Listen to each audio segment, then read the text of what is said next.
gotta have audio first. Audio kind of helps to start the stream.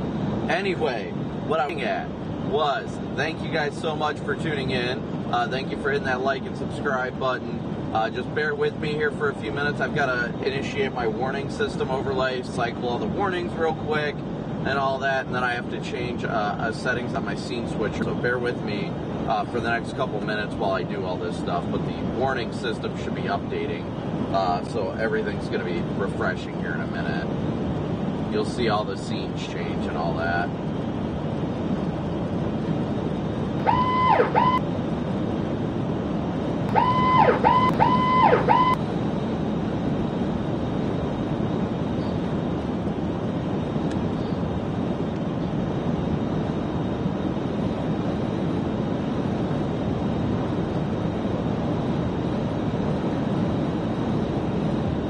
Yeah, it's got to do this cycle through all the warnings, and then it checks for the latest warning and stuff like that based on my location, so bear with me.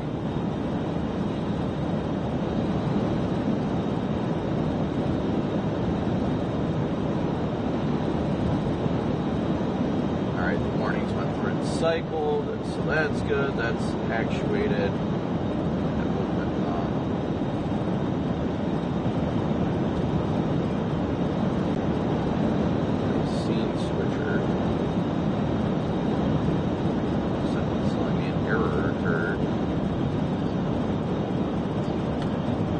Probably should have figured this one out beforehand. The scene switcher will come in and start running, but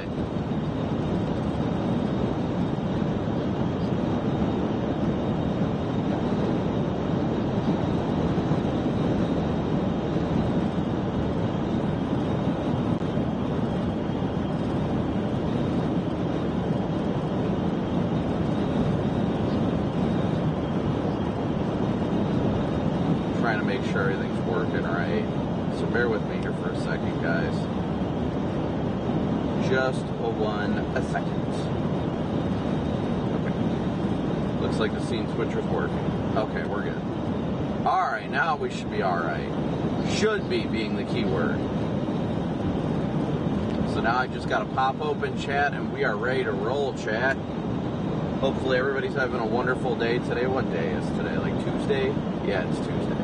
Alright, let me pop open chat, get everything all set up. Today seems like it's going to be a Fort Stockton day.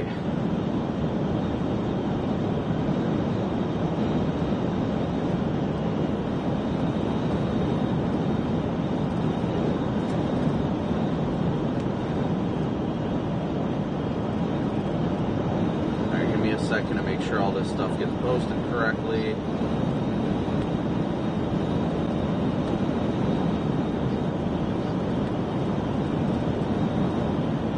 Yeah, Texas is fantastic. Man, do I love it out here.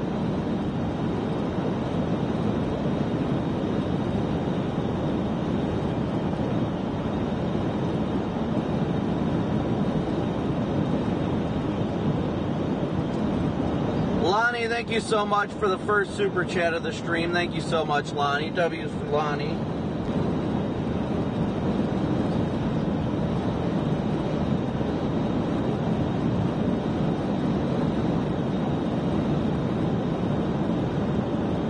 How's everybody doing today? Hopefully you're all doing well.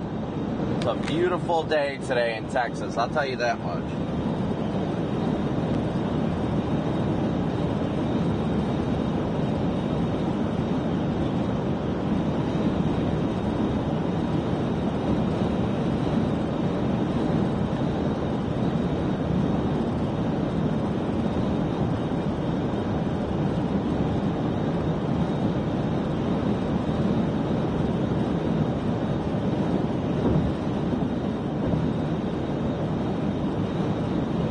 I don't know if I'd say I'm re-energized, but I at least got sleep last night. That's the good news. How's everybody else doing?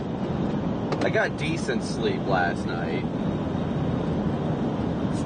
Was sharing an Airbnb with everybody, so I woke up to hearing everybody else talking at like 9 in the morning.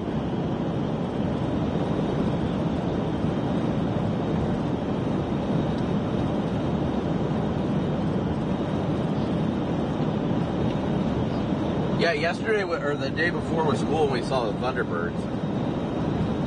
Today is definitely a day that isn't like a slam dunk by any means. We're definitely going to have a storm, and thankfully it should fire early. I was considering whether or not I wanted to go up to southern Kansas because there's a very good threat for tornadoes up in southern Kansas, even though the Storm Prediction Center isn't highlighting it. But I decided to stick with the Fort Stockton area because it's a earlier initiation. There's definitely going to be the chance for tornadoes down here too, so.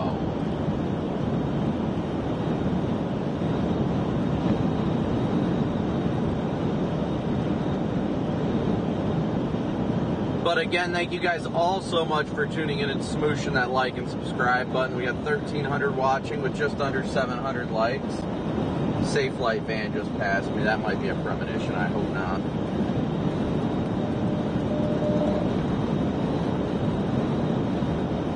So yeah, today is the day that Corey and I split up. Corey decided to go to Kansas, and I'm going to go down here to Southwest Texas. So it'll be an interesting day to see it unfold. But I mean, the skies that are clear in front of us are going to explode with robust supercells later this afternoon and evening as well. So it'll be an interesting day. It'll definitely be an interesting day. If I got the stream issue, I don't know if I've got the stream issue sorted out.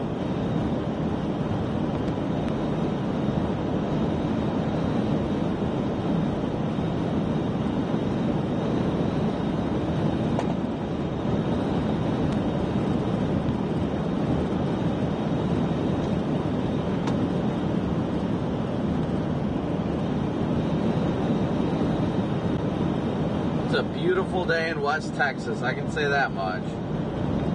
But good to see everyone. Sunny, Trisha, Rick, Aubrey, if I said that right, Sharon, Crankshaft, Joy, Annette, Little, Mike, Bill, LA, Sunny, RL, Diana, Sherry, Franny, Kimberly, Zane, Carrie, Bill, Idaho, Dreambird, Vortex, Caleb, Welchshop, Melissa, good to see you guys. Bill, good to see you guys this morning.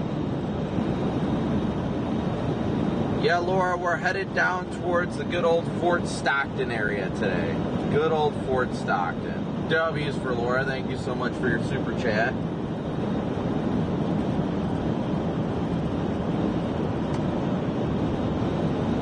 I think we've got a decent chance for an isolated tornado or two out here. I really do.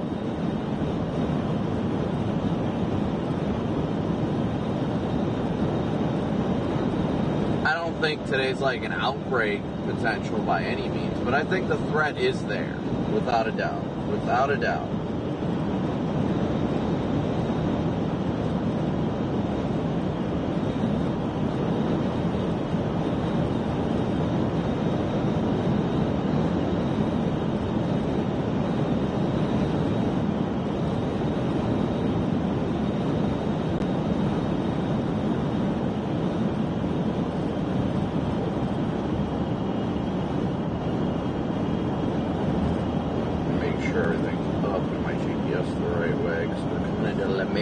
Right now, La Mesa.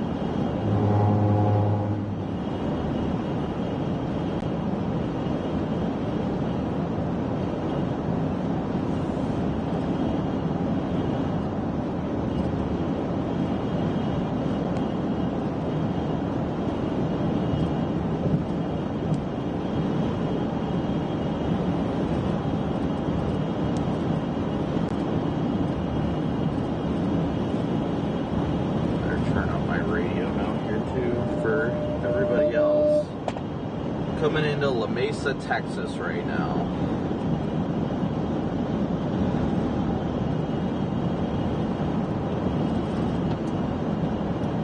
Hello? Hello.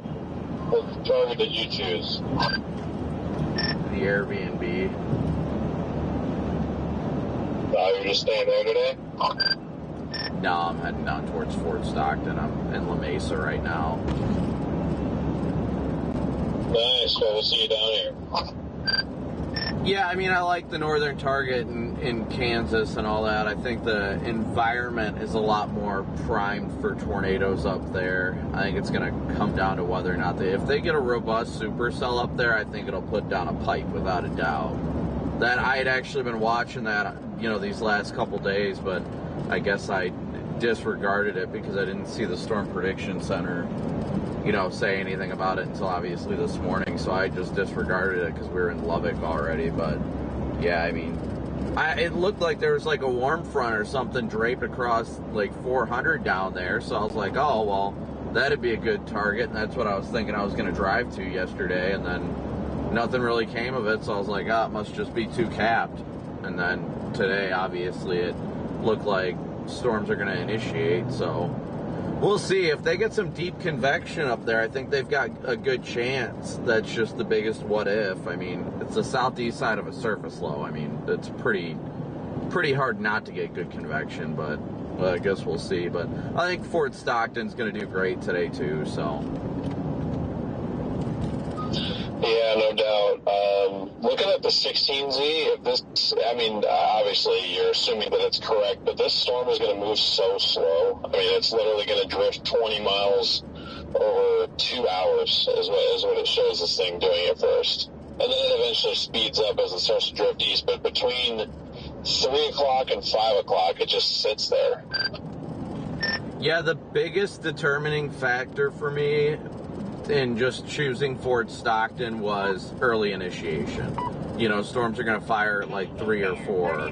So I was like, well, it's a low-end day today, so I figured I'd at least go down here and have something for the stream to see. While I think stuff's going to happen up in Kansas too, I just don't think it's as like guaranteed as down here, so to speak. So definitely a high risk, high reward up there that I think could be a very good reward. It just takes deep convection, but I think down here is just going to be just as good. I think there's easy potential for both targets to verify today. Oh, for sure. I don't disagree at all.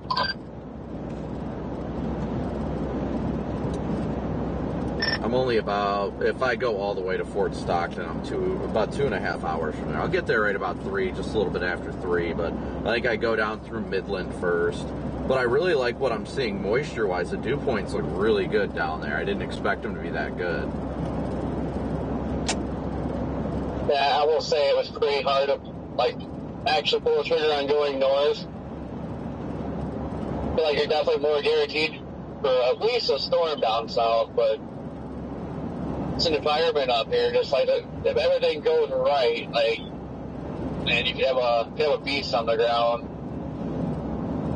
So I'd rather take the gamble, I guess. And like I said earlier, I'm not gonna be upset one bit if I boss.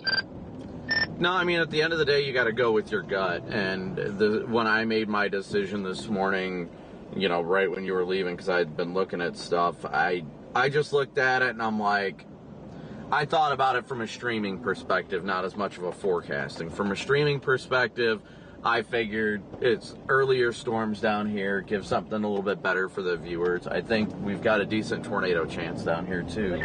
Hey, this is Christian. You got me? I like the way satellite's looking right now down here as well. There's still some lingering cloud cover that's kind of helping to keep the mixing down a little bit. We're actually like still sitting at 63, I think, at Fort Stockton for the dew point, and then further to the south and east, you got like a 64 and a 65. So, you know, hopefully we can keep the mixing down a little bit, and you know, because the Triple R mixes stuff out to like 55 and like 57. So, you know, if we can keep those spreads a little bit closer together, that'd be ideal. Yeah, I mean, if you can keep the dews around 6 in the 60s today, my goodness. Yeah, I mean, I've liked what I'm seeing. We're going to have a discrete storm probably fire by like 3-ish, 3, 4 o'clock. I think we have a better chance of more robust updrafts down here and all that. But like I said, the whole decision of here versus there came down to the stream this morning. It wasn't a question of which tornado do I think has a higher chance. I think there's a big risk reward going up to Kansas, but I'd been eyeing that But at the end of the day, it just came down to, I was like, well, because I even got my bag in the car because I was thinking about going north. But I was just like, well, I can get down to Fort Stockton. It'll be a more fun stream for the viewers down here with storms earlier, so why not? I think that in all reality, neither target is probably going to produce a tornado, and I just think the storms down here are probably going to look cooler. Really, really big drought down here, so you're probably going to get a really nice, even if it's outflow, you're going to get a nice wall of dust. Yeah, I'm really hoping we get a haboop down here.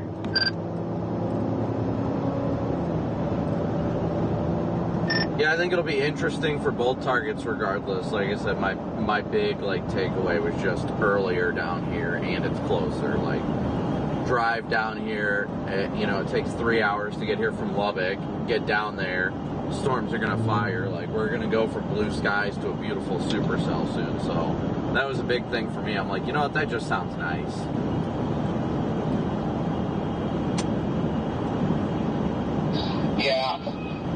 Yeah, I don't know. And even like tomorrow, there may become a good obvious target, but like tomorrow's kind of one of those days. Like, I'm just happy to be on a supercell period because I think there's going to be some pretty scenic storms, but not sure.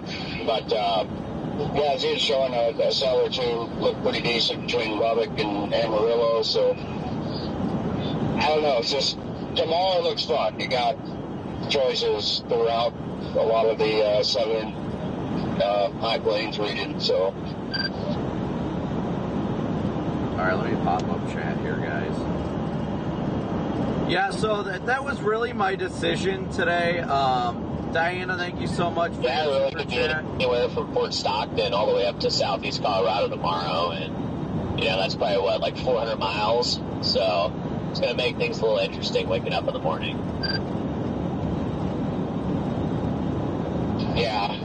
Yeah, that's the thing. If you really, we all, I think, are tornado driven, but those days, if you're able to just kind of let it go a little bit and just enjoy whatever storm you get on, it makes it so much better sometimes. Unless a big, beautiful tornado does happen somewhere, and you're like, man, it could have been there, but a lot of times I just kind of have to try to let myself go and say, hey, it's going to be a pretty day today.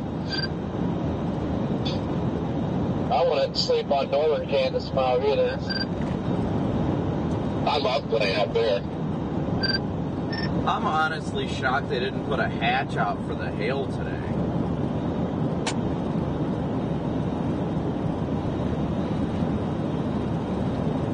Yeah, there probably should be one for the Fort Stockton area.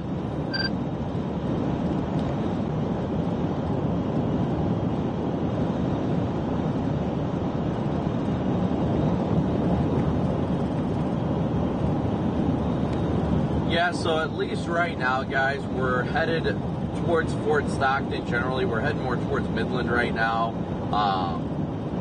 And then we'll once we get to Midland, we'll kind of reassess and see what the environment's looking like. It looked like mostly a fairly obvious target down here today. One large storm just kind of erupts right around 3 o'clock, which is about 2 hours from now. So where you at now, Jordan? It'll be interesting to see how the day evolves, without a doubt.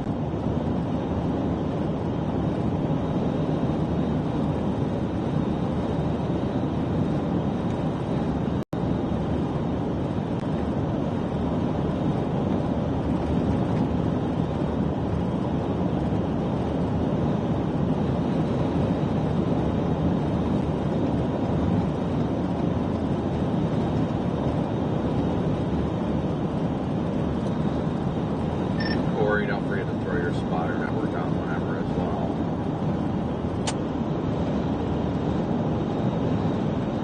Yeah, I was keeping it off on purpose for now.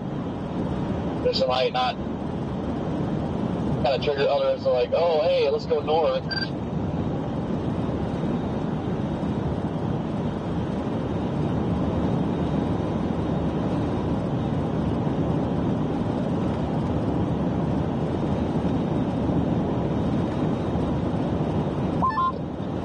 I'm enjoying the gas mileage going north right now.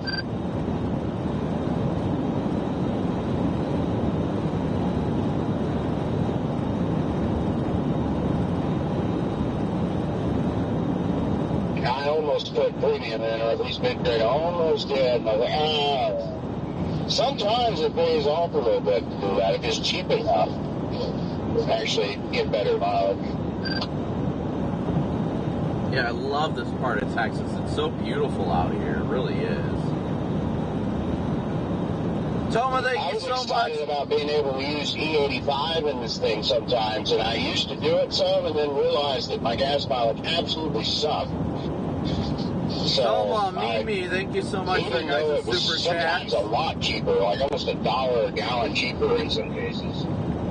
I don't think it really paid off because my fuel mileage is just so not efficient.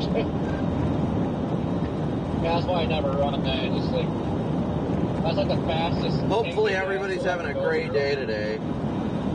I know it's depressing. Yeah, it just got to the point. I was like, yeah, I don't think I'll do that anymore.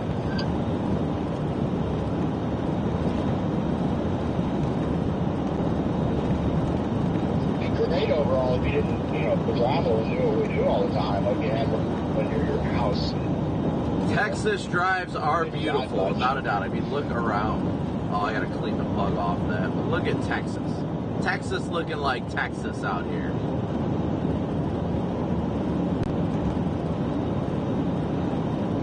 I love it.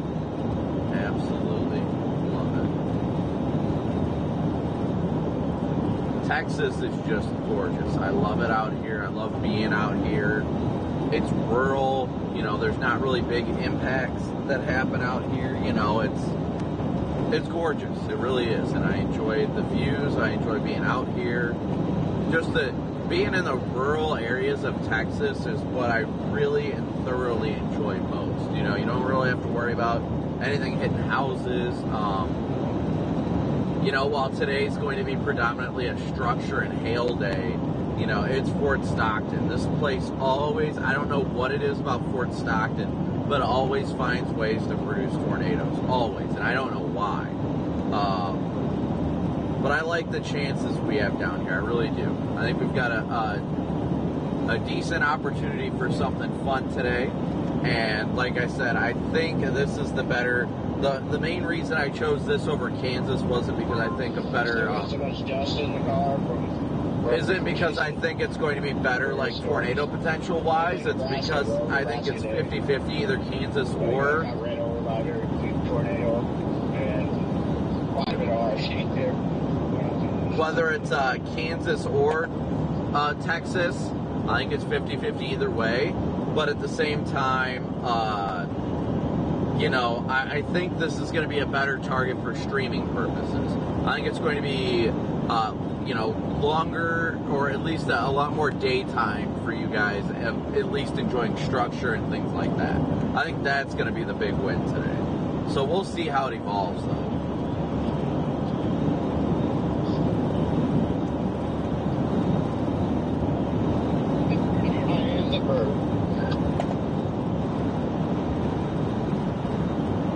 That's intentional. I did not know it was there. There should be like 1,000 birds up there because they're always flying in front of me and seem to hit them, unfortunately. I hit one, was it yesterday or day before? I think it was day before. I hit pretty good. So maybe that's the one that's stuck in there. I don't know. I don't know how they don't all get stuck somewhere on the front of the car, but I guess most of them fall off. I'll have to check. I had one wedged in my siren speaker for a while. Oh no. I haven't had a bird strike in a long time. 2023 was the year of the bird strike. It seemed like every time I went live, I killed a minimum of 2 birds just because they kept diving right in front of the car. I'm like, why? Yeah, they keep doing that to me all the time. Jaden had a big frog in his. A frog?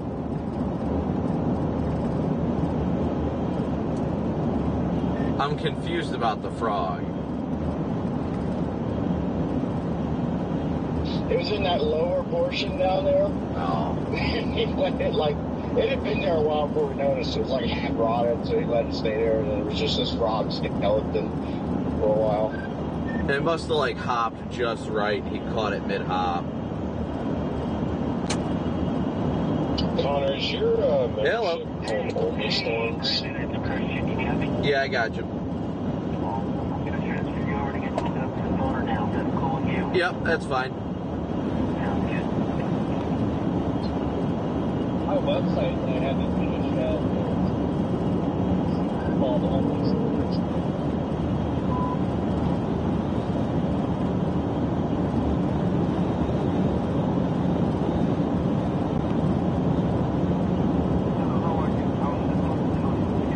Yeah, I got you.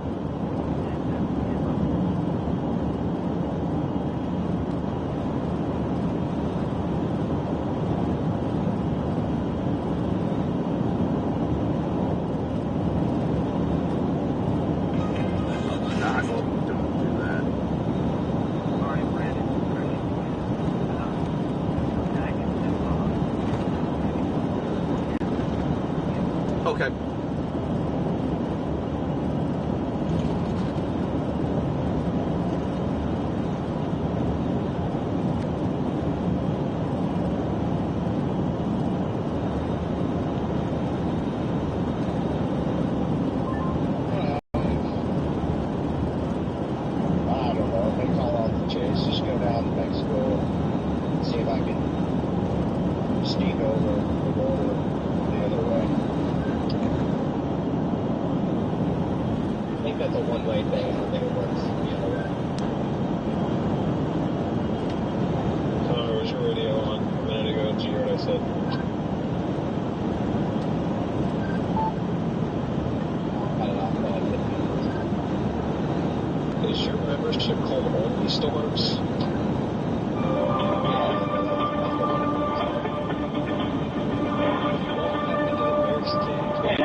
Thanks for joining us this afternoon. I'm Bob Van Dillon. It's Tuesday, April 22nd. It's Earth Day. Take you inside America's Weather Center. Big headlines coming at you. A couple of areas of severe thunderstorms we're going to be following over the next few hours. Severe storms going to fire up. In fact, all week we've got 3 areas of danger setting up shop later today. 45 million people are in the risk of severe weather as we kick off an active week of weather again. And it's not just the storms, but it's the flooding, too. 4 straight days of heavy rain could cause scenes like this one more time across the Central Plains states. More on that in a second. And both the Plains and the Gulf facing more weather today. Look at the flooding from yesterday afternoon in New Orleans. 4.5 to 5 inches of rain fell a short period of time. It's reloading, and we're getting more rain coming off the Gulf right now, spreading into lower Louisiana, but it's active already for the deep south into the Carolinas. That's all right now on America's Weather Center. All right, check it out, you guys. That's Atlanta. It's the King and Queen building right there, the top end of the perimeter. That's right there where 400 meets 285. Look at that. You got the gray skies moving through at this point right here. A lot of green, though, right? Brand new leaves on the trees. It looks lovely. And finally, the pollen is down in Atlanta. I can tell you. I can infer. Nice. Finally, temperatures into the 80s. Let's start out there. We've got active weather across the deep south. I'm going to start right here in Alabama first. You can see the lightning that's shooting up right around, I'd say, near Tuscaloosa. Let me zoom into the area. Do a little radar tour for you right now. We've got a frontal boundary up to the north. Now, we've got some thunderstorms that developed earlier today. Outflow boundaries racing around and smashing into each other. When that happens, you get a nice lift in the atmosphere, and you get more storms that develop right around the collision points of those outflow boundaries. That's going to be the stage set for you for later this afternoon, too. Look at this, up the line, up through 20 into Birmingham. It's just outside of Birmingham, but at this point, go up north a bit farther, that I-22 corridor. Very heavy rain between Mississippi and Birmingham at this point. Go up the line to the I-65 corridor near Huntsville. Lots of rain stretching all the way down to there. Then you go down I-20. There's a corridor right there. Some new storms starting to blossom outside of Folsom, getting close to the state line with Georgia at this point. And now Atlanta, you can see rain kind of in and out of the picture with heavier stuff in yellow going up that I-85 corridor, getting close to, what is that, getting into Athens also.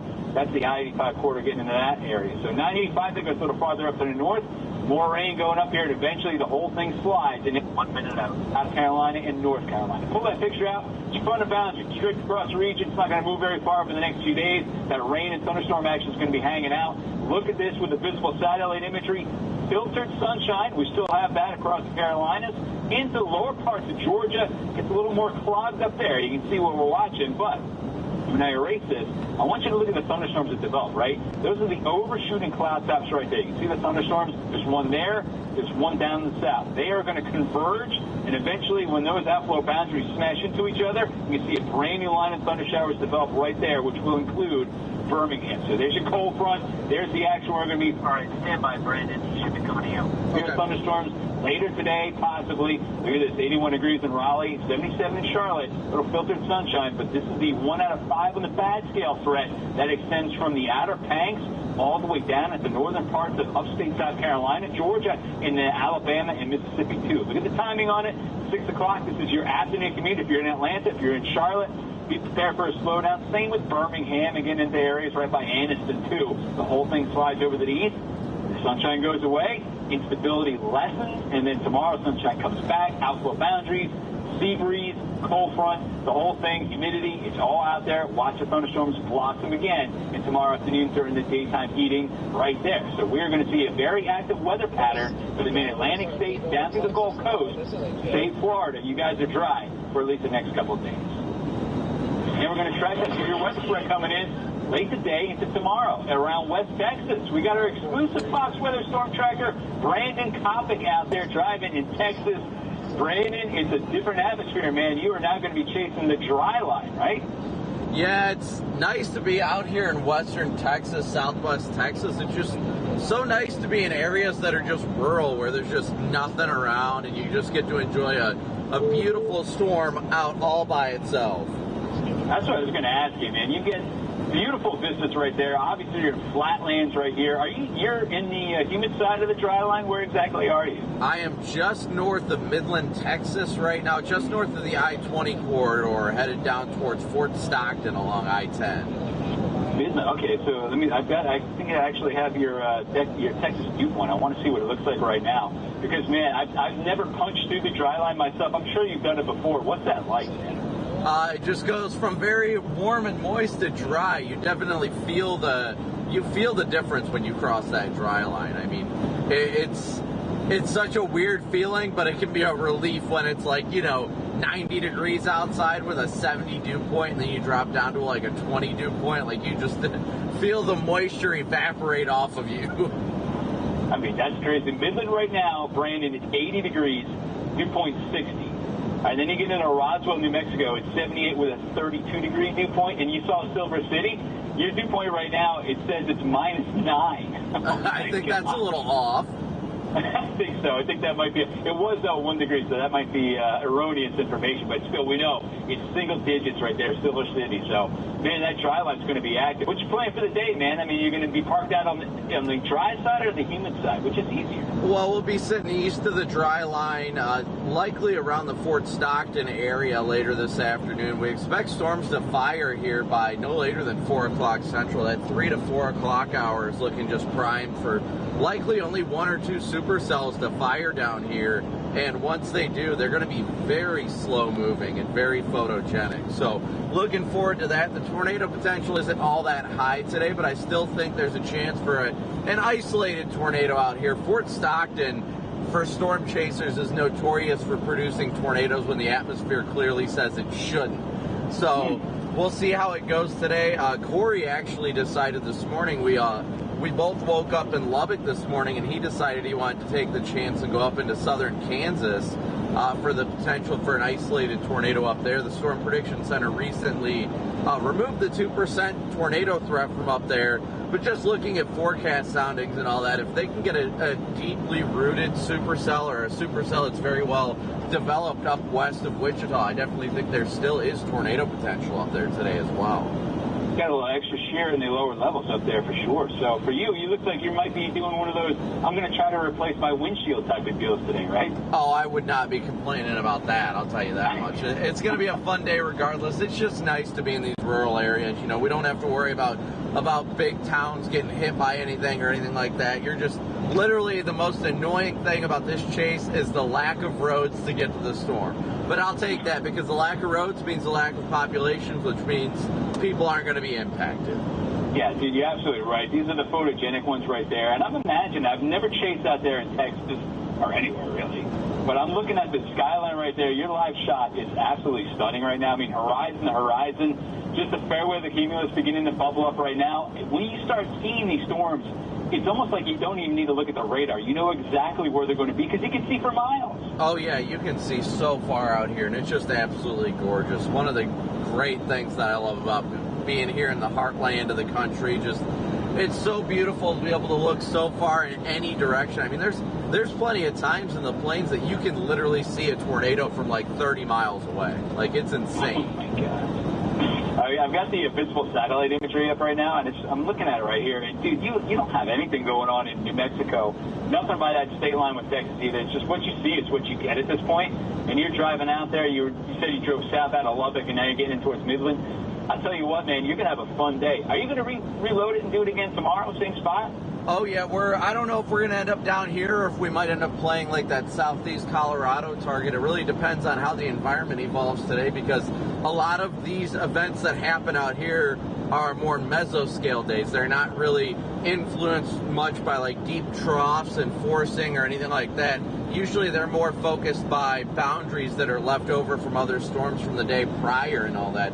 These days are days that you'll typically get a low-end tornado risk, and then, you know, today we could have a supercell kick out an outflow boundary, lay it out for tomorrow, and then a storm initiates on that boundary and produces an amazing tornado that the models weren't planning on. So that's... I'm telling you what, you're running my Synoptic 101 class for me right now, man. I love it. Oh yeah, it's great. I enjoy being out here for these kind of days. It really tests your skills as a forecaster, more than just looking at forecast models. It really tests your instincts and your gut and figuring everything out, aside from looking at the fancy computer models that depict radar in a couple hours. It really makes you dig into the data yourself and figure out where the best place is going to be without all the fancy model data.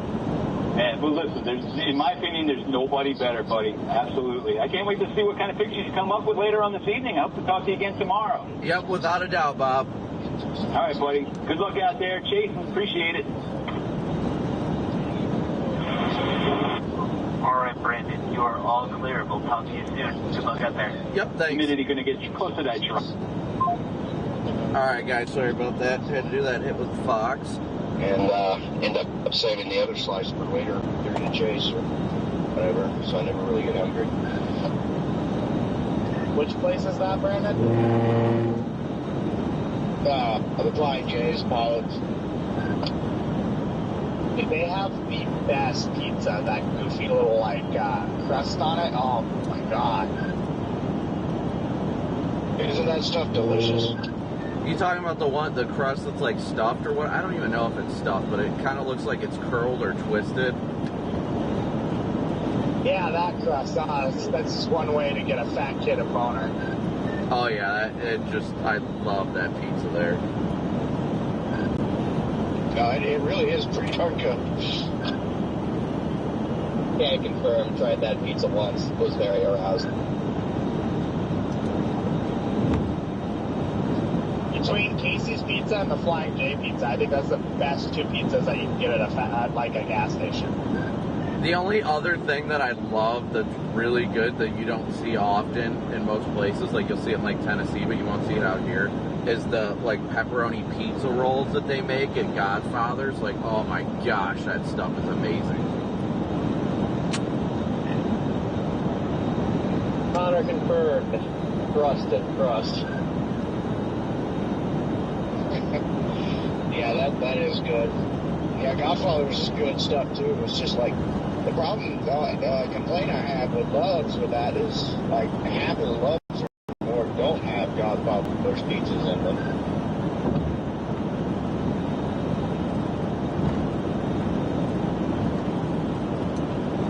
I think it's more of like with the Philly ones start having like more food options. It kind of gets old after a while. Like it's either Arby's, Subway,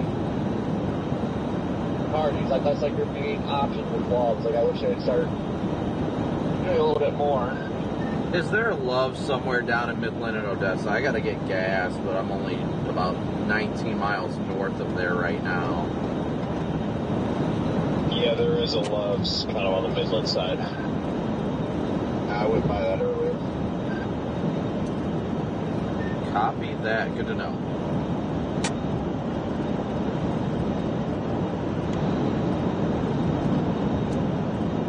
you guys sticking around Midland, or are you going to head down towards Fort Stockton?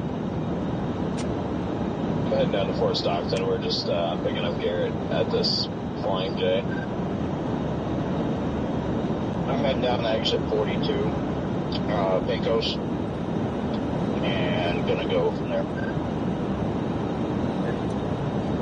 That Loves in Midland does in fact have a Godfather's.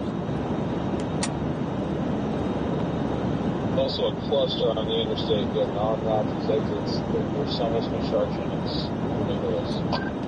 That's one thing that never changes along this corridor. Is the construction through Midland and Odessa is just insane. Yeah, it's just nonstop. Well, it's because of all the goddamn semi-trucks that go up and down that road for the oil field. It just absolutely obliterates the roads every time I fix it. Exactly.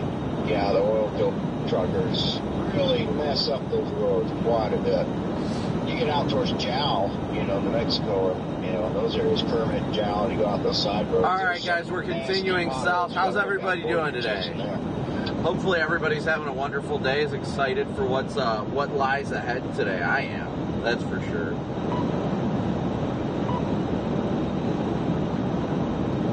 I know I'm excited for what we're going to have today. Let's see, we got 2,800 watching with 1,400 likes, so please be sure to hit that like button when you guys tune in today. I think we're going to have a lot of fun today. I think we're going to have some beautiful storms. Yeah, I got to be honest, though, this part of Texas out here is pretty darn ugly. That was incredibly rude, Red Man. Hey, Corey, that new HRRR run slams 62 dew points on most storms on their campus.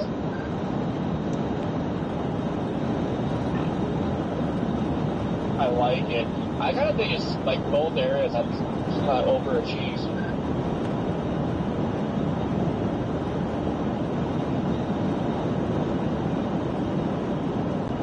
I think the question is if you get robust convection or not.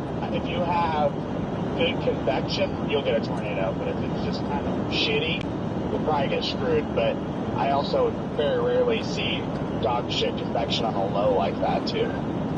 Yeah, that was really the only thing for me that was in question about the Kansas target, is whether or not you get robust deep convection. If you get robust deep convection, it's going to go haywire up there.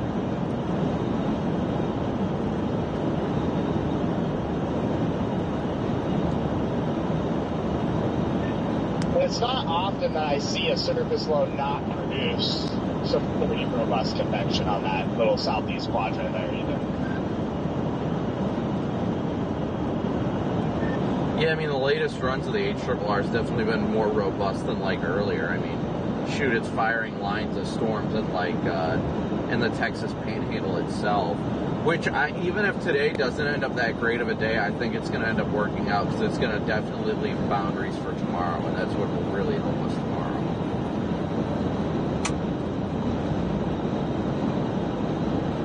Just remember, guys, 3 weeks ago we were begging to be out here, so now I'm super excited that we're here. Oh yeah, ain't no doubt about that one. Yeah, it was cold, miserable, complaining about coming back to snow and 30, 20 degree temperatures. Next thing you know, here we are, burning up, looking at tornadoes. You will not hear me utter one complaint about being out here in Texas, I'll tell you that much. I'm grateful to be out here. I'm enjoying it. It's beautiful. I mean, it's 83 degrees outside right now. You really can't beat it. It's amazing. It feels great just to be back out here, guys. I can't even tell you that enough.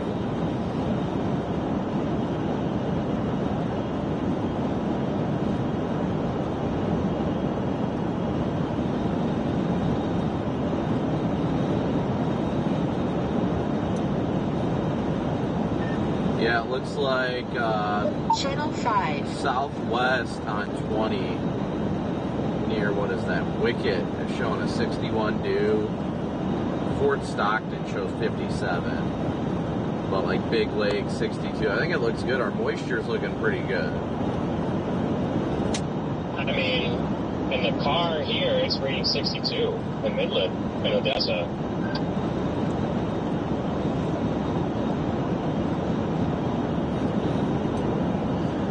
Yeah, I'm going to swing into the Loves and then probably head down towards Fort Stockton, somewhere down there. I think the storms were going to fire north of Fort Stockton, but at least kind of head in that general vicinity.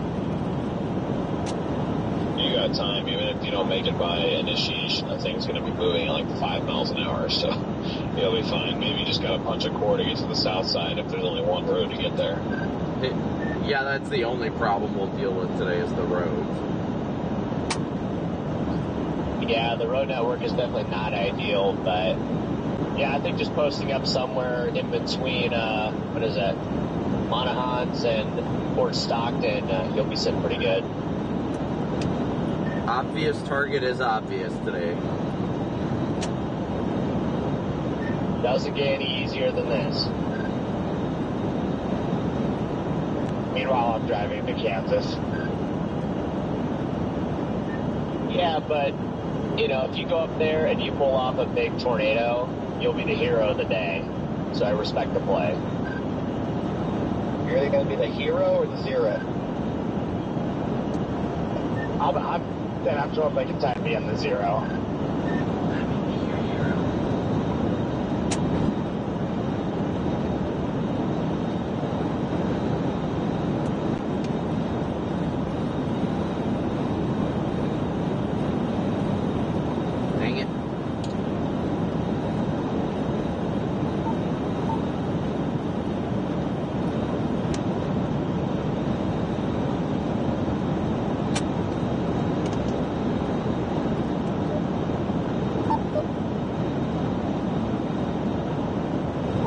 Wi-Fi on. Alright guys, bear with me for a sec here.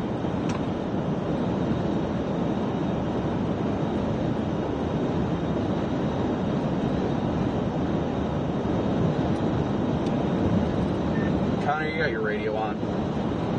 Channel 5. I screwed up. I should not be in this lane. Yeah, I'm still. Have you not heard me talk, Brandon? Well, you've been quiet for a couple minutes.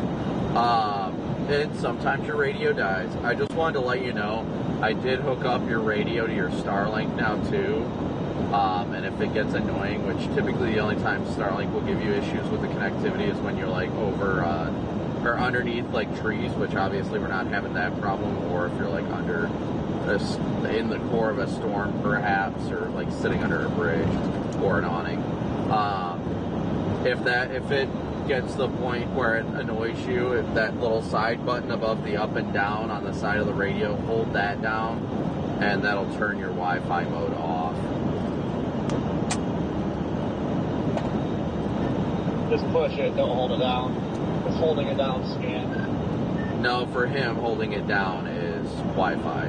His scan is pushing it. Yeah, that's how mine is too, Brandon. You just tap it once and scan. When you hold it, it does the Wi-Fi. Brandon, I'm sorry, can you repeat that? I was trying to pull off the corner line of Eagle Merge since I was in the wrong lane, so I was locked in on that. I apologize. So, I hooked up your Starlink to your radio. If it gives you problems, like if you get annoyed with it, like losing connection, because it will lose connection if you're like, if you pull underneath like a Love's truck stop awning or something like that, you'll lose connection and the radio will disconnect for a minute until it connects to the actual cell data. But I did connect your Wi-Fi to your radio, so it'll run off of Starlink and Verizon. If it gets annoying with it like disconnecting because of going underneath things, which the only time it would do that is a gas station awning, long like a bridge overpass if you were sitting under it pretty much. And aside from that, it probably won't give you any issues because we've got nothing over top of Starlink today. So if it becomes an issue or you get annoyed with it, then all you have to do is that button above the button, the up and down button on the side of the radio, it should be a single button by itself. Hold that down and it'll turn your Wi-Fi off. Okay, yeah, copy that. I appreciate it.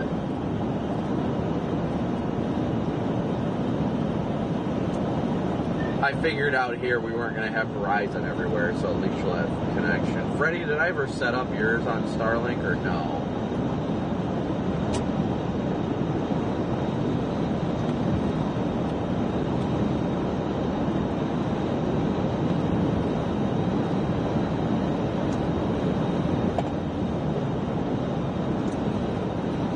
Apparently not. That's what I was going to say.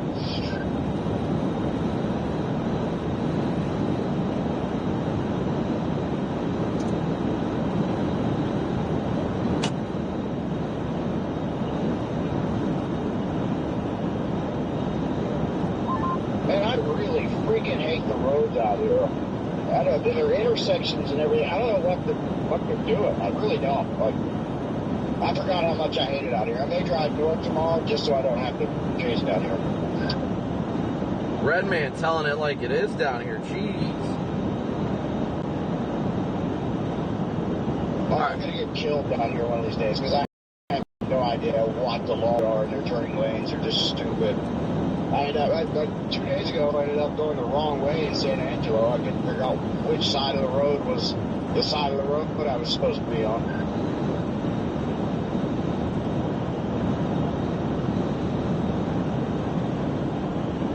All right, Chris, thank you so much for your super chat. Thank you guys all so much for your super chats, your Venmo, PayPal, Cash App donations. I don't think I've seen that, but thank you guys so much. We are coming into Midland now.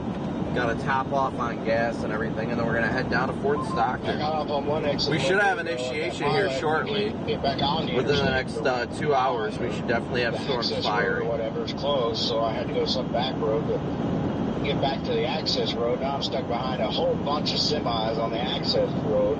Nearly got hit by one because maybe I was supposed to yield at that stupid intersection. I don't know. But, yeah. Winnie, thank you for your super chat as well. Here. I hate chasing in oil field country.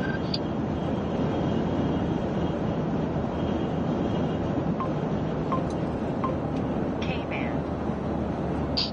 Hang in there, Brandon. You will survive, Redman. The $1,000 tip went great. Autumn was very appreciative, and I was grateful we were able to do something awesome for her on Easter. Without a doubt. She was a great server. I probably will go up to the Panhandle tomorrow, though, just because, you know, it's just so hard to get on anything down here. I kind of don't expect to see anything down here today just because there's no roads. You may see something from 10 miles away.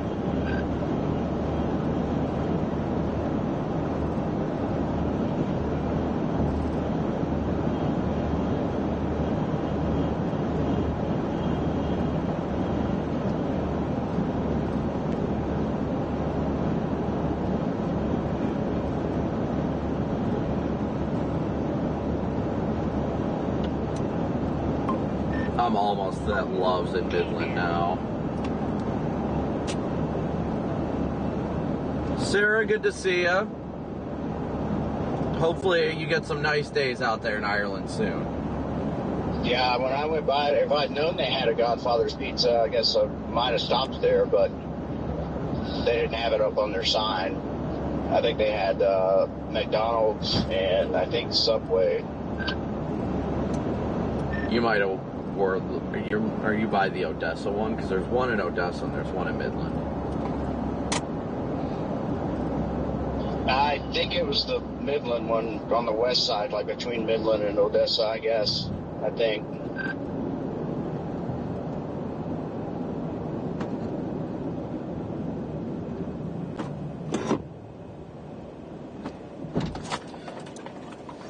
Yeah, the one between on the west side, it says Subway's, Godfathers, and everything else. Come on. I'm freaking this guy out because of how close I'm getting to him. I actually think it's kind of funny. I just kept inching, like I stopped almost as close as I could to the bumper of the car in front of me, and I think I made them crap their pants.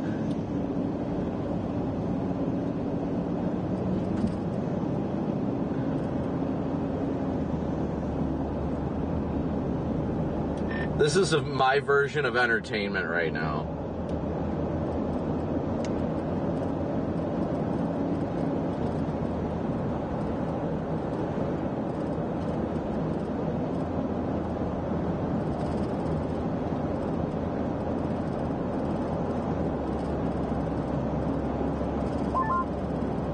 Wish we get a nice tornado around this area too. It's like flat, good road network. It's never happened. Can we just bring back the Texas Panhandle days? I don't like how milky it is down here.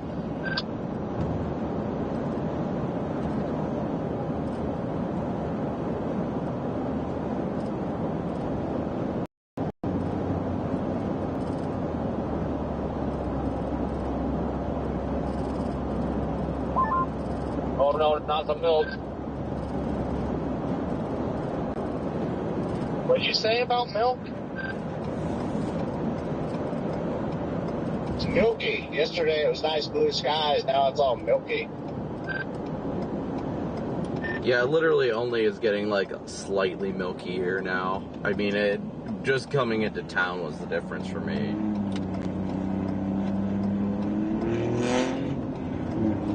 Oh, watch out. There's a guy with a diesel over here that's got to show everybody he's got a diesel. Sounds like he's driving a freaking Honda.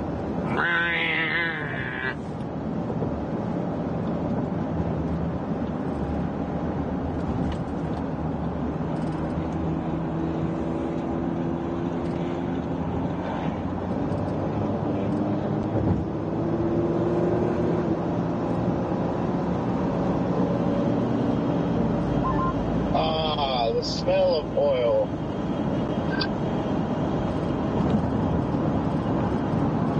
I'll give you something to smell.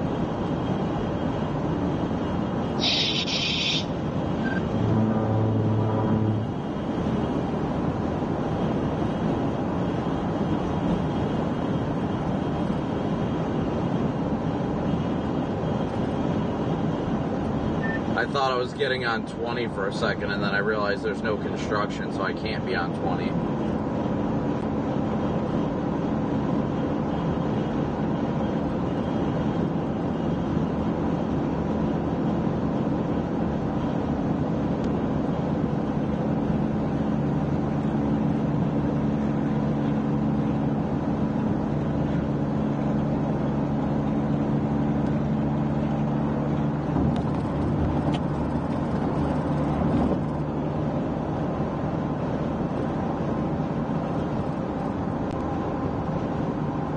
So good to see everybody today. I really hope everybody's doing well today.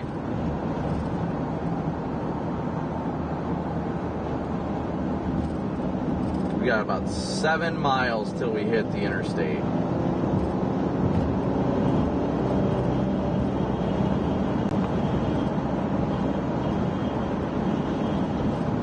I swear, yeah, it seems like 20 always has construction. Anytime I'm down here, it's like permanent.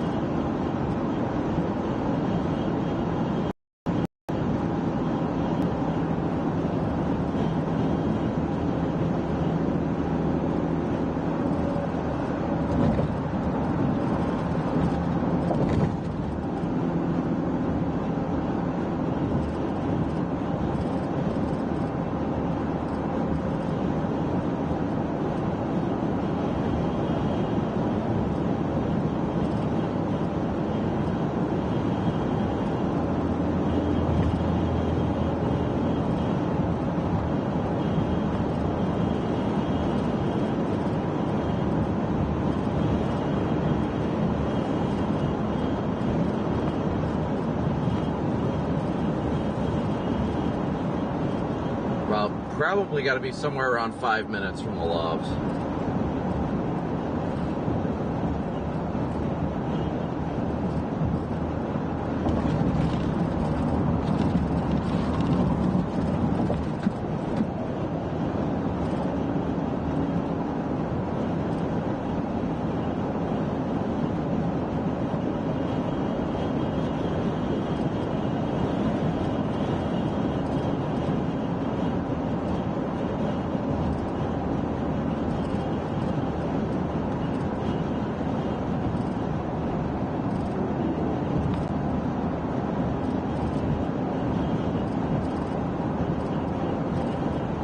5-ish minutes. I just want to go take a leak and relax.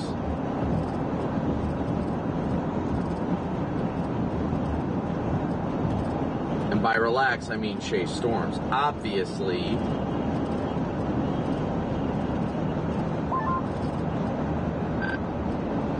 we got 3,300 watching with 1,700 likes. Please be sure to hit that like button. One knees out for the target of the day, guys. I hope you're ready.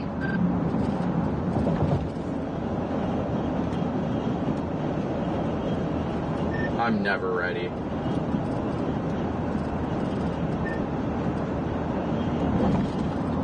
You ready for a full-blown tornado outbreak across southern Mississippi? Let's freaking go. Deep wind intensity, 70 miles an hour. Got a 5% chance of a watch issuance. It is a PDS watch now. You need to be ready for this. I'll give you something to be ready for. I noticed quite a few discrete cells that it was trying to resolve out there in Louisiana, Mississippi.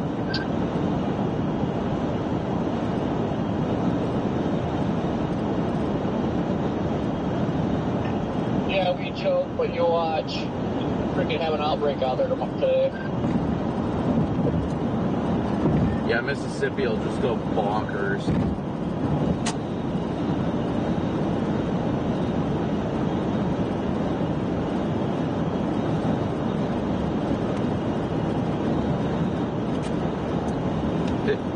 Can you feel it, Mr. Krabs?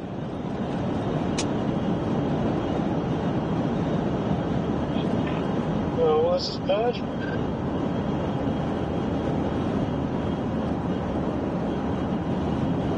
Yeah, I'm gonna go somewhere like around Coy and Osa.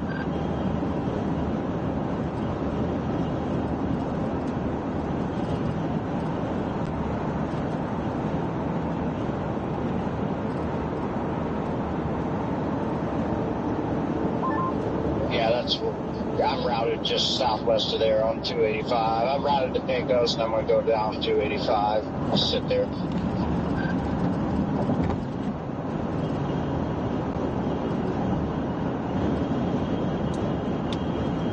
Somebody have a football to play catch with. I do. We should have grabbed that one from the Airbnb. What were we thinking, guys?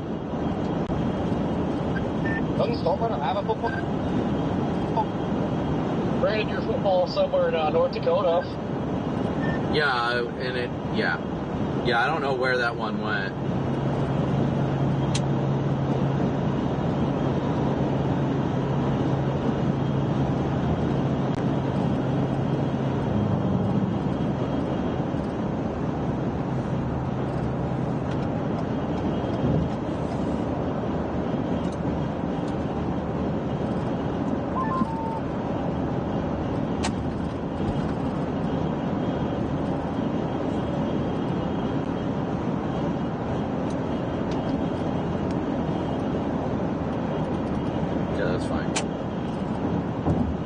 Alright, we're about to get on 20 right now.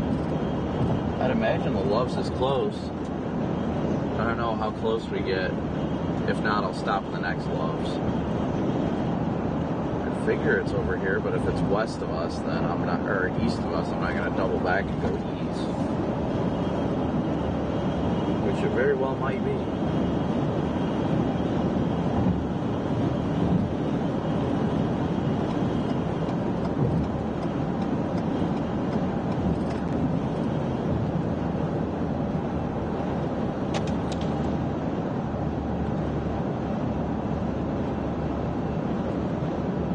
Oh, I see it. It's on the other side of the intersection. Okay, we're good. We'll go straight to the intersection.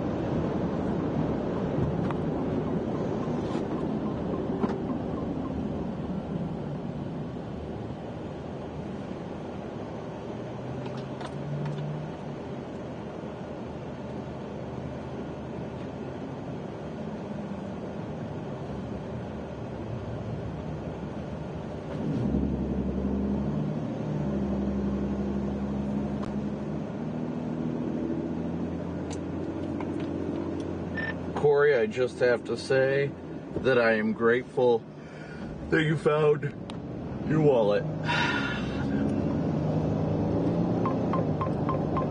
Same. Why I put it in that one pouch in my bag, I will never know. I never do that, but...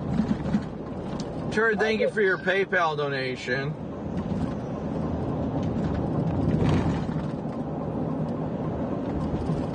What is going on right here? Oh, I just got pulled over. Oh, no. Not again. How fast?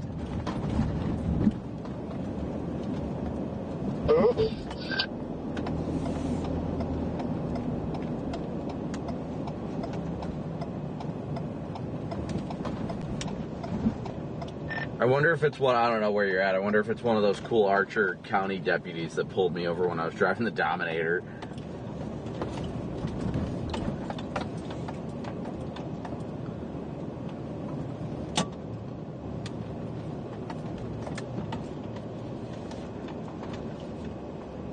All right, we're gonna top off real quick. Be right back, guys. BRB. I gotta take a leak anyway.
The hell did I...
I just went.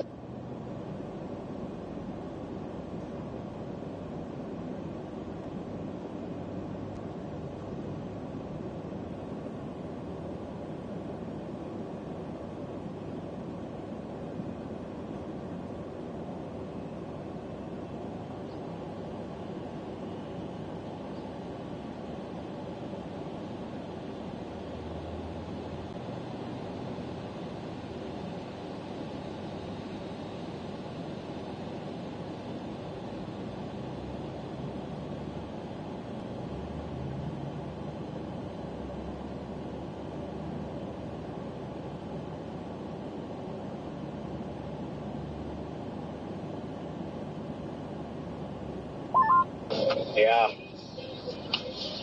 Yeah, I don't know. May play up close at times, but for the most part, I'm probably just going to keep my distance from the storm today because I don't want to get destroyed with car and hail. So hopefully it'll be some structure, maybe a boom. Probably won't be close enough for a tornado most of the time.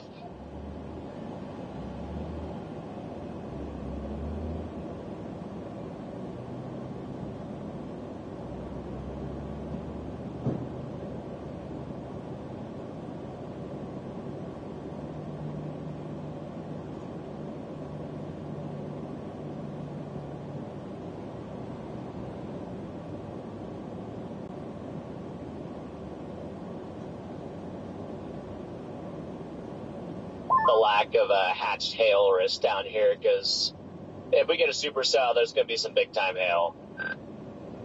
Yeah, the last time there was a slight risk with a 15 hail, it ended up being.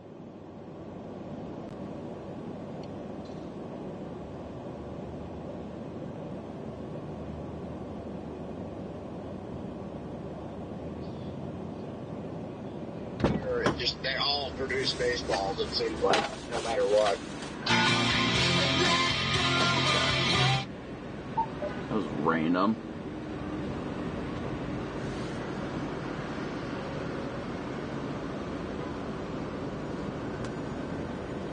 Oh, good thing I caught that quickly, otherwise that could have been bad.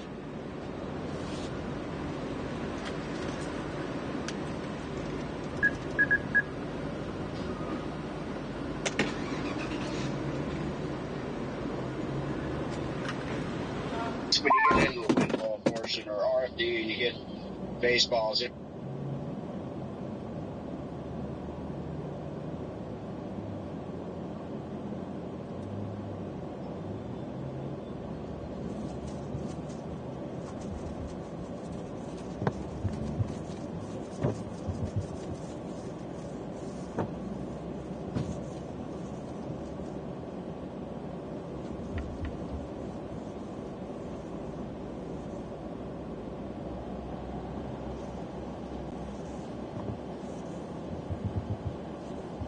You want for baseballs down here. yeah, I mean, my windshield's already cooked, so I'm ready to blow.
All right, now we roll.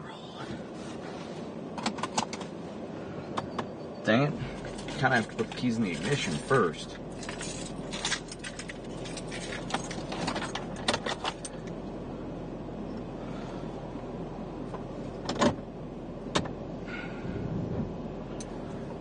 Come on, go ahead. If you're gonna go, go.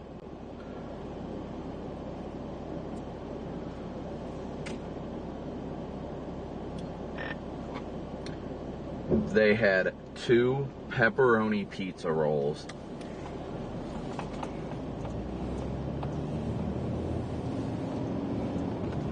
I'll show you a pepperoni pizza roll. I'm salivating thinking about it. I am so the lion, and this pizza roll is a small dog. It's a puppy.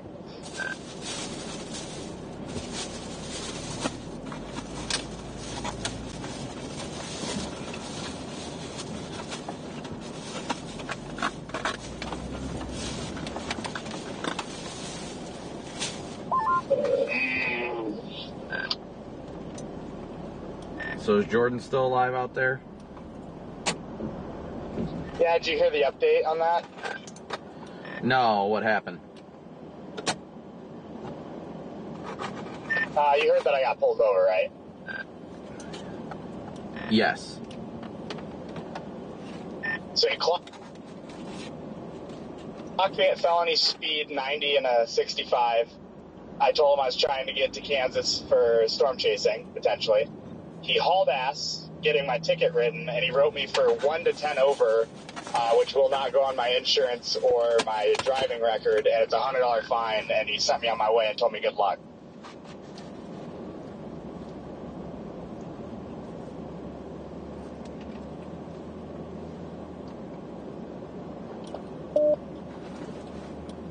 A lot of people don't realize how well it can go if you're just honest.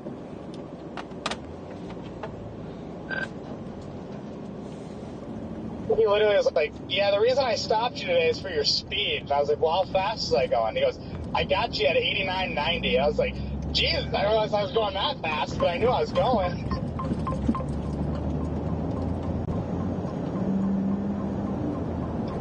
Then he goes, yeah, I got you locked in on the gun. And I was like, no, I believe you. I just didn't realize it's going that fast. I was like, do what you got to do.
Guys, bear with me.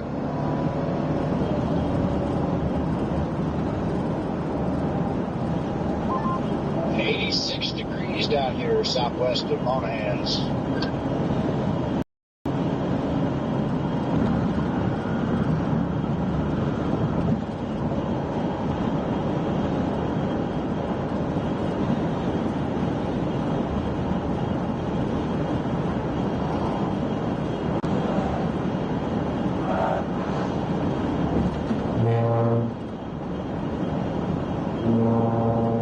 You guys do not know how good this still radius 62 dew point.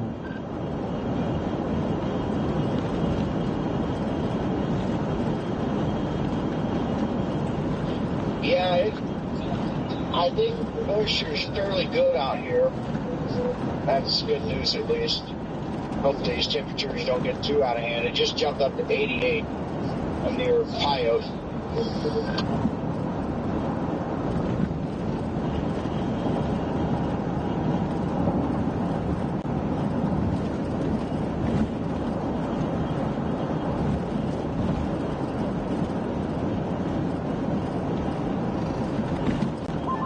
I don't know if that's Pyote or Pyote. But Pyote sounds too much like peyote, so I'm assuming it's Pyote.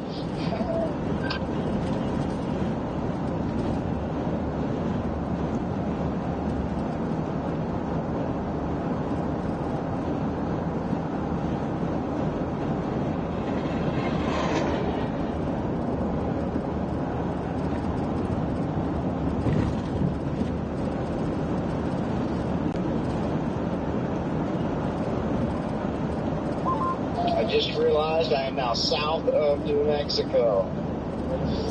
If I go due north, I would run into New Mexico.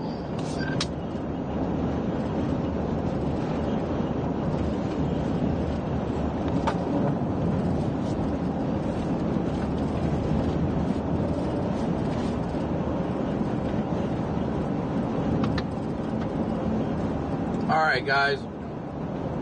Denim, thank you so much for your super chat. I cannot 35 miles away from New Mexico. I can't tell you guys how good W's for Denim. I cannot tell you guys how good those pizza rolls were. My goodness, I have not had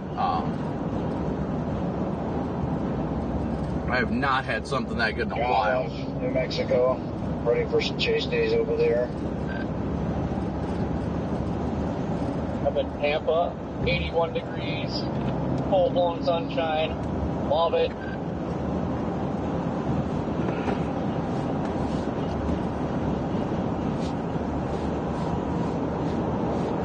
We also have full-blown sunshine.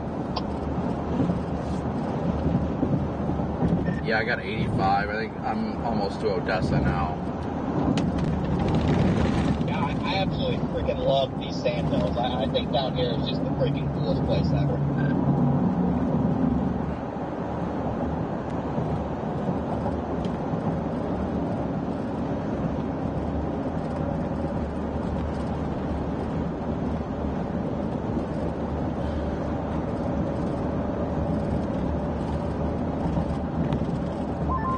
I forgot about there being sand hills down here. What is going on up here? If you're seeing those, you must be off of the interstate already.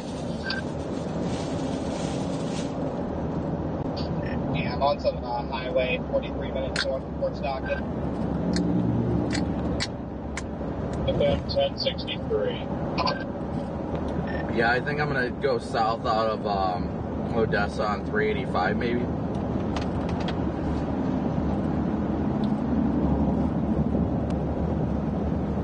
I kind of plan on just darting up and down roads and highways, not going straight anywhere because I know that's how it's going to go. So I'm just going to start pretty far west, near where initiation might happen, and then just go kind of east when I can and dart back up to it, and then leave it again and dart back to it.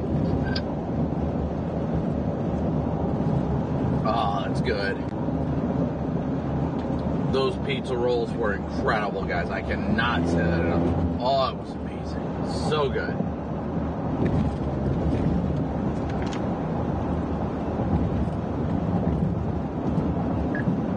Channel 5.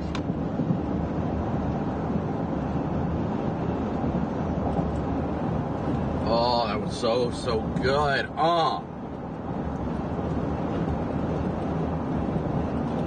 Where was there an exit to go down 1053, Garrett?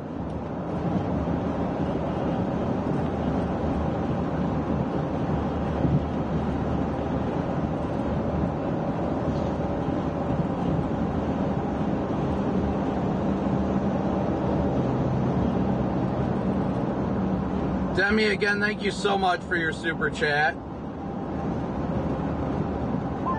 Someone say my name? I guess if there was an exit you guys took that goes down 153, or if you guys just found it, or 1053, whatever it is.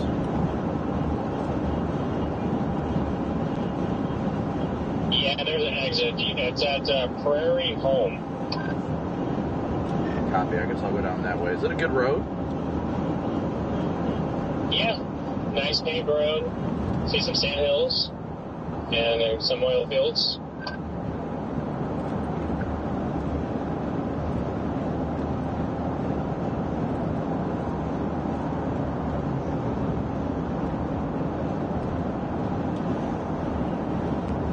What do you guys think? 1053 or 385? Which way do you, let's hear it, chat. Which way do you think we should go?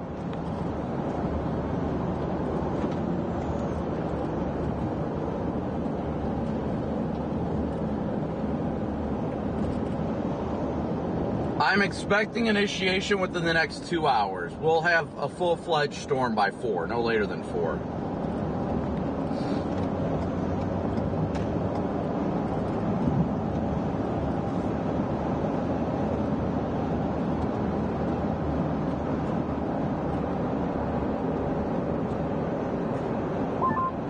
What's everybody got on temps right now? Everybody's saying 385, so I guess we'll go down 385. Someone right behind me might have a better number, but my car says 86. Station says 84/61, but my car also says 86. I'll be that. Yeah, I think there's a fair amount of heat coming off of the pavement. I got 89 down here, so. Love to hear that it's 61 dew point though. Yeah, I think 60 dew points will do it up here. Upper 50s, lower 60s, I think it'll be perfect. We have to see what happens in the next 30 miles. That's, I think, going to be the determining factor. So down here, the dew point continues to drop for some reason. As we go south, I wouldn't think the dew point dropped. It's really interesting because the METAR out of Fort Stockton is reading 86/56. Oh. Yeah, the GPS says the fastest way is to take 1053 and 28 miles. Yeah, I feel like it's kind of pulling up here somewhere. Yeah, Wicked, that data is 3 hours old, so I don't know if that dew point's still 61 up there. Wait, your data's 3 hours old? Oh, Wicked, there's a station in Wicked on 20. It's 3 hour old data. Don't you have a station? Yeah, we have a station right here, yes, but I was just saying that for anybody looking at the METARs up there, that data is expired. Okay, copy that. I think the only person that ever looks at METARs is Gary. I mean, I look at them all the time. I mean, now we're 85/62. We're between 85/62 and 85/62 or 85/63. Super chats for sunscreen.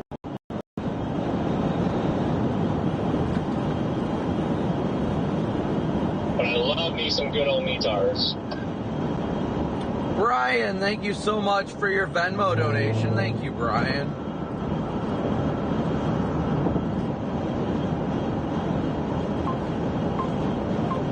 Yeah, my GPS says the fastest way down there is to take 1053, so I guess I'll take 1053. You got time. I don't see any sign of initiation down here yet. Oh yeah, and I'm barely an hour from Fort Stockton right now. And someone is putting out camera probes on 385. More Connor chaos.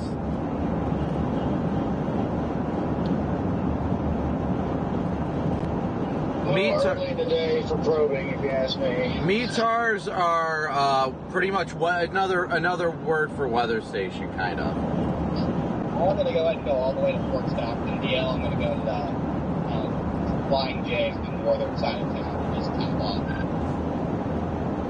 Then I'm just going to go a little bit north of town and find somewhere quiet to sit. Did you guys pass this accident in the median on 20? Yeah, we passed that. I too got pulled over. Oh no!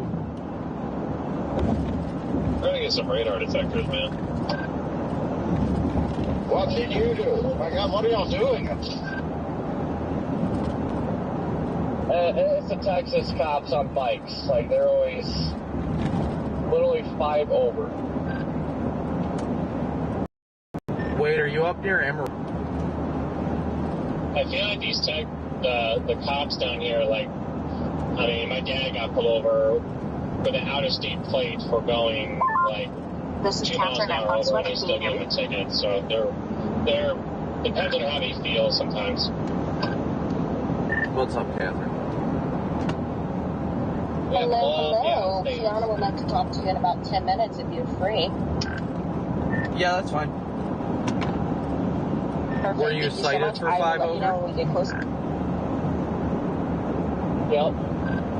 He literally wrote you a ticket for 5 over.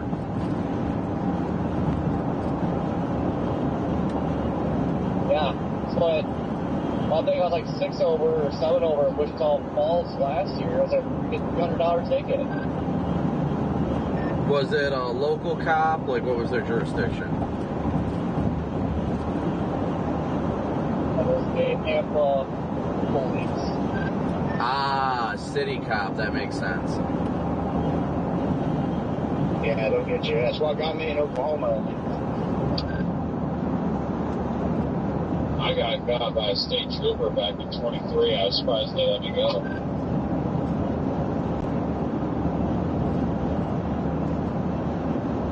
Well, a lot of small towns like Pampa get their revenue specifically from traffic citations.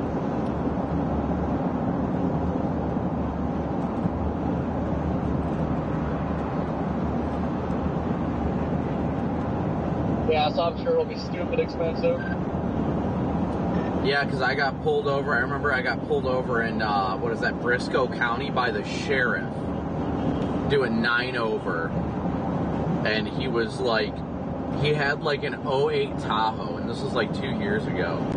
And he was like talking, he's like, oh, it must be nice to have a newer police vehicle. And I was like, okay, because I was in my Taurus. And I'm like, all right. And he was like, he told me his name, I can't remember what it was, but he was the sheriff of the county. And I was like, you're the actual sheriff? And he's like, yeah, I am the sheriff of this county. I'm not a deputy, I'm the sheriff. And I was like, wow, that's good on you for being out patrolling. And then I looked up the department. It's literally him and 2 other guys patrol the whole county.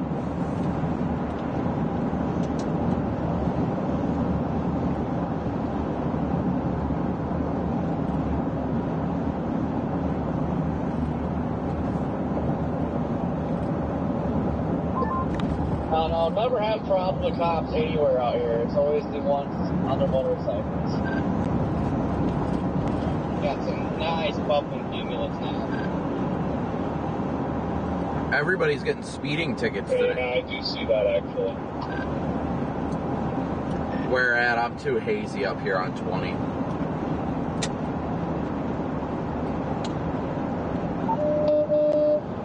And thank you guys again so much for smooshing that like and subscribe button. We got 3,900 watching with 2,200 likes, so please be sure to hit that like button when you tune in today. Free and easy way to support the channel.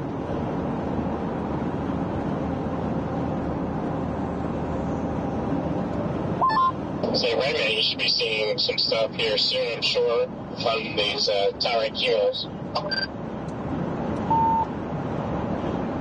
Yeah, I've been looking at them. I was about to radio in and say something, but I was like, well, get better eyes on it and make sure. Yeah, there's definitely some bubbling cumulus to my south.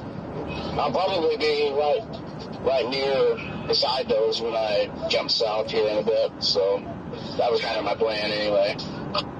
I was going to say, I'm up on 20 and I don't see it. But then again, it's kind of hazy up here.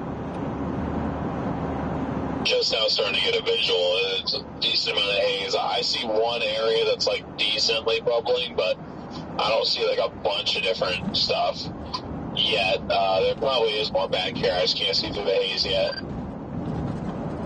Yeah, there's a decent little family of teams trying to go up there, so it looks like more behind it. So I think it will kind of congeal up for a while, probably shoot up. But yeah, I'm only 5.6 miles, 5.5 miles from exit 42, so take those. Yeah, I mean, it's kind of, I mean, it looks like it's trying to be on schedule between 2 and 3 o'clock.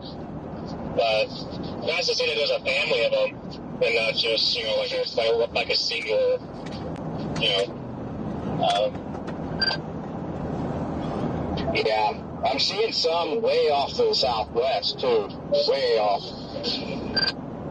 I'm stuck. Oh, wait, this guy's finally getting flamed.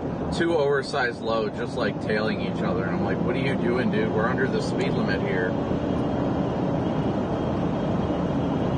Well, I don't know if you can see it. You might be too far. I got a tower going up just to my southwest.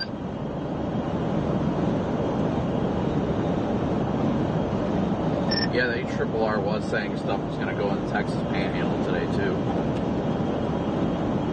Yeah, it's just ready to say. The stuff was showing Texas, Oklahoma Panhandles, PDS flying cheese in the car.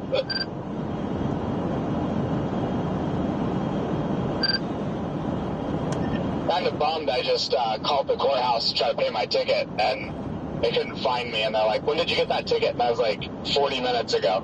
No, like, you can't pay it for 48 hours. And I was like, well, that sucks. Down over here, I got pulled over too. Did you really? Yeah, but mine was stupid, 5 over.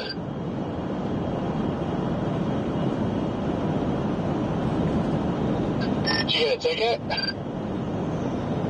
Oh, yeah. No way. Yeah, the Texas cops on the motorcycles, they will always give you a ticket. You be 0.5 over, expect a ticket. So I got one for I was like 6, maybe 7 over, Wichita Falls yet last year. Pulled over by a bike cop, got a ticket. It was like freaking $300. So what is your ticket for and how much is it, this one?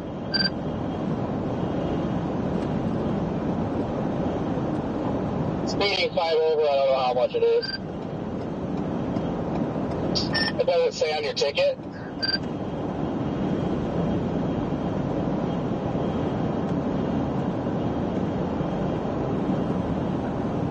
Nah, I'm not seeing it. Was it in the state of Texas? Pampa police.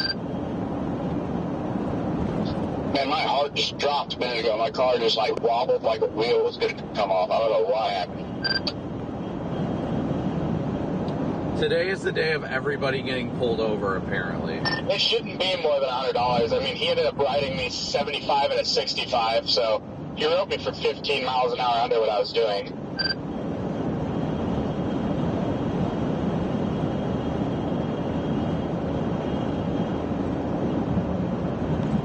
Oh, well, but there's a tower going up to my southwest. As what Brandon was referencing earlier, that's really unfortunate that that occurred, but it seems like those small towns, the way they make their revenue is from traffic citations. And you're just one of those victims. 5 over is not a big deal, but like I said, yeah, I got you. I'm sure it also had the fact that you were an out-of-state plate. So we're like 3 minutes out. Copy that. Showing up on radar, but they should be. There's one way back to the southwest, like probably down like Van Horn or something. Sierra Blanca, Van Horn, way back towards West Texas. Big tower back there. Another one kind of south of me here, so they're going out. We should start to get empty then, I assume. Corey, that storm or the tower you're talking of is now popping on radar along I-40 just east of Groom. The fact they gave you a ticket for 5 over, it's wild. Yeah, what would they have given you if you were going like 15 or 20? I mean, I've got a ticket for going 1 over before. Kind of just depends on the cop. When I was back in Ohio, To you, Brandon, 1 minute. He's kind of a jerk.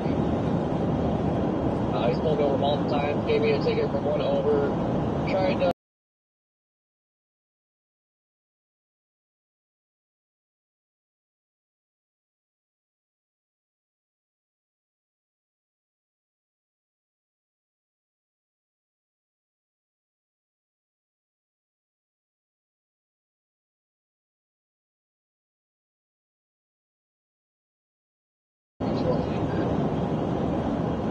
Yeah, I'm not sure what to think anymore.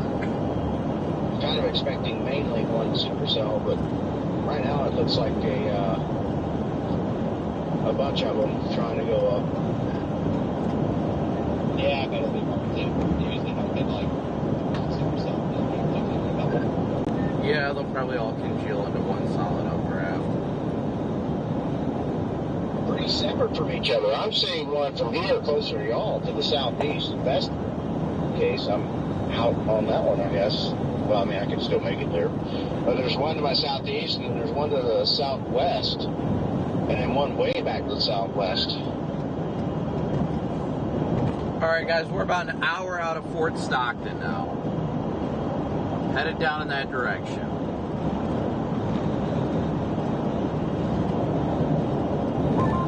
I'm just about to top off on fuel and take it from there. hold those cannon stop to expire too early because I got a trooper in front of me, so now I can't shoot fast.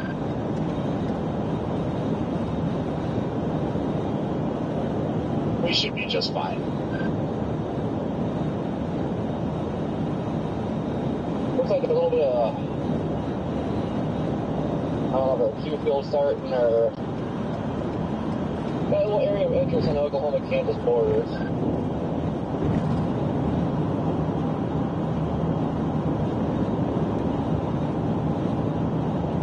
Just gotta hold off for 3 more hours.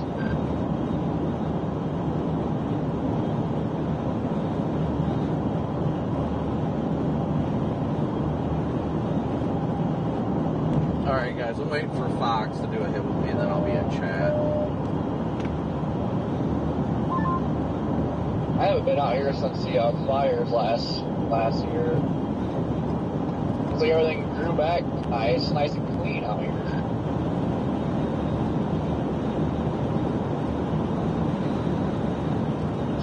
What the hell did somebody just send to our group chat?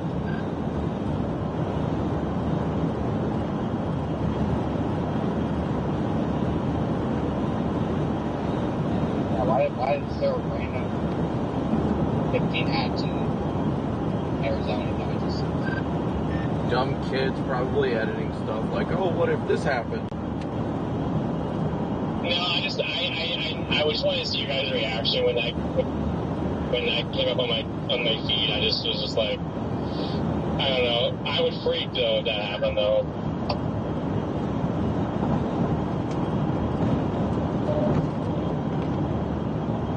It never would happen.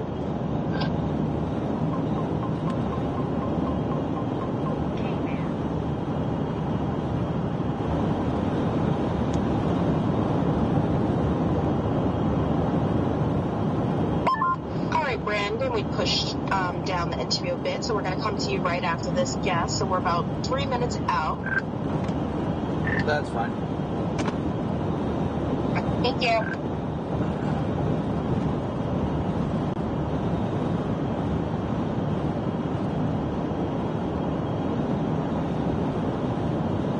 Alright guys, so we are continuing to head towards Fort Stockton right now. We are about just over an hour out right now, just over an hour out.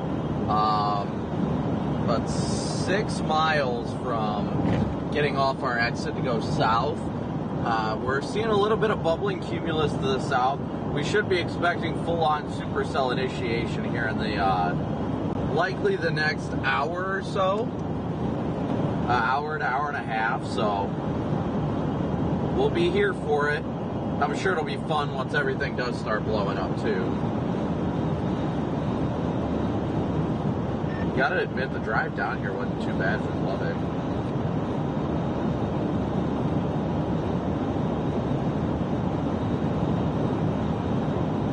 Not at all. It was nice to enjoy some good terrain.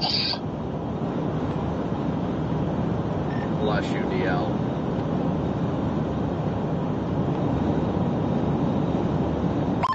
Right, Brandon. Kiana's going to bring you in.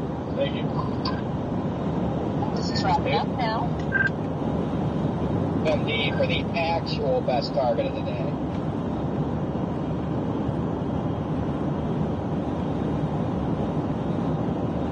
Carolinas.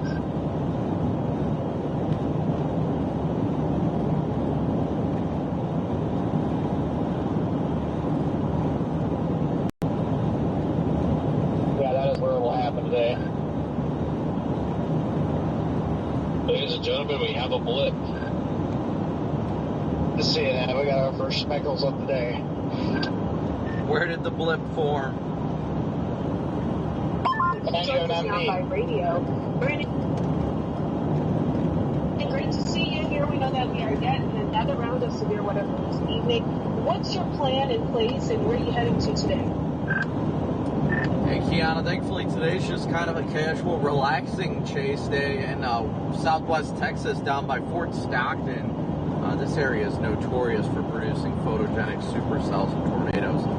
So we're heading down in that vicinity. Generally, we're only about an hour away from Fort Stockton now. We've got some bubbling cumulus starting to form. So today's really a good structure and large hail kind of day, but we'll see if we can squeeze out a tornado if there's some good moisture, but thankfully we're in great areas when it comes to just being in a rural area with lack of any population density.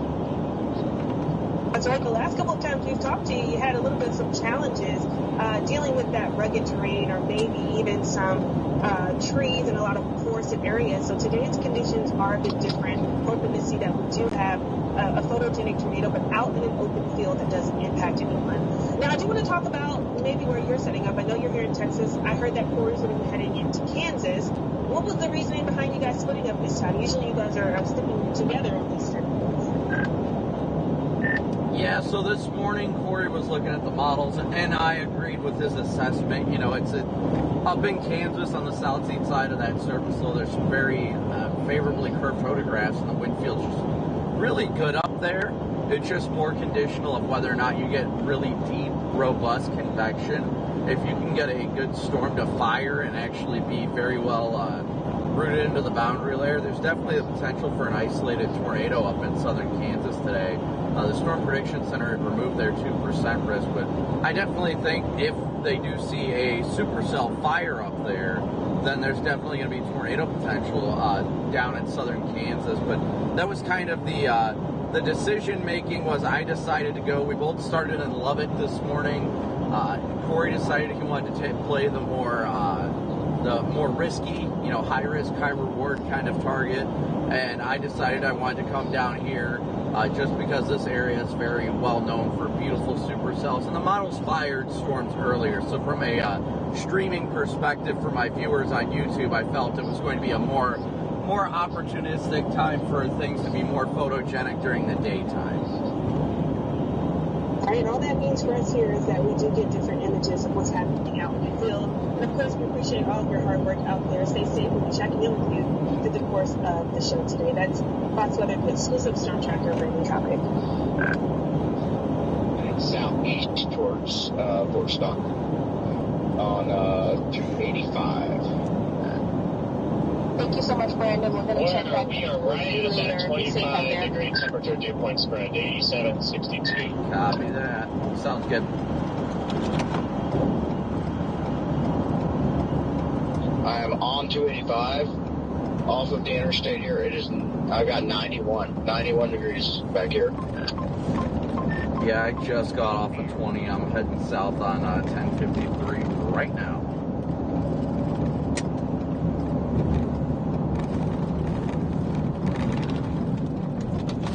Off of Fort Stockton. Here we go. Out here in the middle of nowhere, chat. We are out in the middle of nowhere. This is what it's all about.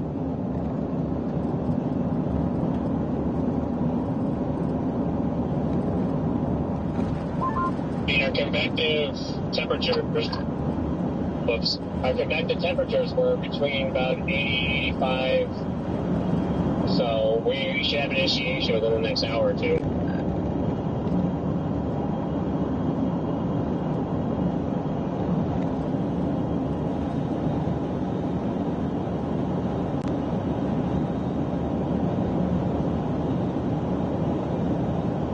Alright, let me get chat up here, guys. I know I haven't been able to be in because of all the chats with Fox. Like I said, these things are already relatively tall. I'm surprised they're not showing up pretty good on radar this time. I've seen that out here before, though, for some reason. I can't remember if there's any radar holes on the mid-load radar out here. I feel like we've had issues with that in the past. These updrafts are pretty skinny, so not surprised there's not much showing. You know, I agree. I just can't remember, like, if there is a radar hole issue down here.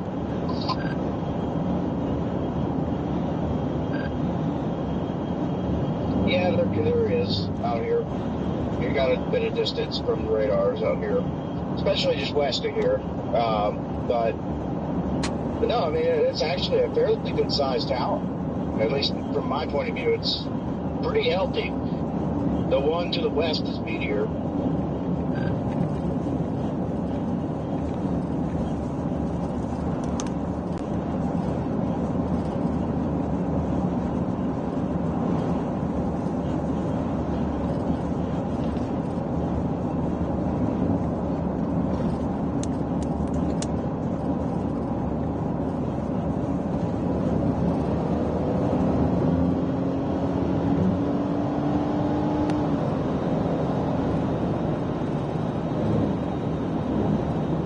Don't really have to rush to get south, but going at least the speed limit would be great.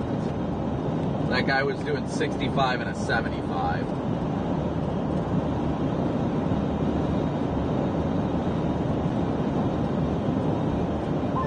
The watch mentions 2+ inch hail, and they mention if these supercells can find any enhanced vorticity or boundaries, and could produce a tornado.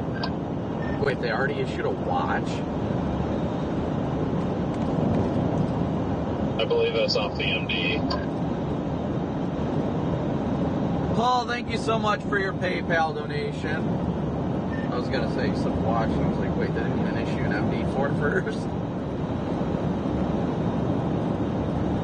I mean, the MD just came out, but yeah, I mean, we do have that. No watch yet. Probably by like 3:30, we'll have a watch, if I had to guess.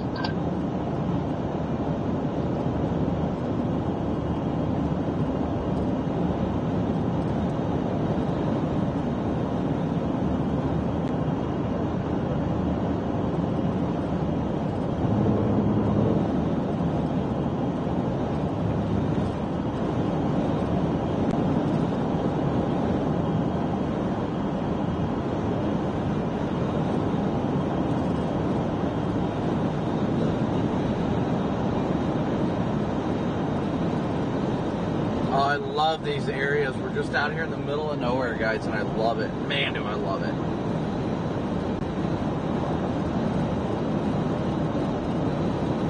Well, at least with an MD being issued, that's progress.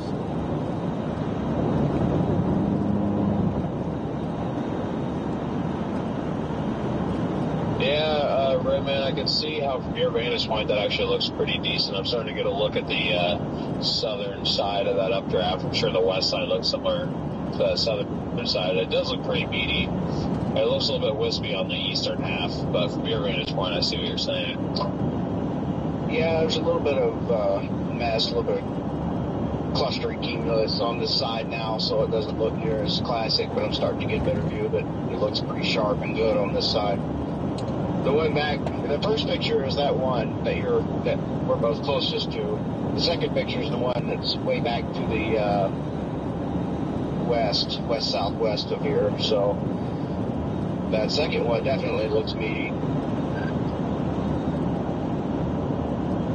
The second one's probably the blip that's on radar down there. Initial development will likely be supercellular, though flow aloft and deep layers shear a more marginal mid-level I think cave. so. Very large hail, 2+ in diameter and damaging wind where discrete modes can interact with outflow boundaries. Enhancing surface vorticity, a tornado could also be possible. As storms increase in coverage this afternoon, clustering along outflows will tend to be a mixed mode of supercells and multi-cells with an increase for the potential of damaging wind, some in excess of 70-80 mile an hour. A watch will be needed soon to cover this threat. So they will be issuing likely a severe thunderstorm watch shortly down here.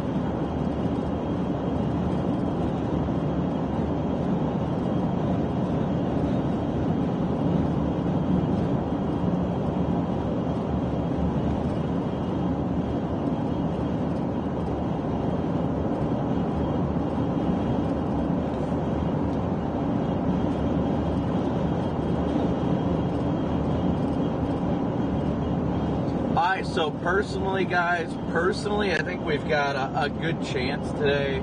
I think today's got a good chance for tornadoes as well as obviously very large hail. I think very large hail is going to be the predominant threat, but I think there is a chance that we could squeak out a tornado today. I think there's enough of a chance for us to squeak out a tornado, so we'll see. Why are we all going under the speed limit here? I don't understand this.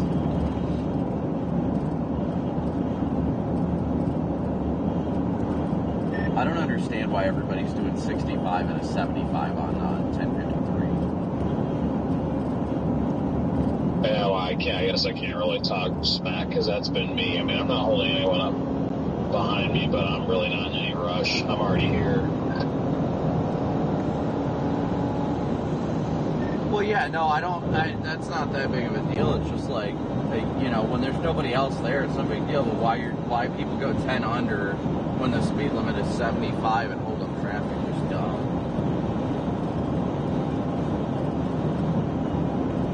But that's why there's passing zones.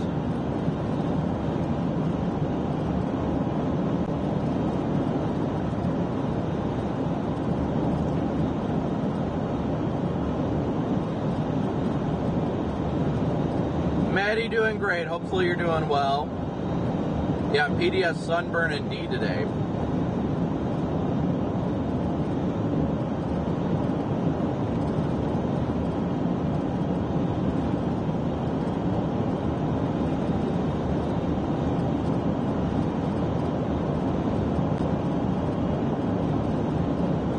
PDS sunshine indeed. Oh, I see the tower. Yeah, base is just a little high on the Fort Stockton, so. There it is. There's her tower. Yeah, just a tad. How ironically enough, as soon as we get close to Fort Stockton, our dew points drop like 4 degrees.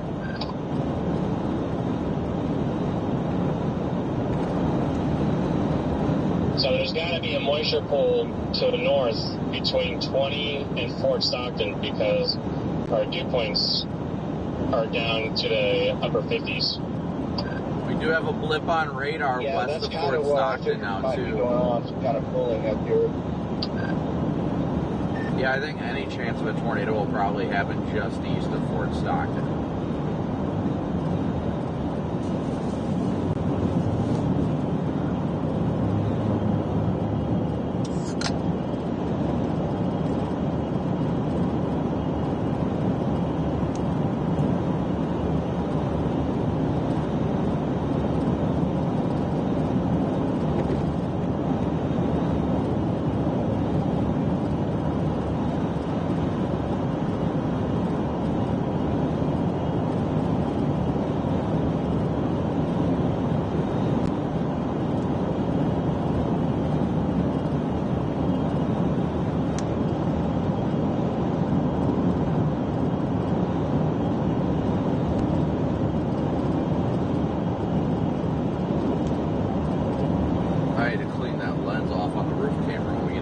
Fort Stockton.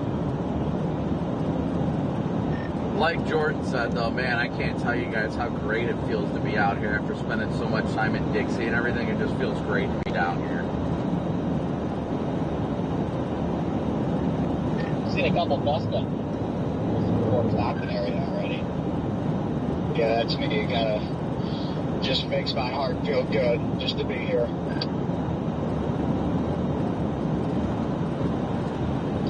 Yeah, I've been keeping my eye out for some of those. I figured we'll get some good dust devils. Maybe get a quick Landspout or something out of these early on, too. Which is one reason that if it was going to be easy to get to, I wanted to be out here early.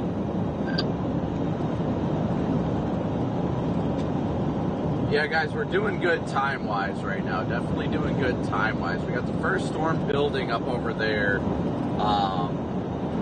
We're only 40 minutes outside of Fort Stockton, so we're doing great right now time-wise. Doing great time-wise.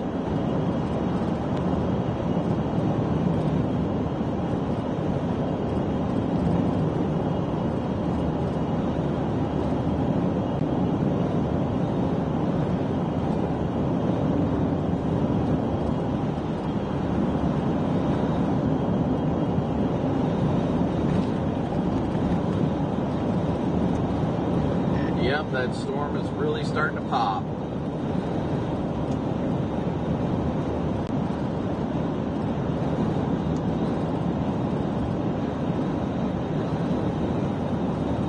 That's our baby right there. That's our baby. That storm south of 10 is just going up. Looks like it's moving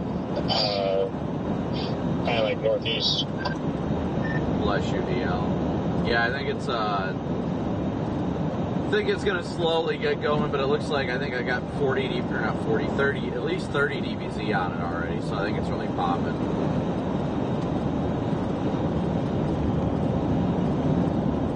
That little blip northwest of Fort Stockton is cooked. We got that updraft view right here, and it looks like it's toast right now. Still looks like it's going on satellite, but yeah, I can see it too. It doesn't look great. I'm getting gas at Fort Stockton right now, and then I would really like to see these updrafts be initiating near Pecos, not south of the highway. But I guess it is what it is. There's the Flying J. Yeah, I'm about to be. Yeah, I think they're going to kind of move a little bit north and east, and then eventually probably slide east and then southeast. So as long as they keep moving, I think we'll be all right. We got time, and hopefully they'll slide into the deeper moisture and get interesting.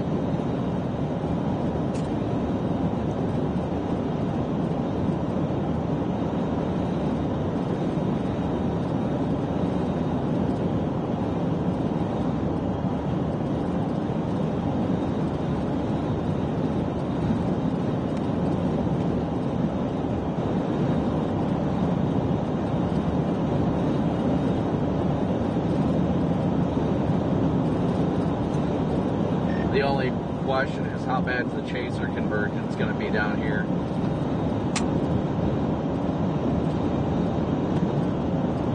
I mean, you got some people going straight up went to Kansas, and then overall it's still April, so if there's like hundreds of chasers by Fort Stockton on 2% in April, then I'm just gonna chalk up the season's cooked. We just passed 2 zebras and like 5 camels here in Oklahoma. That sounds like fun. Yeah, I don't know where you're at, but I just went to the Chevron. It's easier. Alright, so we are continuing south, guys. We do have storms initiating. Yeah, I prefer chevrons because I have it hard with them, but I just thought you were the Flying J, so let me hop over there. We definitely have storms initiating. Corey, what's your location?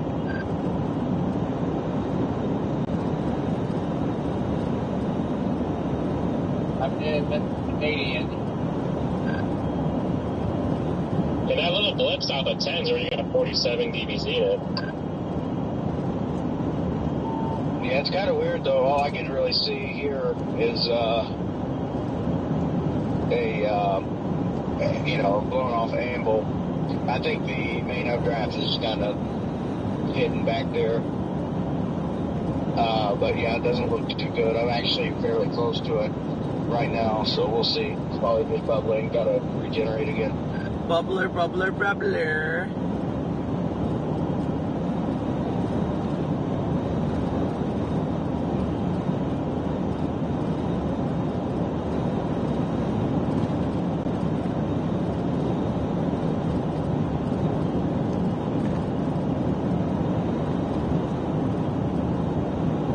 We've got 4,100 watching with 2,700 likes. Please be sure to hit that like and subscribe button as you tune in today. How's everybody doing today? What's up, chat? Where's everybody watching from?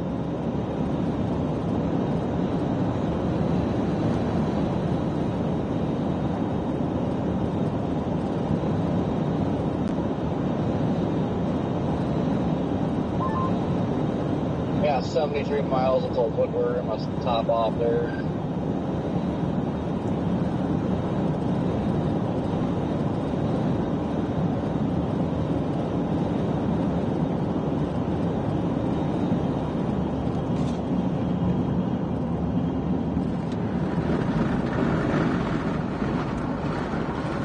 I got 89 degrees on the dash. That's exactly what I have here on this little side road I just got off on.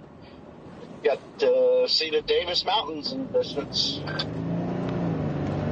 Got 85 up here. God, I'm loving it.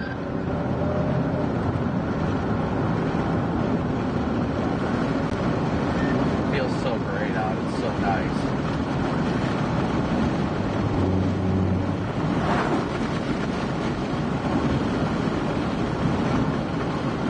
Currently 40 miles from Fort Stockton, enjoying the beautiful day out. We clearly have storms popping off to our north a little, or excuse me, south. You can see the bubbling cumulus over there.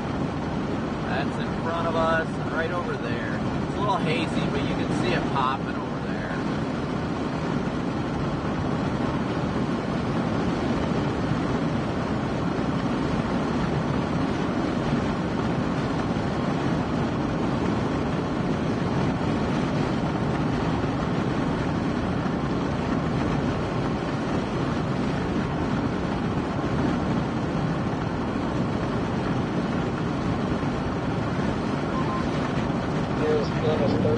This guy's going 20, and will stop like turn red like a 4 mile road. He's hitting his brakes like good job.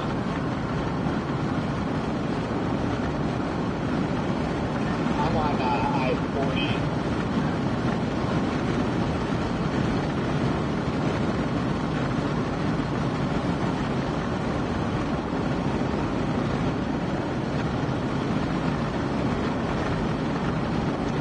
I can't tell you guys how great it feels outside right now. This thing just it looks like a bunch of shear right now. It's got a little bit of heat to it, but... Kayla, you sound like you're in Kentucky. Hard to say. There's no crisp edges or anything that I can see from my vantage point. Pretty close.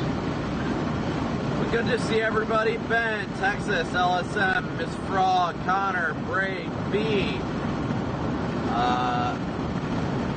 Kat, CT, Adele, Maurice, Kayla, Rebecca, Jim, Brenda, Carol, Dante, Mia, Kat, Marvin, Julie, Mike, David, just me, Demi, Dennis, Ben, Kayla again.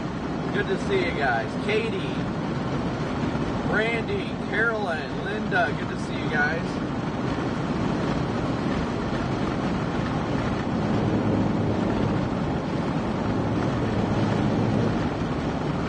Richard, good to see you.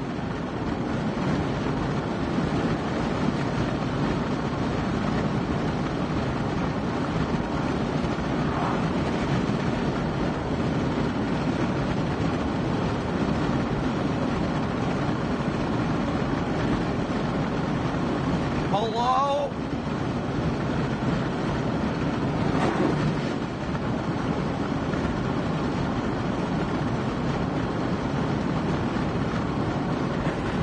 It feels so good out. Oh, so good out.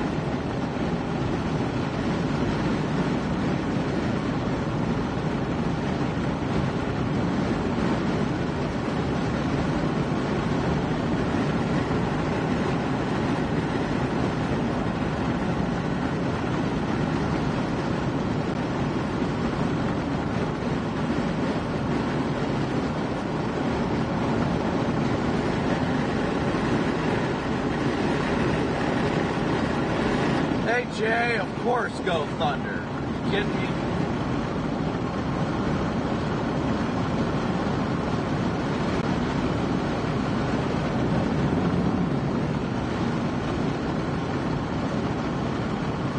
Back of that updraft is definitely bubbling.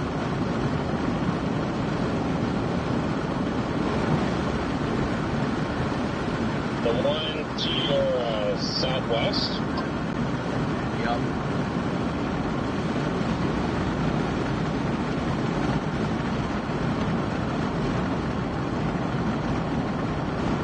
I can't tell if it's the first one that I'm seeing or the one south of I-10. I imagine it's the first one I'm closest to. Yeah, I was going to say, I believe you're seeing the one from your vantage point. I mean, it's going up, like, the DBZ keeps going up in that right there. The first attempt where did not look hot, but maybe now, after the first attempt, it's starting to establish itself. I'm getting 33,000 feet on the northern storm and 35 on the southern.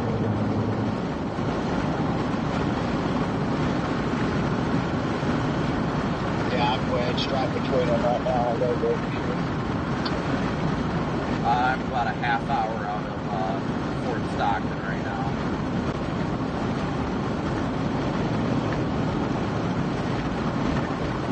Got us a little roll here.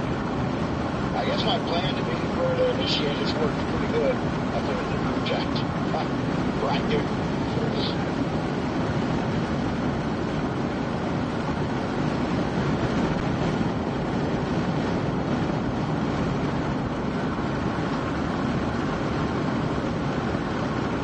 Alright guys, we got Supercells firing already.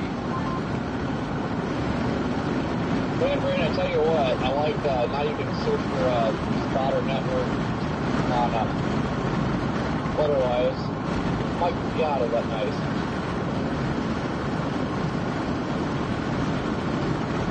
Yeah, the more and more I get adjusted to it, the more and more I love the feature.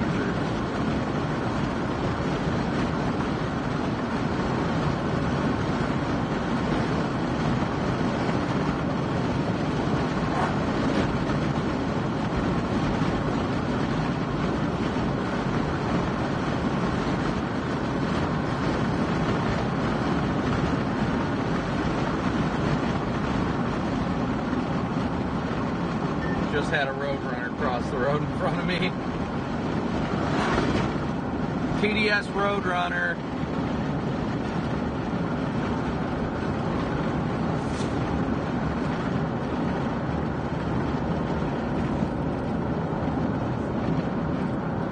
It's actually a lot of bubbling cumulus forming to my south-southeast now too.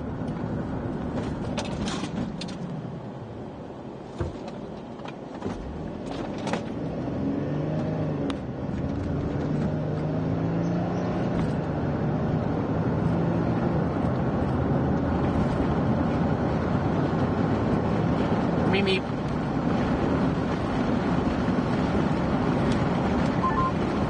Good news is these are moving at about 3 miles an hour, it looks like, so.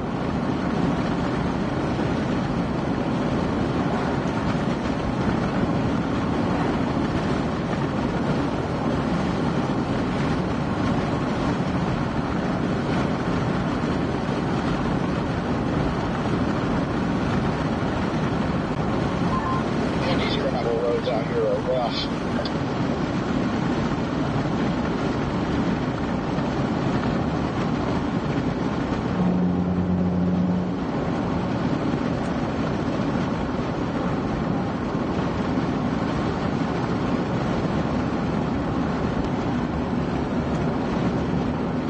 Yeah, the updraft of my southwest is getting very well sheared out. It looks really good though.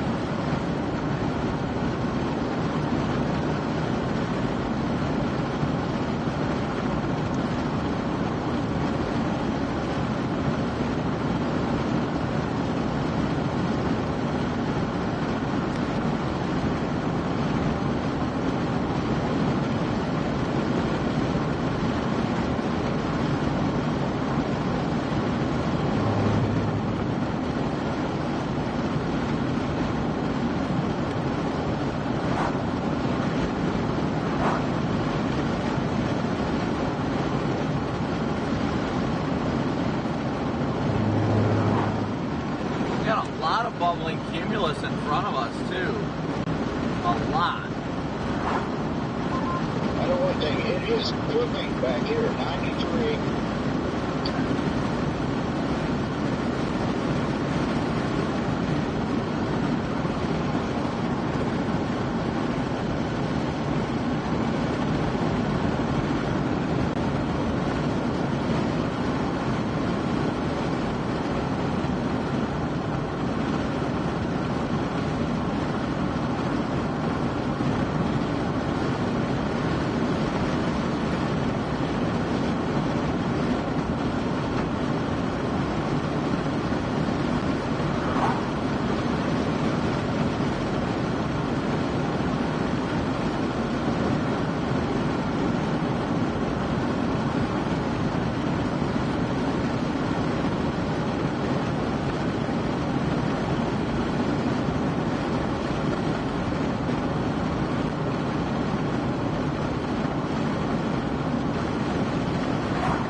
Definitely bubbling a lot off my south-southeast.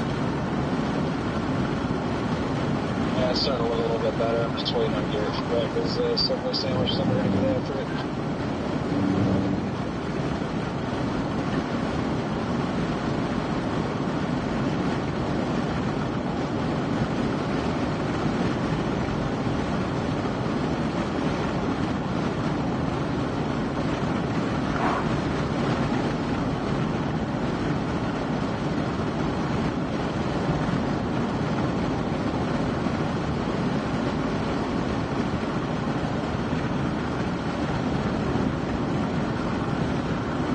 Look at that cumulus bubbling right there, guys. Look at that.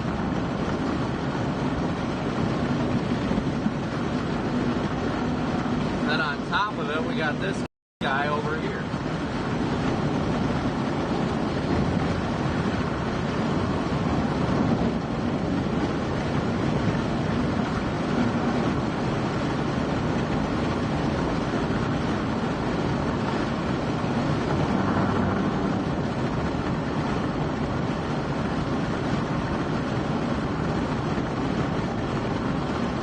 I gotta get that bug off the screen, but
doesn't even look like this northern storm is moving at all.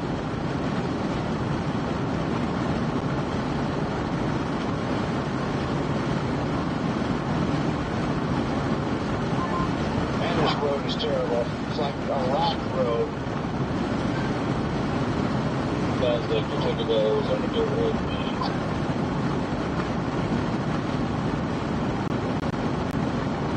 Yeah, I don't recommend the non-paved roads here.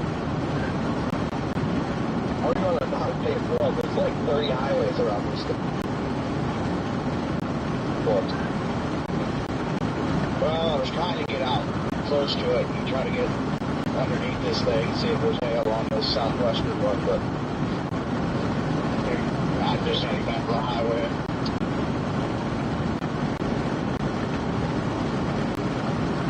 There's no roads underneath it anyway. There's not going to be until it gets to the highway.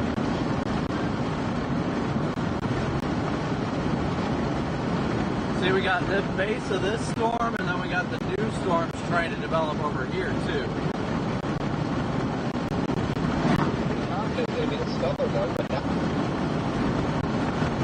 Oh, we got a nice cumulus band feeding into the storm, too. I'm liking how it's getting sheared out. I think that might help with our TD spread, too. That it's going to cool out the area ahead of the storm.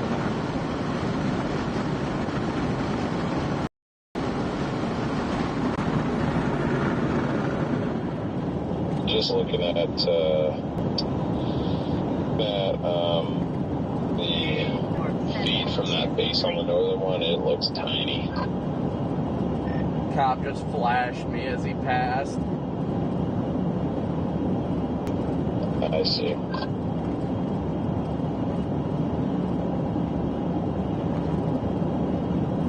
I thought I was getting pulled over there for a second, but he just lights on and turned it back off as he passed me. Damn, we could have gone 3 for 3 today. I mean, I literally am doing 77 and a 75 right now.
I usually enjoy going off pavement, but not on these roads.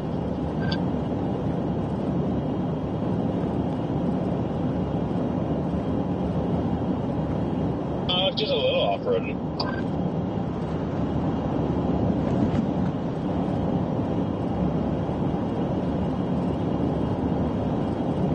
I'm gonna pull off on one of these lake inlets over here and look at the base of the storm. Plus, I gotta clean off my camera.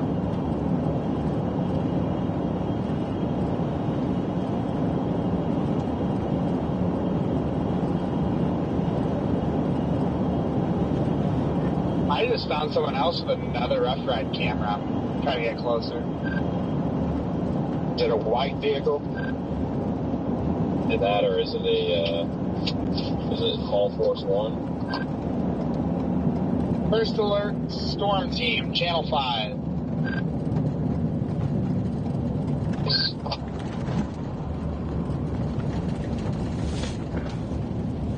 Of course, right where I was about to pull over, there's a bunch of power lines and stuff.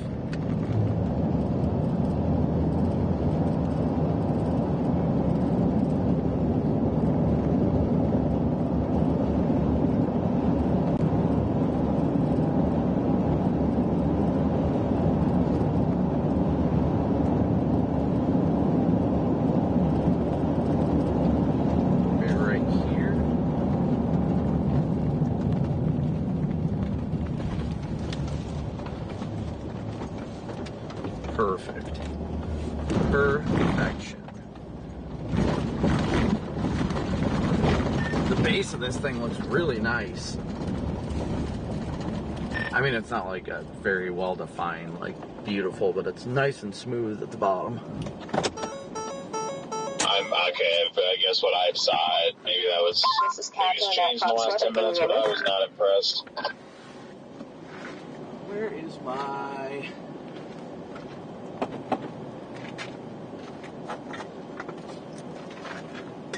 Ah, dang it. Yeah, I got it.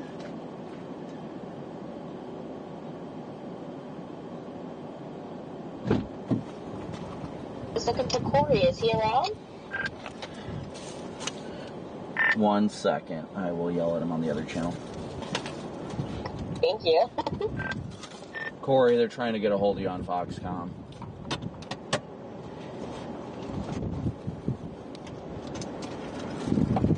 I'm in a bad area. You can have it.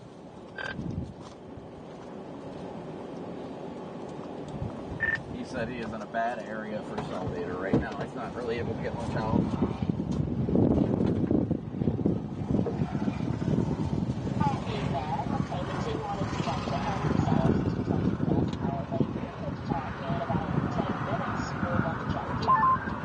Right, man, what do you see down there? Yeah, that's fine. I see that I should have just stayed on the highway.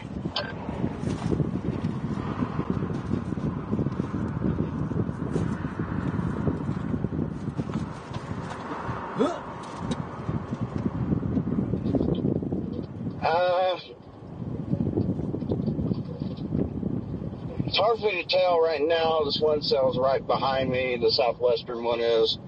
I'm just trying to get to pavement because my car's getting beat to hell, and now I'm on some private area, no through traffic, but I'm going through it anyway because I'm not going back that way. So.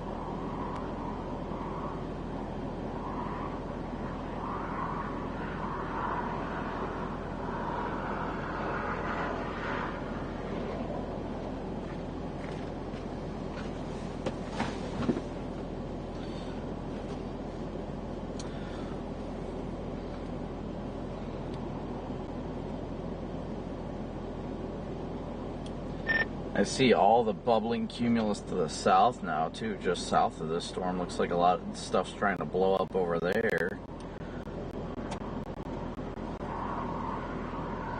I mean, I don't see anything super organized yet, but there definitely is a lot of cumulus, so it could be trying to organize into something a little bit later.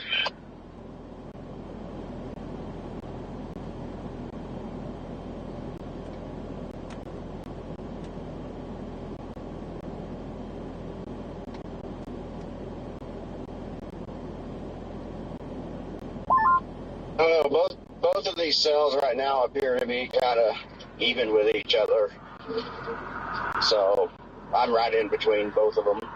They're both have some decent little bases. I mean, they're, really elevated, of course, right now, but fairly solid bases on them.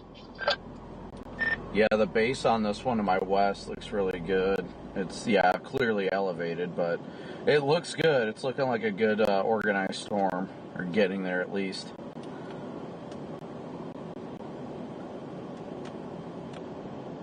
I'm just not sure which one at this point. Doesn't matter right now. It's still early, but just trying to figure out which one of these is going to dominate or if they're both going to just cluster together.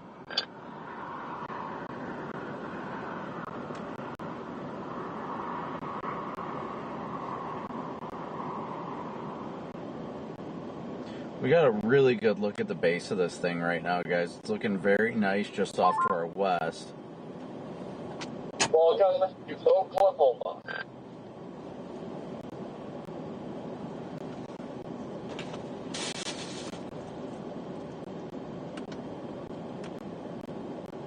Welcome to Okie Land.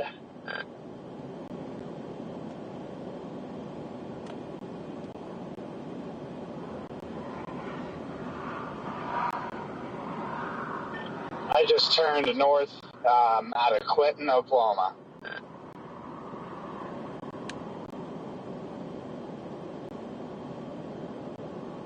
I got 45 miles to Woodward. Hell yeah, brother.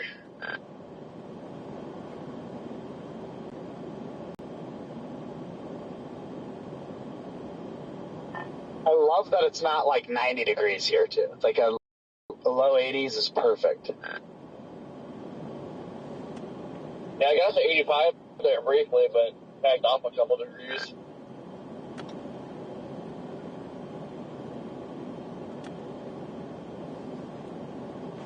The base of this thing is definitely getting wider. Got some cumulus trying to bubble just north of me. Possible early stages of the Q field popping up. But we'll see. The HRRR is right. You're going to have low 60 dew points at Medicine Lodge by like 6, 7 o'clock.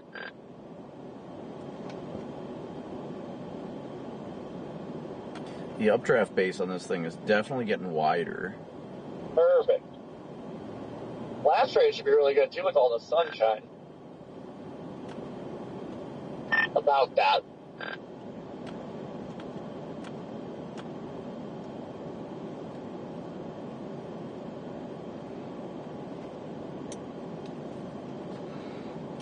Yeah, base is still looking good on this storm to my west. It's getting a little bit wider now. Went from a very small base to now it's expanding. It's LP by the looks of it. Very LP.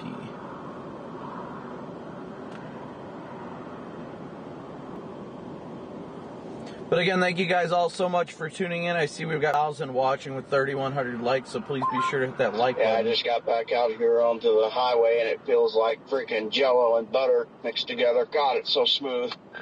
Jell-O and butter.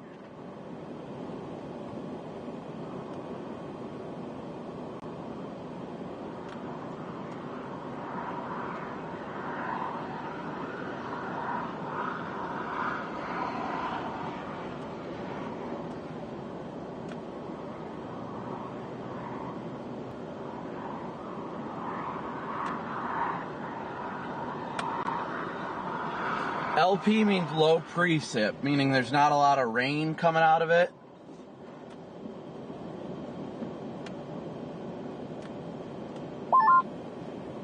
The meso analysis shows like 3 to 4 hours we'll have our storm. That's perfect for us to get there. We get timing.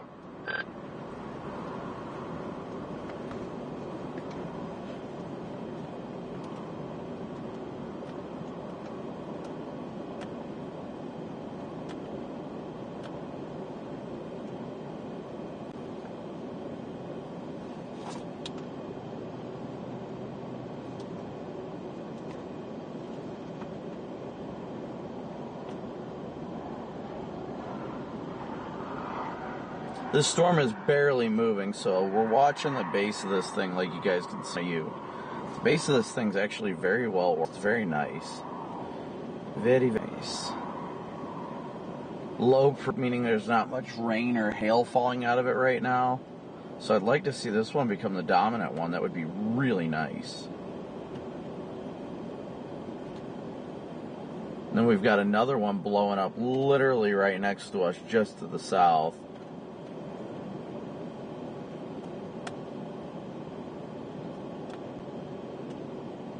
So we're watching them both right now. According to Echo Tops, this one's exploding on its southern flank, which makes sense. That's why the updraft base is widening by the looks of it. I went up 18 a little bit, storm runner. I'm going to find a pull-off somewhere up here. On 18 and just sit and watch this thing. It's not going anywhere anytime soon. It's got a big, wide base on it now, and it's just stationary.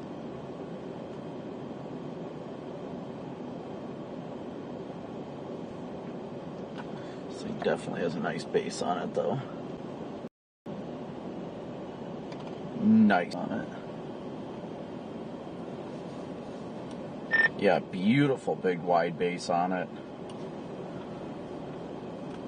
Yeah, both of these are really fairly interesting. Like I say, I'm still sitting in between them right now. I'm kind of interested in both of them. Connor, we are just north of town, and Freddie is right here. PDS raindrops.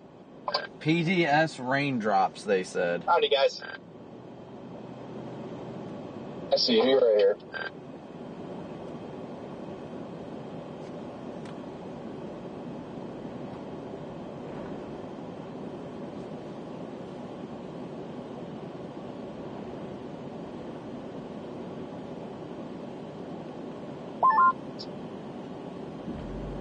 And confirmed you're in developing Q field.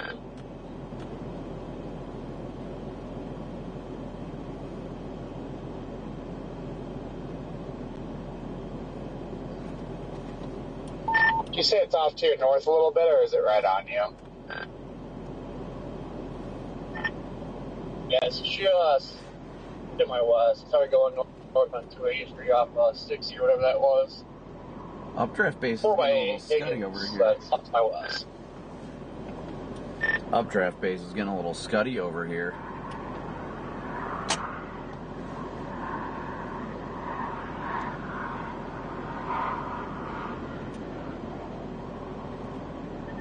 Actually, I see bubblers straight north too.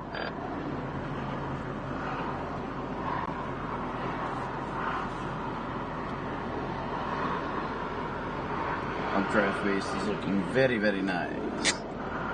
Very, very nice. Let's see what our road options are. We can always go back north. I don't think there's any like roads to go west aside from these. So might go to that like.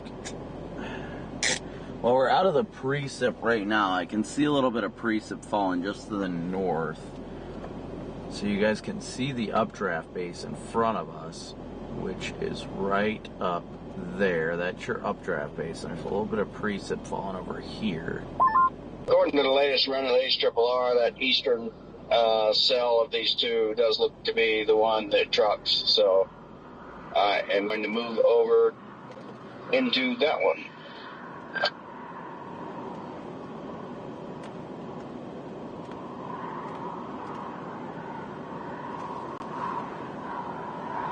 A lot of agitated cumulus over here, though. A lot.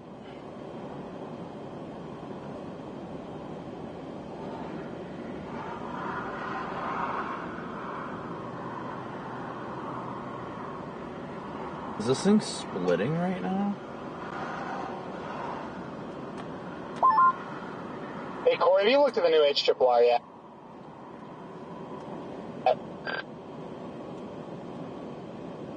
No, I just looked at metal now, so looks like we got a nice rogue storm.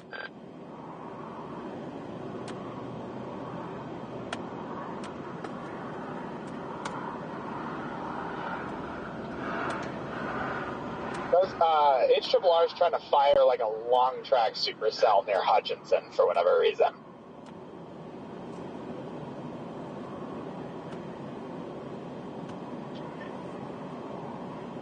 Yeah, I did notice this looked nice little bump a little bit north on Mezzo.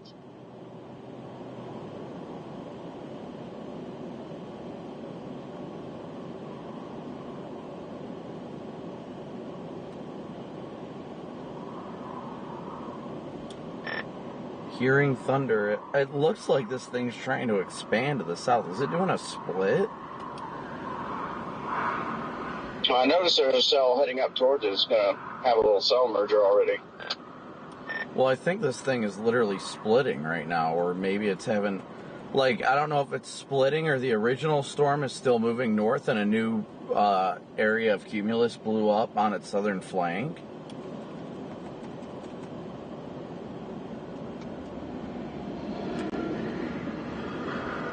I think I'm going to get moving a little bit. We can move back north a smidge here. Hey, Brandon, we're about 2 minutes away.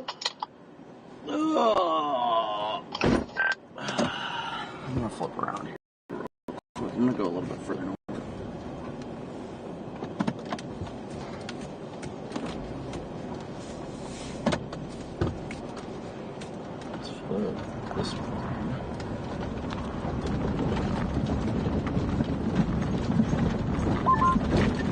HRRR is right on that chord. And it does have a supercell on the northeast quadrant of that surface flow moving southeast. I'd be surprised. Yeah, I'd probably want to be on that. This is Catherine, you copy? I bet we're going to end up near McCarney area. Awesome. We're about a minute out Wouldn't to be you. surprised if we end up doing something over that way. Yeah, Jordan, it just keeps hitting at a long cell period, so I think our chances are increasing a little bit. I'm going to continue through Medicine Lodge, but I'm also going to keep that option north open just in case the next runs continue putting a long track supercell again, because if that's the case, yeah.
Brandon Copic. He joins us now by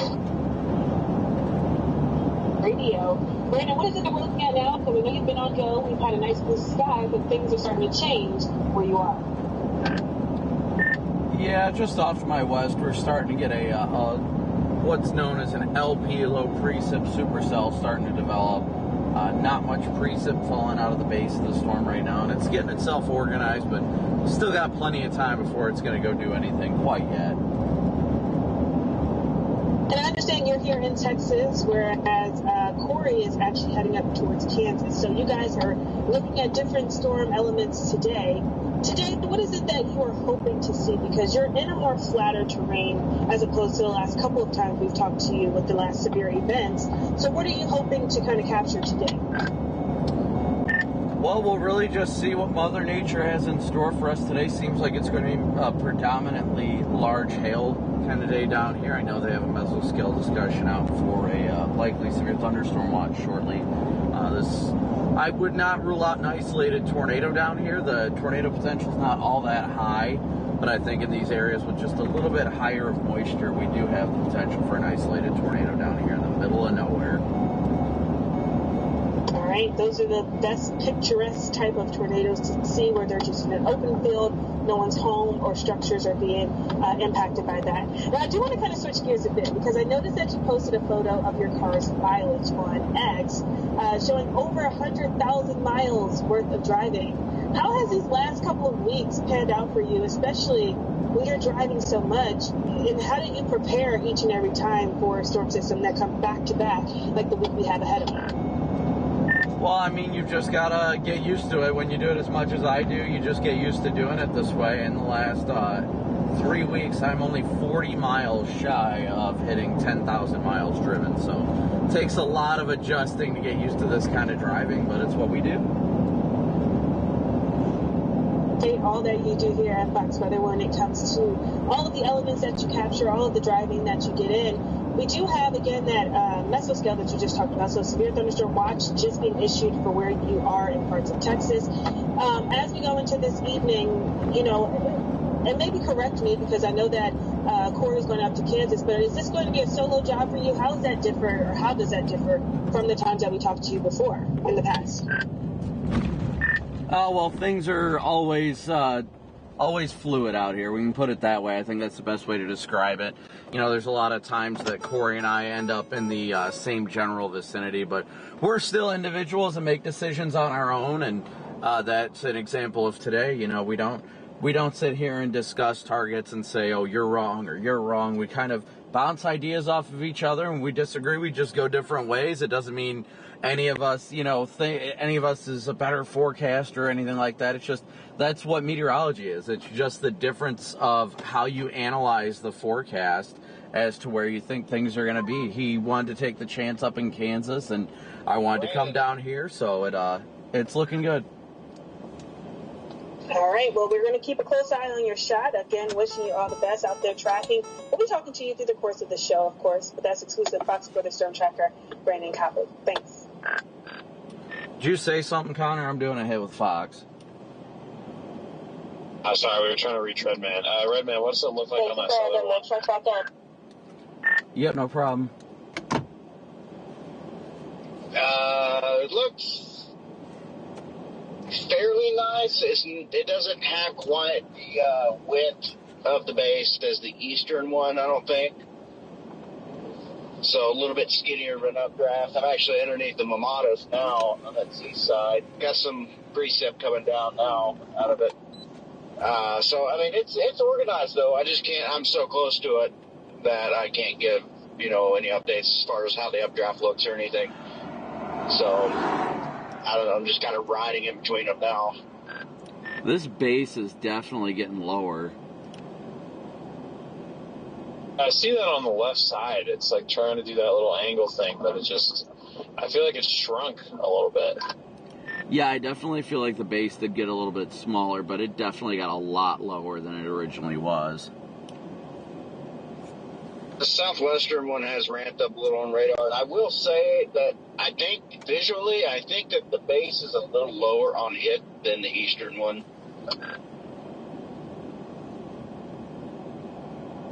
I'm hearing like non-stop thunder on this thing. But yeah, it says it's up to 42,000 feet now as well. I think it's popping through.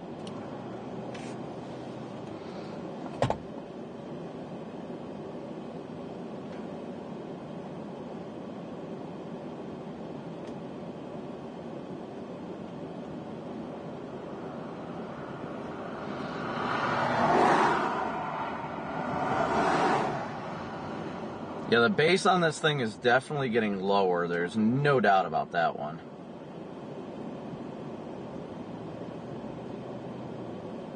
Lots of thunder I'm hearing. I'm not seeing any CGs, but I'm hearing a lot of thunder too. Let's just go focused on that camera.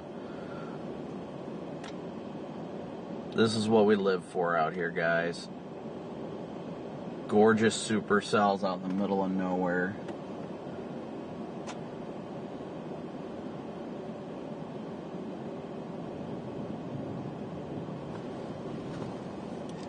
Base looks like it's getting wider now, DL. I know, it's starting to. We're watching the updraft.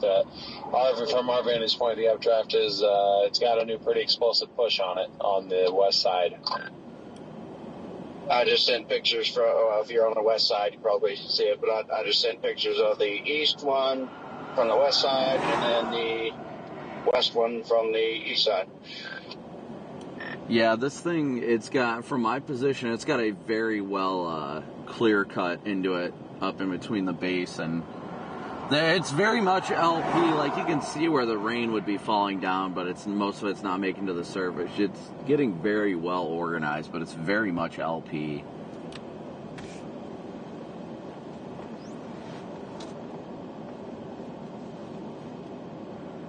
Right now, they're both intensifying on radar.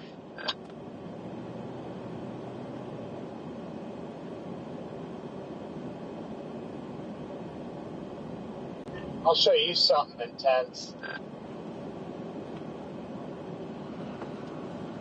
Oh.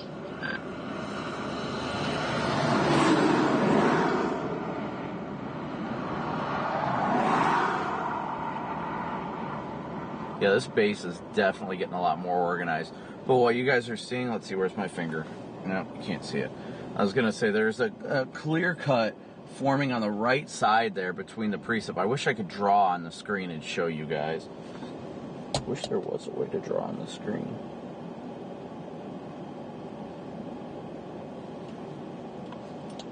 Man, I'll tell you what, Connor, I wish I could draw on the screen of this freaking YOLO box.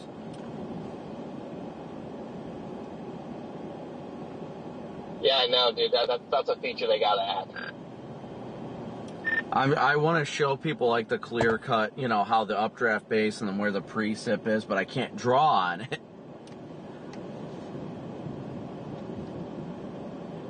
Yeah, there's a couple mobile streaming apps that allow you to draw on it, but it doesn't help us much.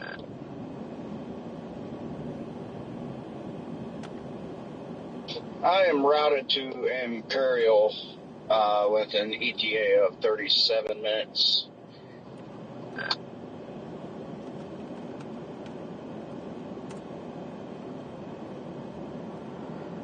Interested in that spot. I think you got 11 that goes southeastward out of there towards McCarney.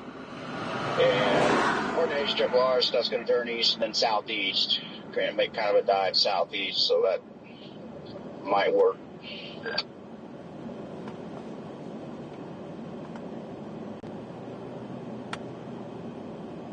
As long as that doesn't turn southeast, you know, like...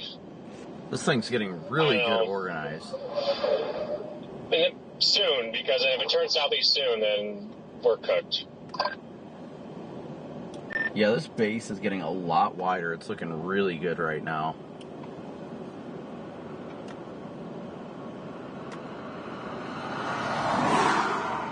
Yeah, I feel like visually this one north of Fort Stockton, it's looked like this for the last like 20 minutes, but I'm thinking like right now I'm like 80% cluster west of Fort Stockton, 20% north of Fort Stockton, just because like I feel like this thing has been looking a little bit worse from the south side. I concur. Well, I can say for a fact, sitting where I am east of the main updraft base, it's only looking more organized.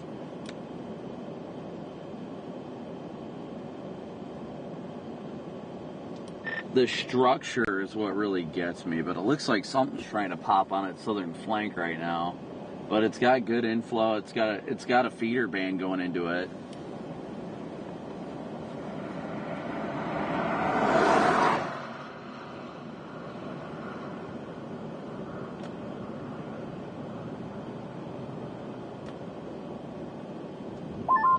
Yeah, I just spilled my nuts there, but yeah, it looks like, I mean, there's actually some lightning uptick, at least with the northern one here, but I just think, like, looking at radar, you have, like, a bunch of, like, you know, cells popping up to the southwest, bunch of updrafts, so I think long-term, something's going to blow up just to the southwest or west of Fort Stockton there, but, I mean, we're so close to these storms, you know, like, we could be on the Fort Stockton one in literally, like, 10 minutes, so it's really, like, I mean, we can just sit here and do whatever the heck we want for now.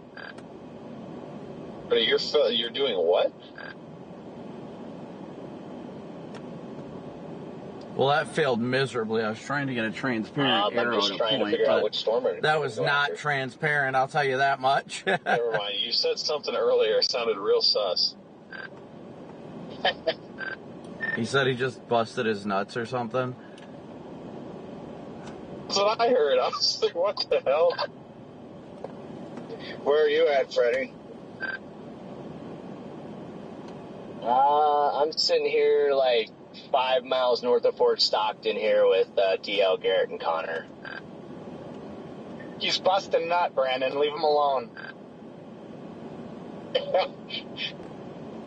Must be on 18 then. Okay, I got you. I don't know if you guys can see it from your perspective, but this thing is definitely forming a solid inflow band on the southeast flank of it. I can see it feeding into the updraft base. Hey, Corey, we have an MD with an 80% chance of a watch issuance. Perfect. I'm on 1776. Route 1776 right now. A little south of Coyanosa. This thing is looking better and better, guys. Really good. Did I just hear a raindrop?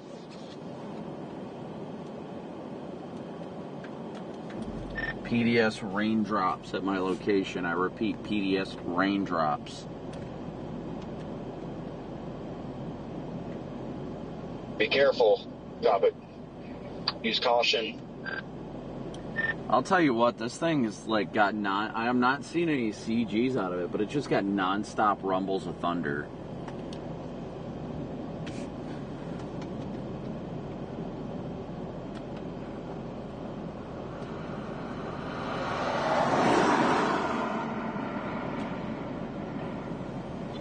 No mention of tornadoes, though. Yeah, they won't mention it until one happens. This thing is looking great, guys. I don't think they were happy that Royals put a 2% up there because they took it away right away. So Royals is probably praying for something to happen. This thing's actually looking better and better. It's taken a little time for the base to get organized up here, but it's looking really good. And again, thank you guys so much for tuning in. Ian, thank you so much for your PayPal donation. Thank you so much, Ian. And thank you guys for your Venmo, PayPal, Cash App donations, and Super Chats. We got 6,100 watching right now with 3,400 likes, so please be sure to hit that like button. Hit that like and subscribe button as you tune in.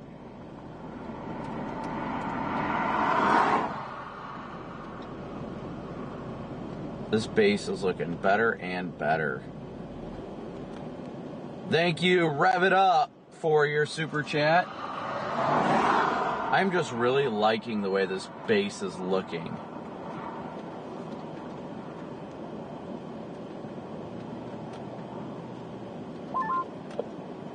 Pretty cool though, like, pretty much paralleling this boundary. We are up to 49,000 feet. I think this one's really getting going. It looks like it might have some motion underneath the base too. A little bit of left and right.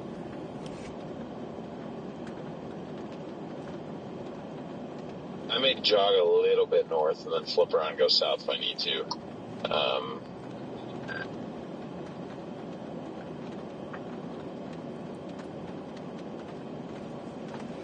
Yeah, I'm just driving all around this thing. Yeah, this thing's looking good, guys. It's getting very well organized. I like it. I still have a lot of options. Like right now on 1776 here in Coyanosa, I could drop south and get the western one, get on it towards I-10, or I could go east to 108 or whatever that y'all are on, or 18, and get on that and drop south. But then if it keeps drifting northeast and then goes southeast, then I want to go to the I mean, this storm up here to the north is in that, looks like it's in that pocket of cooling moisture, because when we were reading 60 dew points up here until we got close to Port Stockton, and then things started dropping into the, see, our moisture is already rising the further north we go.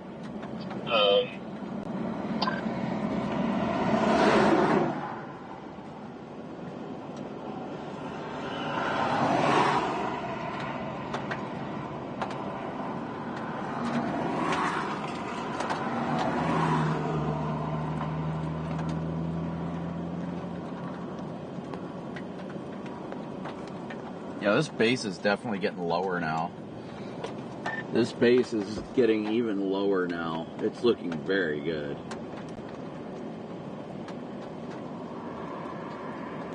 Yeah, I'm driving up on it from the south. Yeah, I haven't noticed it getting any lower, but it's definitely a cool looking base.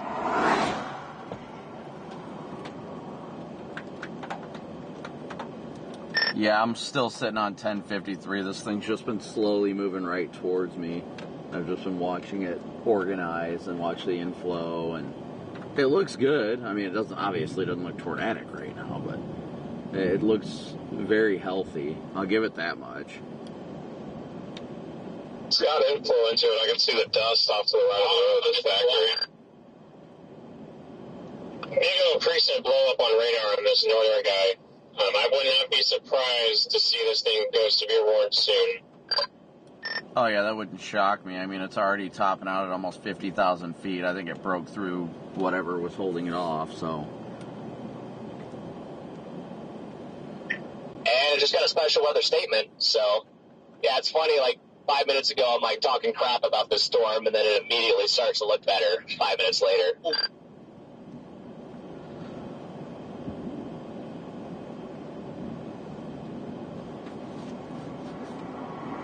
Nice, it's already moving at 10 miles an hour. 10 miles an hour, that doesn't shock me at all. I don't even know if it's moving that fast, really. I'm gonna stop right here, DL. Wow, that new scan's got like 60 dBCs there. This thing's blowing up. Yeah, the track on it says north-northeast at 1 knot. Yeah, the special weather statement says northeast at 10 miles an hour. 10 million power lines, so I want to get a little bit past this. Yeah, I thought those power lines were gonna be before, not after. There's a spot right up here. Yeah, I think this thing might go severe warning soon, guys. I don't see it, but I'm hearing sporadic hail in the distance.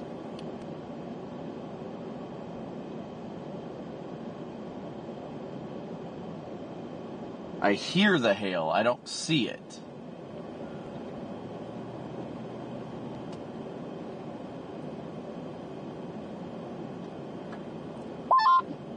What's your ETA to Medicine Lodge, Corey?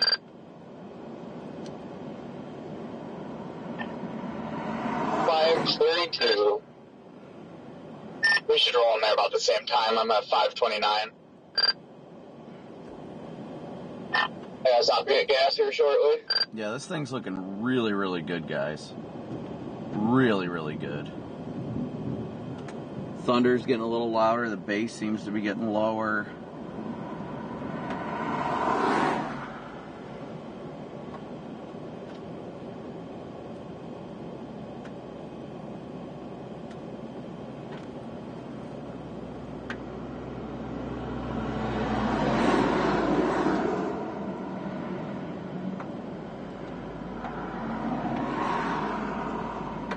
We're sitting in a good spot. I might even get out and shoot. Watch, all these, the storms from the south, I mean, merging in this one and it becomes one giant thing.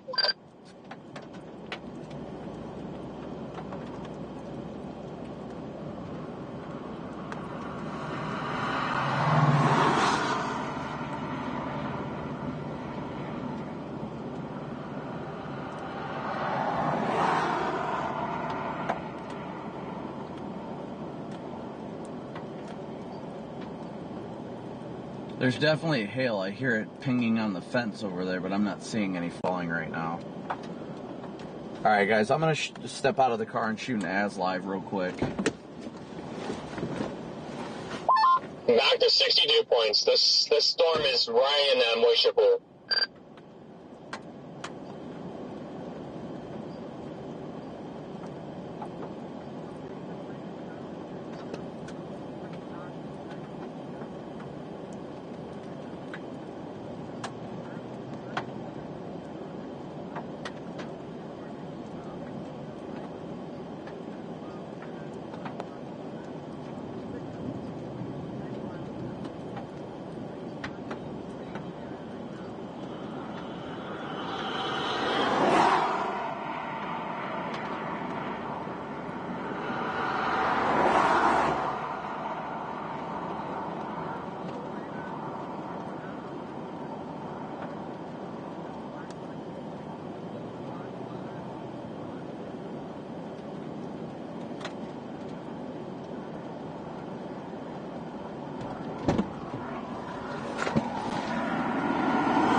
I can definitely tell just visually how much that core is starting to intensify.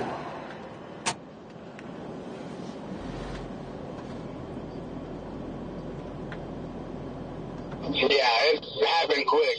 I mean, I can't really see through it anymore. Went from being able to see through it perfectly to not.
This thing is looking very, very healthy, guys. Very healthy.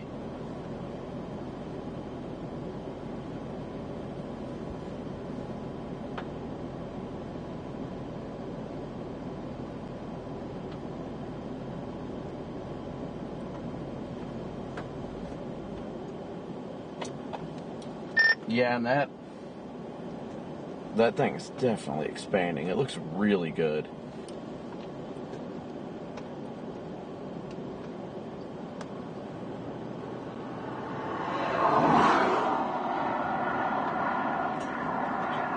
It's moving so slow that radar doesn't even have a storm track for it.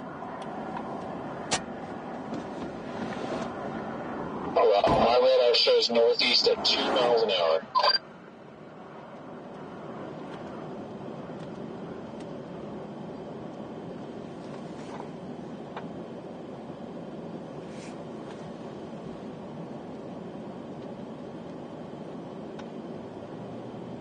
Isn't this thing incredible, guys? Just a slow-moving Supercell right here. Not doing much. It's just cool. Just cool. In the middle of nowhere out here.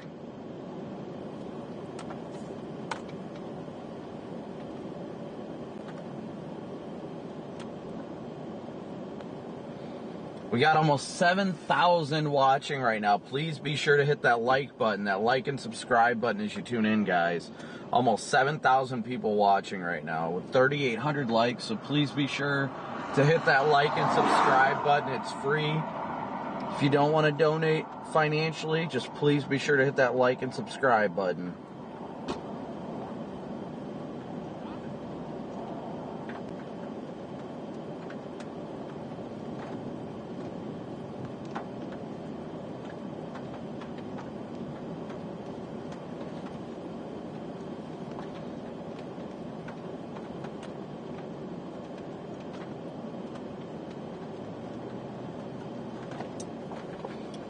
Anybody over there gonna go poke the precip and see if there's any hail in it? I'm probably going to fairly shortly. I'm thinking about diving south through it from the north side of it and coming around it on the north side.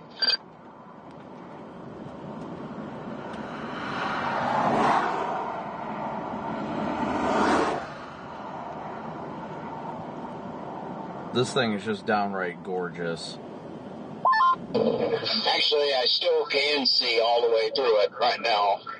A little hazy looking through there, but I can see through it. This thing looks terrible now.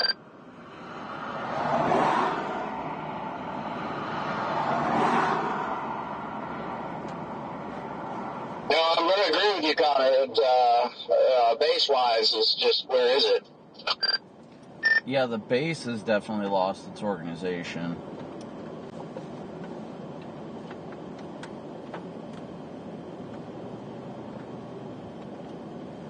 Looks like a storm firing off to the south of us is probably going to run into this thing too.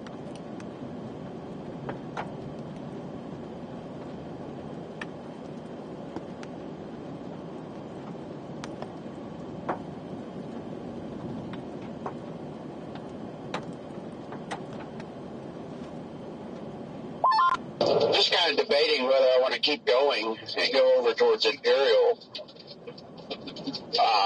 And there's another north-south road to the east of that 18 there, that 1450. I don't know if I want to try to get over there. But, you know, because I think it's going to start moving at some point. We feel like possibly this base is starting to relocate off to the east, possibly. Yeah, I'd agree with that. I see it now. It's starting. It's getting more well defined, closer to where I'm at now. It's definitely reorganizing off to the east. We're probably gonna have to position a little bit further south.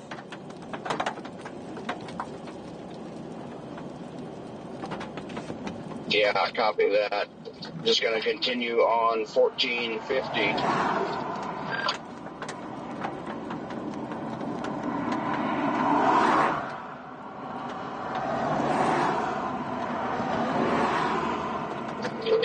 Yes, precip.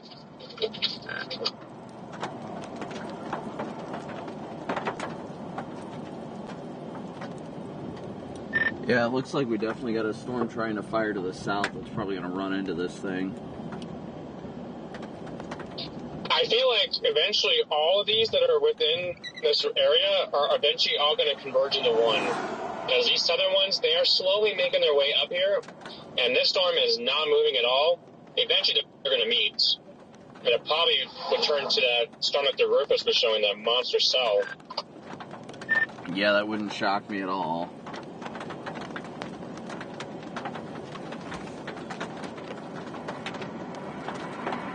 I'm going to back up a little bit here, guys, just to keep a good view of it.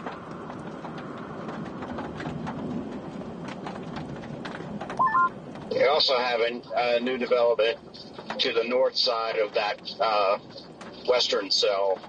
So, yeah, it's all just starting to cluster in and come together.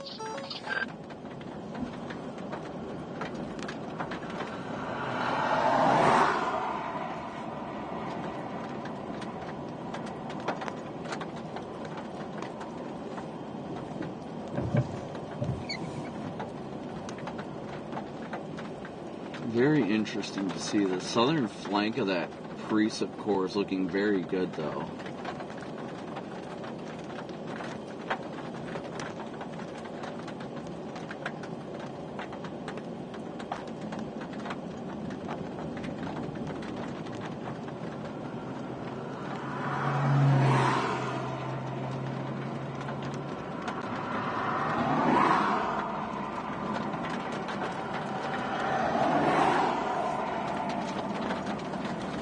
Yeah, it looks like the base is trying to reform over here.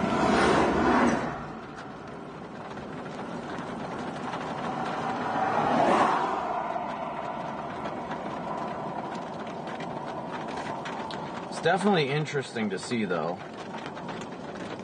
Looks like we're about to undergo a merger. 55/62.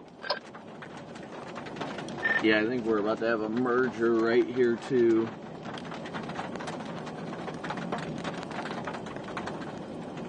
Looks like a storm formed to the south and is moving northeast, and then our storm really isn't moving all that much.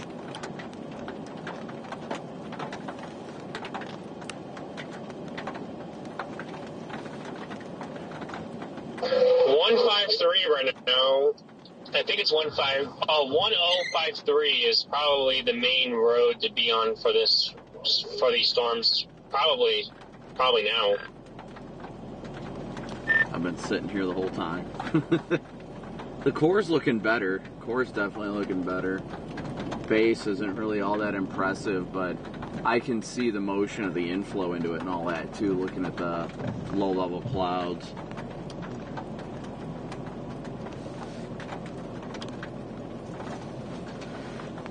Yeah, like right now I'm just trying to figure out like how we're going to want to like route ourselves, because it's going to cross this Highway 18, and then there's like another road that goes like north-south out of Fort Stockton just to the east of the storm that goes up to Imperial, but there's like no roads due east of this thing, so I'm thinking either going to have to drop down to Fort Stockton and then over, or go up to Imperial and drop down.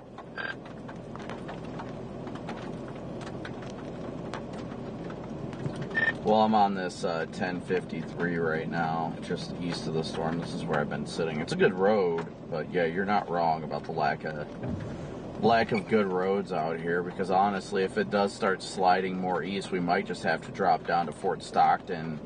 Either hit Imperial, like you said, and take 11 over to 67, or drop down to I-10 and go to 67 that way. I think it's going to slowly make its way over towards 67.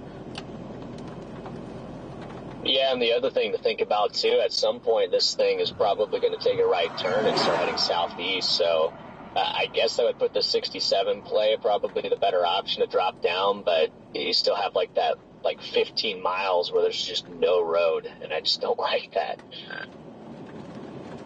They just put out a severe thunderstorm warning.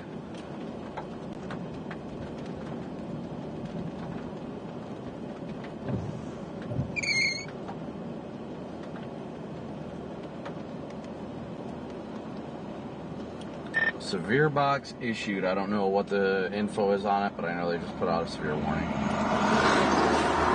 Yeah, so it's golf balls and 70. Yeah, that sounds about right.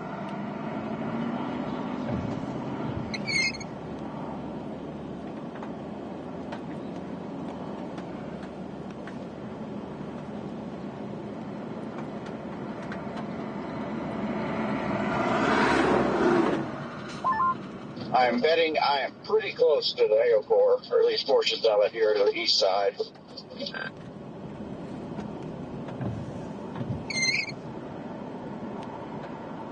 I'm joining you in your core sample, DL. I can't believe you're going for a core sample, DL, but I might just follow you. I want to get into the severe warning to get my overlay to update.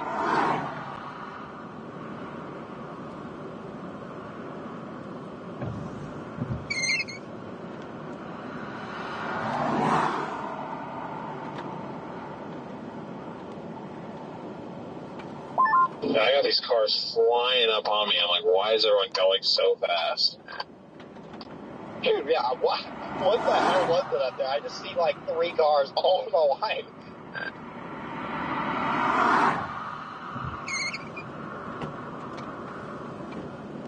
Average Texas moment. Average.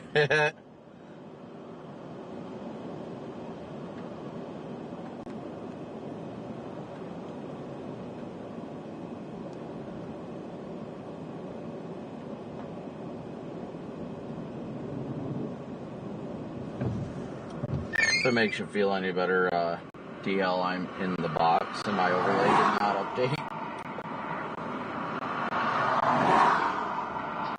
Yeah, I don't know why it doesn't always work. Never mind, just did. I have hail at 1450 and 1053. Yeah, 1053 and 1450 got hail. I always just manually switch mine over. I just got my phone connected by OBS. All I have to do is just press switch scene, and it does it for me. That way I'm not relying on having to be in the warning box to actually switch it if it's my target. Yeah, you're not far just ahead of me, Red Man. I think you're only I don't know, a couple miles north of me if you're getting that hail. Yeah, copy that. So you're turning around, Connor? No, I'm going north. New updraft base forming to the west. Yeah, it doesn't actually look terrible off to my west. Hey, Corey, do you want to switch over to TAC 2 with me? Copy.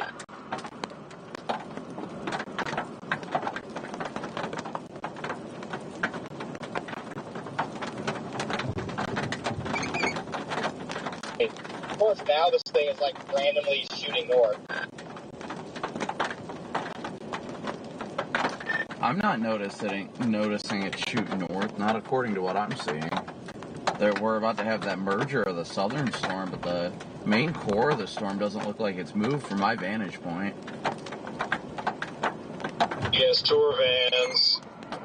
On radar, it's moving to the north.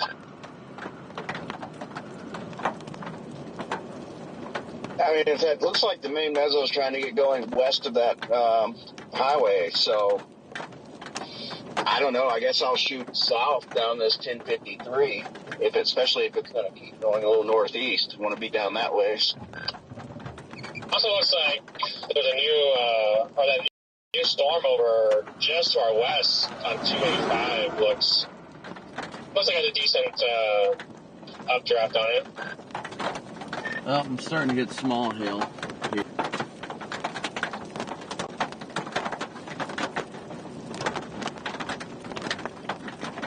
Yeah, I got very, very small hail starting to fall here.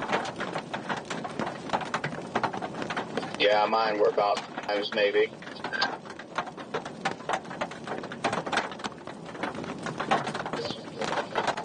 Noodle. 18Z NATOcast came out and still has the avocado down here. Maybe they made that blip a little bit bigger.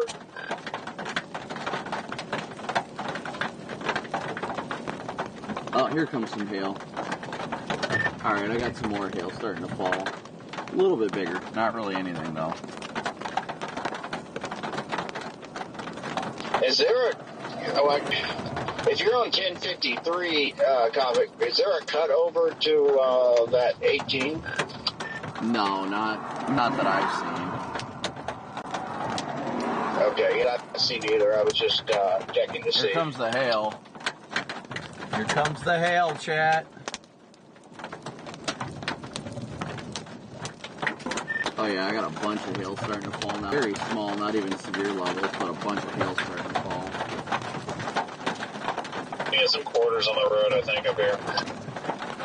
Well, this hail that's coming down isn't even from the storm. This is from the one coming up from the south. Yeah, there is looks like some severe level hail off to the side of the road here.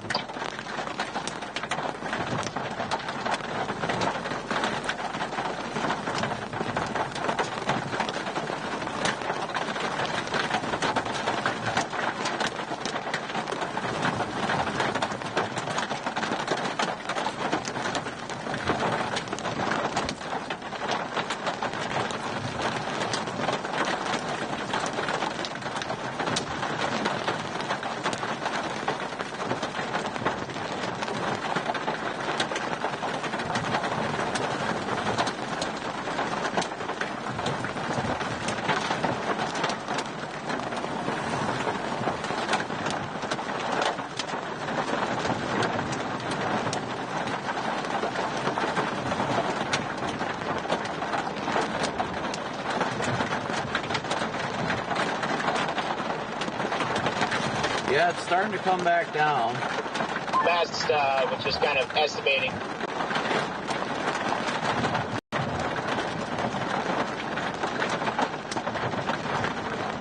Wi-Fi off.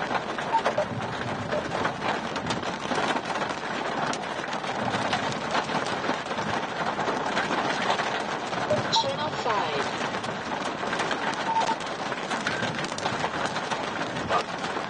Not confident on which storm is going to be the one.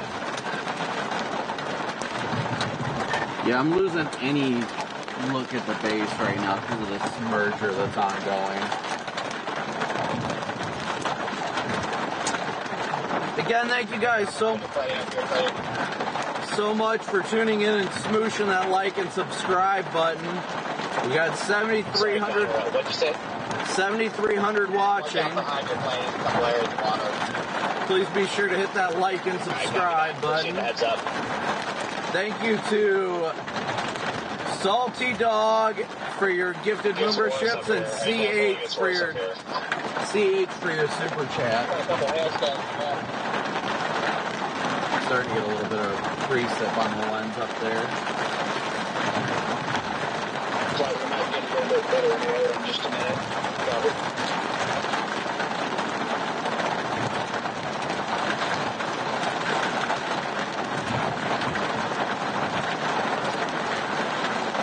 7,300 watching with just about 4,500 likes. Let's get that up to the same amount of viewers. Thank you so much, guys.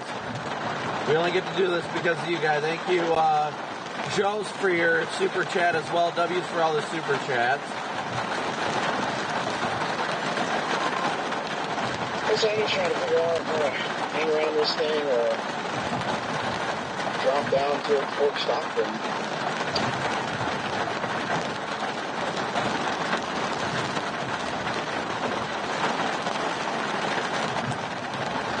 Yeah, as of right now, I want to see what this merger does, but I'm kind of leaning towards going to Fort Stockton. The Southern Storm's looking interesting. Yeah, now I'm once again thinking the Southern Storm is the better one, but they're just so slow to develop, though. I'm just I don't know, I'm just going to kind of wait. I've seen an upset coming like that top to the Southern Cell.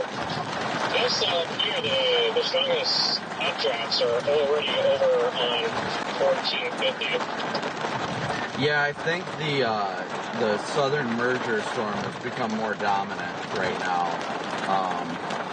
And so I'm starting to see some clear air pop off to my west. I want to see what this merger does first. So I feel like this area up here has got a little bit better moisture than that one down by Fort Stockton.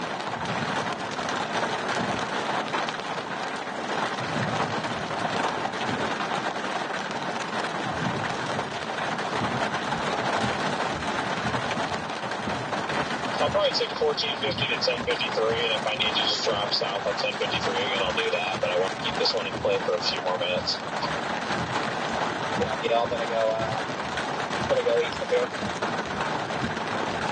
We do have 11 that we can go on to. So we do have options, guys. We do have options.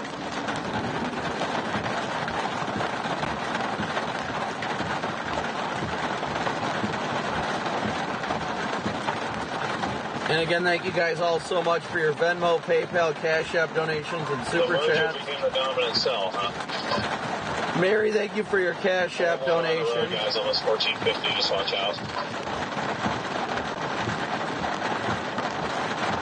We're only 400 likes away from 5,000 likes.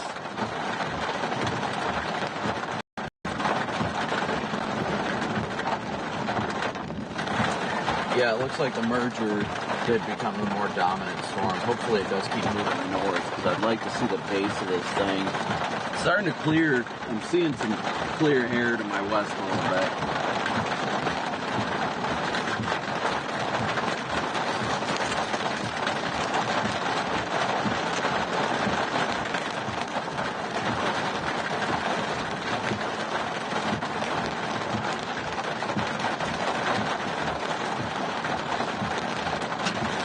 There go the PDS tour vans.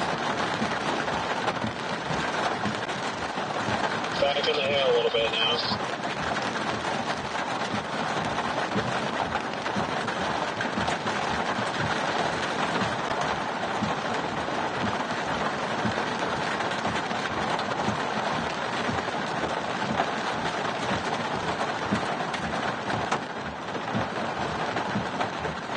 Getting like the most random stones at times, guys. Thank you again. Let me see. I missed a couple super chats. CH, Brian, it's a wrap. CJ, Greta, thank you so much. And Joe, thank you so much for your guys' super chats. I don't know if she's talking to me or if you're trying to get a hold of me, Catherine, or you're trying to get a hold of Corey. I was reaching out to you, seeing if you can do another chat with us in about 2 minutes. Yeah, as long as I keep data, should be fine. Sounds good. We got some hail falling down now.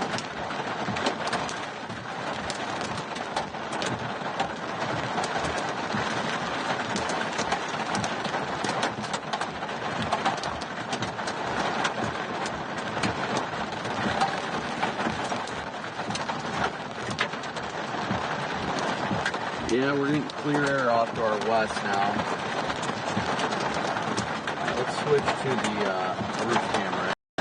The bezel locked on this south of Imperial is actually starting to look pretty impressive.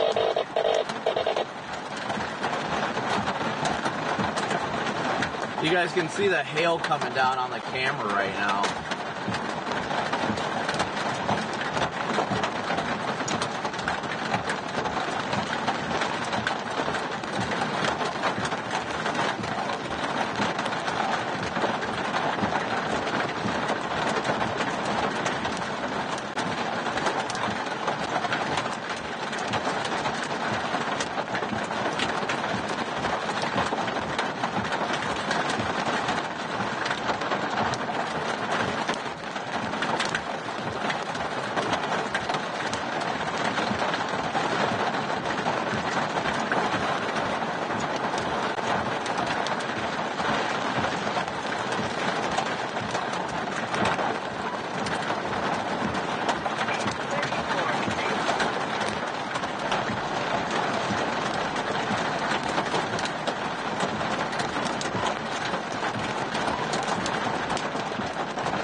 I might run up to Imperial and go east on 11. I'm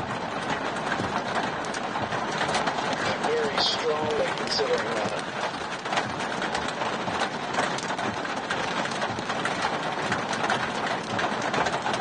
It's not looking too shabby. Are you saying visually or on radar? I mean, visually we see something behind us. It doesn't look crazy. It kind of fell apart on radar. There was a scan that was looking decent. This one's time is limited. That one to the south, the north south, is actually moving at a good clip now.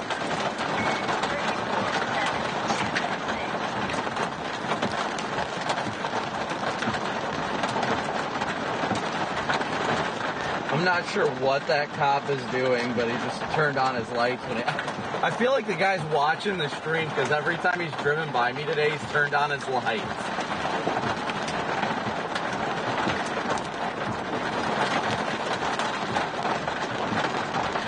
Yeah, Connor, I mean, if we decide we want to get on that one, literally all we got to do is hit 1053 and drop south, like 4 miles.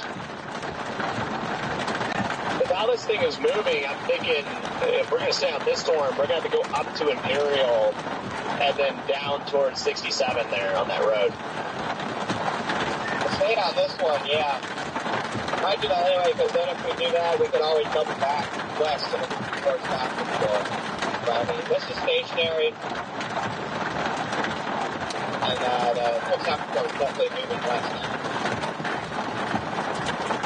Yeah, as of right now, just looking at the upper tilts, this storm has a way better look. Just looking at the mesocyclone, pretty decent mesocyclone at the upper tilts on this one south of Imperial. So I'm going to stay on this one for now, and then to your point, we can always drop back after the other one.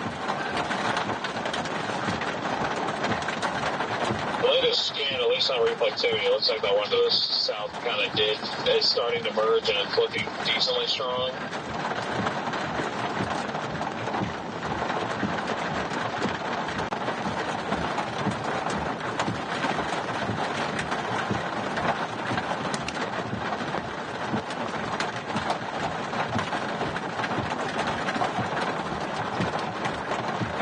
Let me look behind us.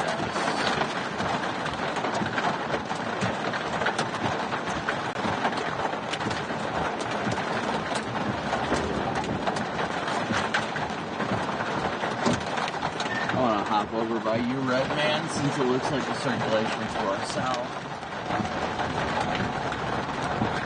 Yeah, every now and then I can faintly kind of get a view of it. Alright, we got a new severe thunderstorm warning on south for the new updraft. Yeah, we're right in part of that.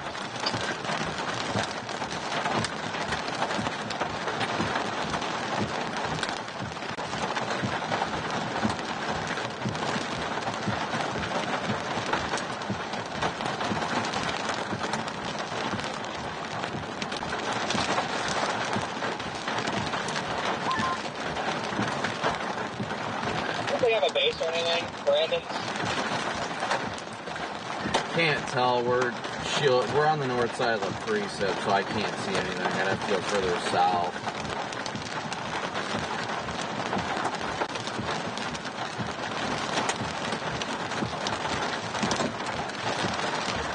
I'm just trying to figure out if I want to go to Imperial or drop south and look and then go to Imperial.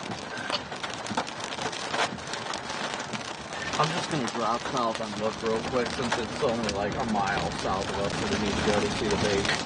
Ooh, that's some good hail. Yeah, now I'm thinking we might want to go south because it's turning right.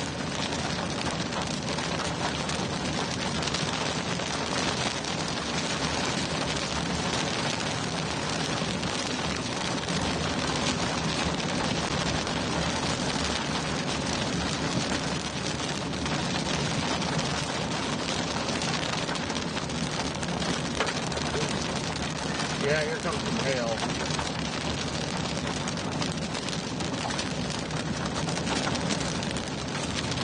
It's the severe warning is going to come very, very soon before Stockton.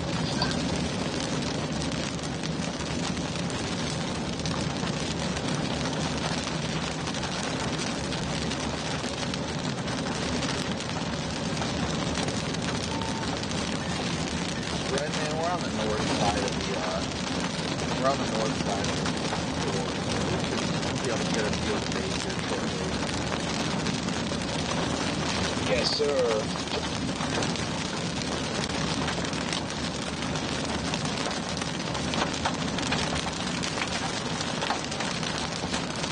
Here comes the hail.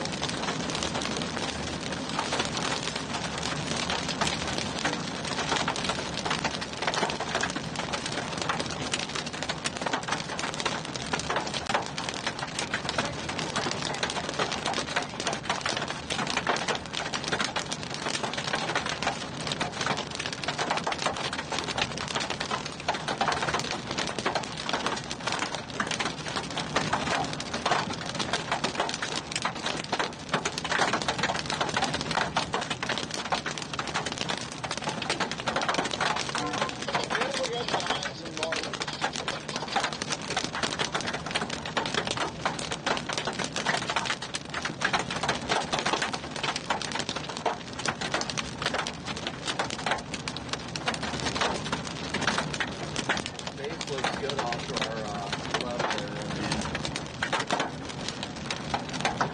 Yeah, it does.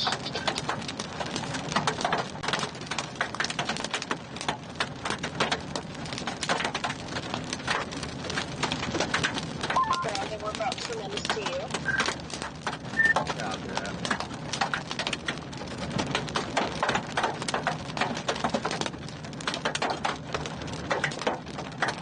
Yeah, we got some bigger than quarters in here for sure. I mean, I see part of the hail bar in front of me. I'm about to punch through it. It's not huge. I'd say the largest is probably quarter to like walnut. I haven't even, they're decent. I'm going to pull over here, Red Man, because I want to see this hail falling down. Copy that. I am down for that. Yeah, one of them hit me pretty good size. 4 for $50, so that's probably about as big as they are.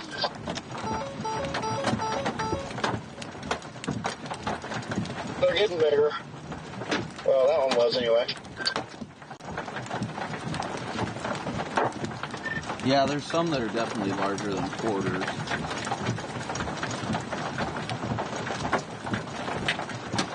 Roll up this window. The truck down in front of me is slowing down to 40 miles an hour for pea-size hail.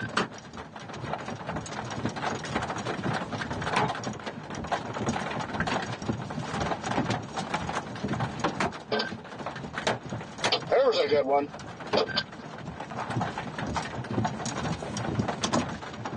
You know, Brandon.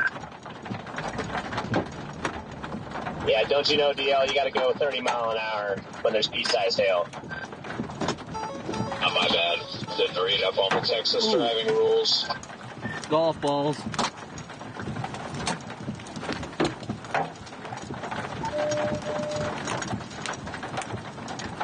Let me know if it's clear, DL. clear this pass too if you want. Okay, thank you.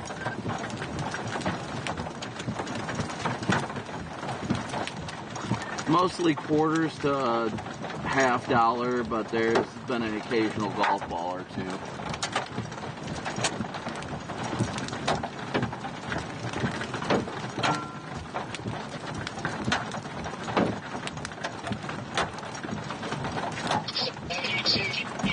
Just less than 4 stars.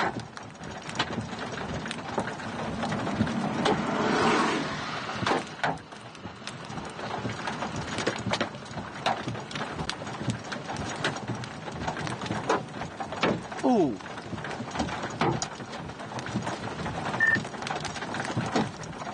All right, it's getting a little bit bigger. Yeah, there's very sporadic ones just to your south, very sporadic. We're looking at a scene from Brandon Copic as he's been out and about in his elements. That is hail falling along a state highway there. I want to bring in Brandon so he can give us an update of the lay of the land. Brandon, we were tracking all of this throughout the course of today, and it looks like we finally have some action playing out according to your live shot there. Yeah, we're sitting here as the hail's coming down. We got at least quarters, but we've got some larger than quarters, occasionally up to golf ball size, falling just north of Fort Stockton here. And you're under this severe thunderstorm warning that's just been issued across parts of Fort Stockton as well. Are you feeling any of the winds pick up? I know we're getting in on a good image of the hail, but how have the winds been? Nothing at all in the way of wind, just large hail at this point. Definitely over severe warning size, but I'd say we're mostly getting quarters to $50 with the occasional golf ball size stone in here. How is your car bearing this? Because I know your windshield and your hood usually takes a punch. How does it feel dealing with this inside of the car? Well, thankfully, you really don't get any good dents on the vehicle or even any chance of breaking the windshield until you get bigger than tennis ball, which is about 2.5. So, not really feeling it too much. It's just low-end severe hail right now. Like I said, occasionally you get those larger ones, but most of them are only about quarter size. All right, and you were forecasting this, that hail being one of the main threats that you may run into here across parts of Texas. Any lightning that's been popping off of the storms? Have these been big lightning makers as well? Yeah, it's been like constant rolling thunder, but haven't really seen much in the way of cloud-to-ground lightning with this. But you can constantly hear it inside of the storm itself.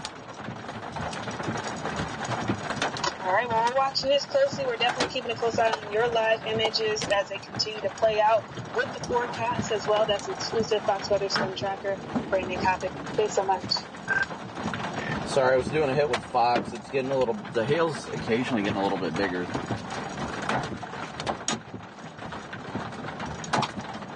Yeah, I'm kind of meandering south towards Fort Stockton. Yep, no problem. Right now, this one looks like it's just kind of like wobbled in place, and now it's just sitting there. I think I'm going to do the same thing. I'm heading that way. Saw you guys in my mirror a little bit ago going by me, so I was pulled off the road and looked, and there you went flying down the highways. I'm heading that way too. I think Fort Stockton cell looks pretty good. Yep, gonna do the same thing. Plus, like, the only way to keep up with the storm anyway is to head down to Fort Stockton, so we gotta go that way regardless.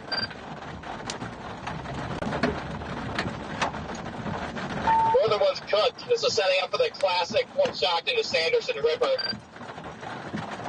Yeah, that's kind of what I'm feeling right now. It's been, like, just uptrending over the last few scans down there by Fort Stockton, so if we should be able to beat the hail core, though, through Fort Stockton. We're definitely getting bigger hail here.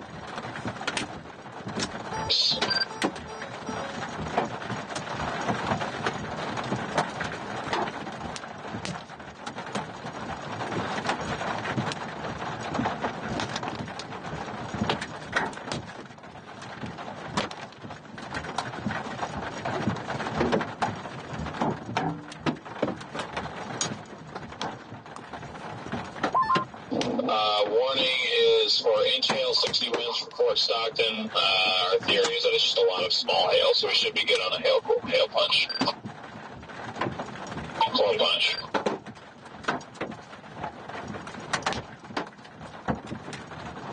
The hail is getting a lot bigger here, guys. Connor, I don't know if you're still ahead of me, but just FYI, your Omega dot is not updating. Yeah, I'm saying only 12 minutes, 13 miles up the Fort Stockton area anyways, so I think we're good.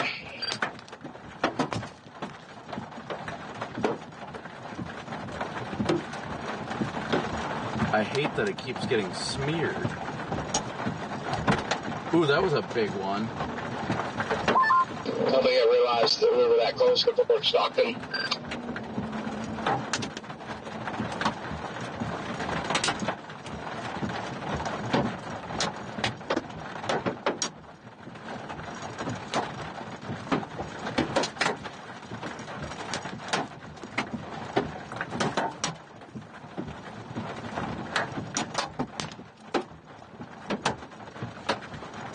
Hail is definitely getting larger. There ain't no doubt about that.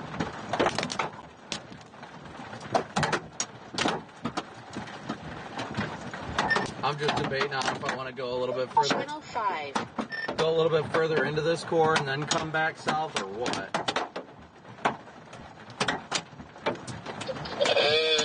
Unless you want to core punch going through Fort Stockton, I would just start getting a move on south.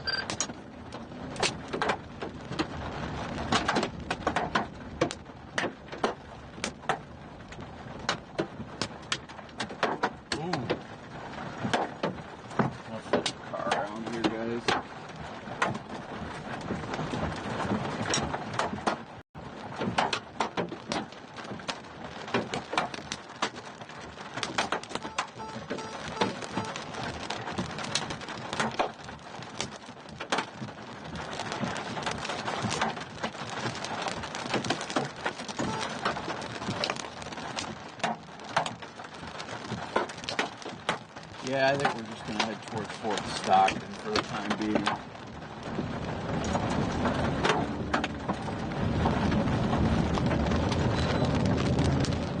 The base of this thing is looking good, though. Yeah, and it's, as usual, kind of unfortunate with our road choices, but it looks like the same route we're going to have to take maybe that we took a couple of years ago when that tornado happened down there. Yeah. 285, which shoots way southeast, so you can take 10, but if the 20Z turns right, you're going to be riding in the core, and, you know, if this thing produces on the south side, probably not going to see it. All I need to do is maybe take 285 if this thing's diving south of 10. Yeah, kind of what it looks like. I mean, going this way, like I said, he doesn't play for really full storms, so. I mean, in order to catch the northern guy, you have to go down, you have to go up to 67, which, in order to get to 67, you have to go through Fort Stockton. Anyways.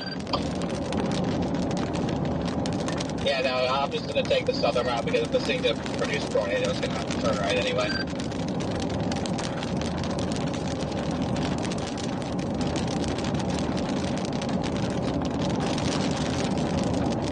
Man, this wiper sucks.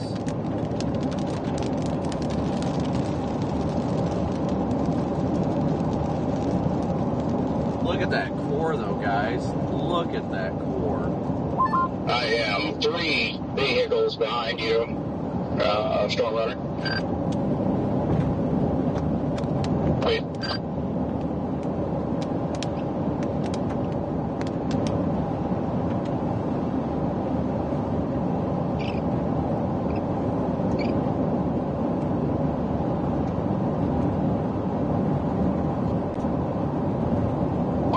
Like you know, both of these updrafts are rising. Echo tops are climbing.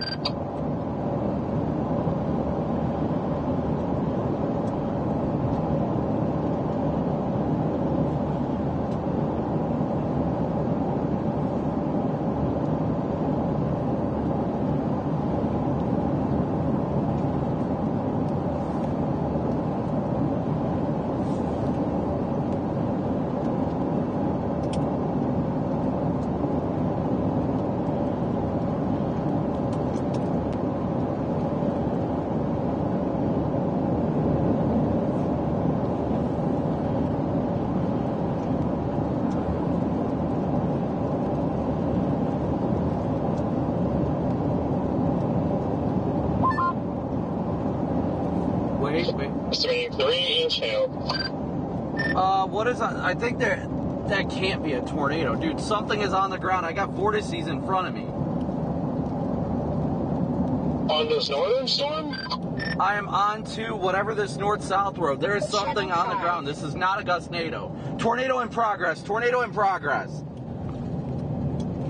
What the hell? Not even a couple. There's no rotation on radar. It is a tornado. 100% Landspout in progress. Yeah, I was about to say probably a Landspout, but a good work up there, Brandon.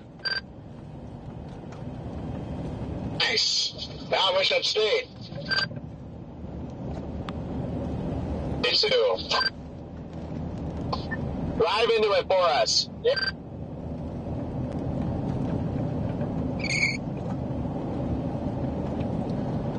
It's insane. It's moving west. It's about to cross the road. So, literally, it's a little suction vortex. No joke. I'm watching your stream right now. That's insane. Where the hell did that come from? Hey, I'm looking at it too. It's pretty damn cool.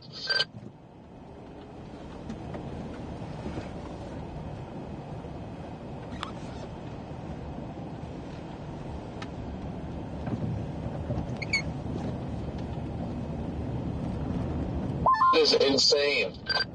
I am losing visual of it. I don't think it may not be down anymore. I still see rotation above me.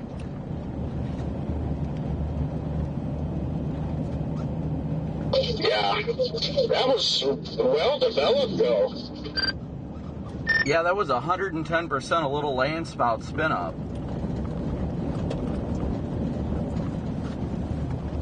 A fairly intense one too, it looked like. It definitely was. I don't know where that just came from, but that was insane.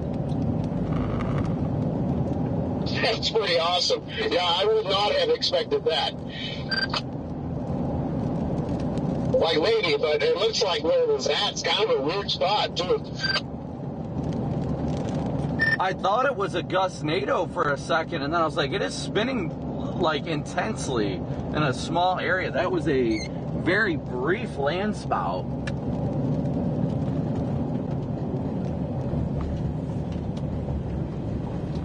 That thing stretched all the way up to the cloud base. What just happened, guys? Did you see that? That was a Landspout.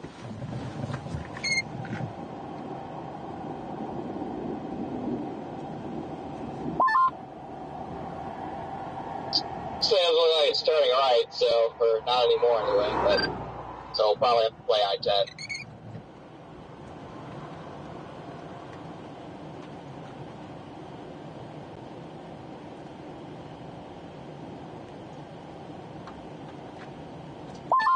Yeah, it looks like the one we were on is definitely making a hard right turn, so I might just blast east on I-10.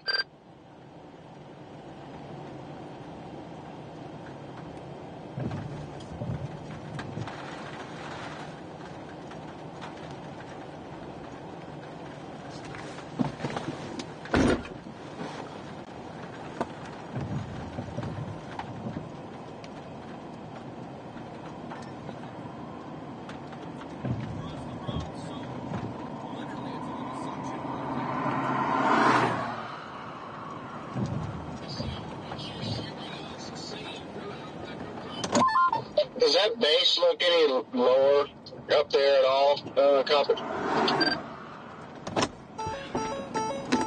Damn it. Lost my radio.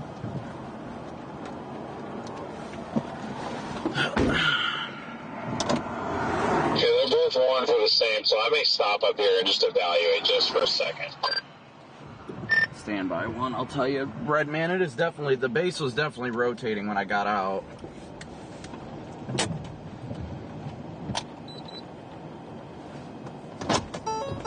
I'm going to pull in behind you, DL, just to check radar out, too.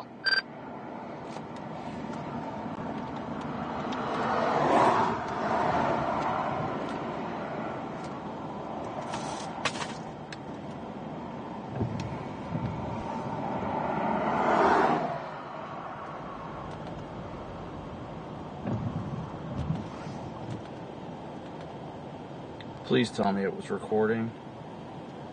Yep, it got it. Good.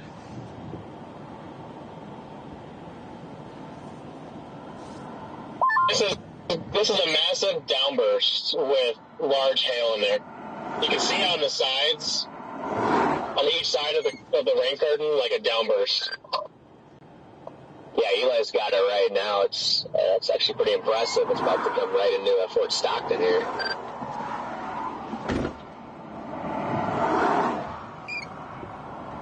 We're gonna head east for now because we can pretty easily just turn back around, come back west.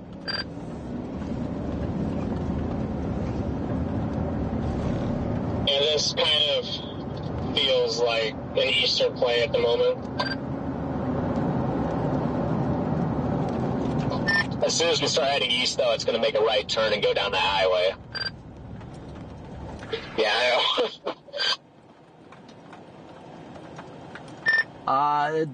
What is happening right now? I see another column of dust rising up into the base of this storm, and there's a nipple above it. Do you see that back there, Adam? Yeah, it was right in front of the south. There might be a little dust swirl in there. It went all the way up into the base. I was like, what the hell? And it went west. Like a Landspout, or is it just dust? I got video of it. It was like 100 yards in front of me. That might be a spout drying, or maybe just a gustnado. Yeah, I was like, what is this? This doesn't make sense. Yeah, I know. Up underneath the base, it is. It's dirty. Yeah. All right, I got to get this video here real quick. I guess I'll just stick on that for a second, just because you never know. Let me look behind us, guys. Yeah, it is. You know, Copic storm's still doing weird stuff up there, so.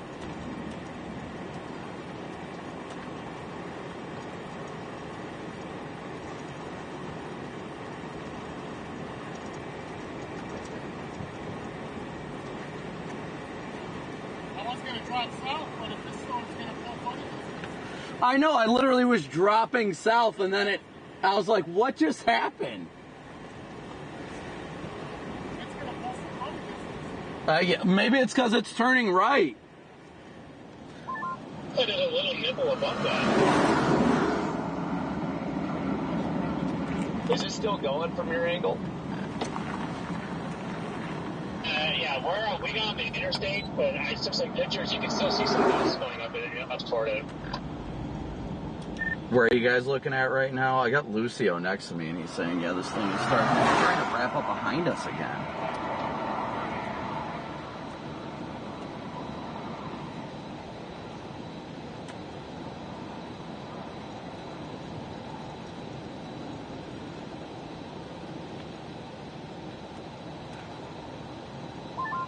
Yeah, it's got a nice flat base to it, so, I mean, I could definitely see a Landspout coming out of this thing. Yeah, I could too. I'm just going to go the highway here, you know, that goes through to like downtown Fort Stockton east and then to 10. Just trying to keep this down here for a minute. Sorry, guys, I'm trying to do this video real quick.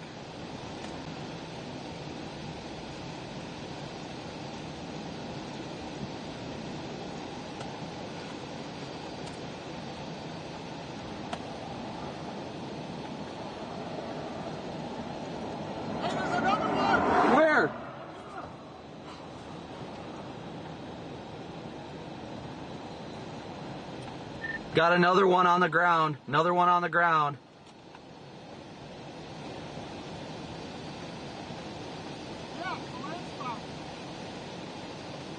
Landspout to my east. I got it on camera.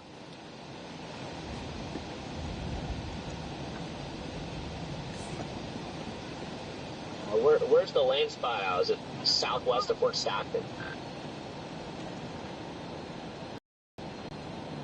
It's east of 153. It's definitely on the ground. Oh, where?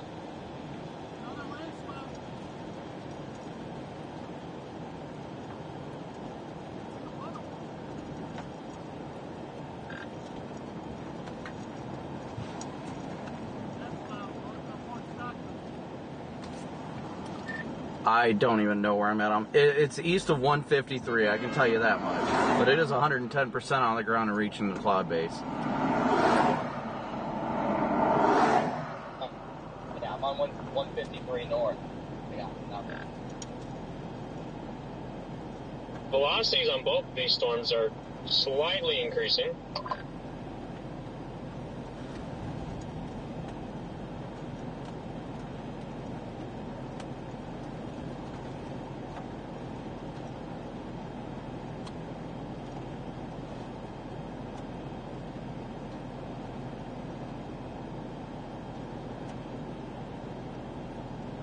I think it's starting to become disconnected from the base.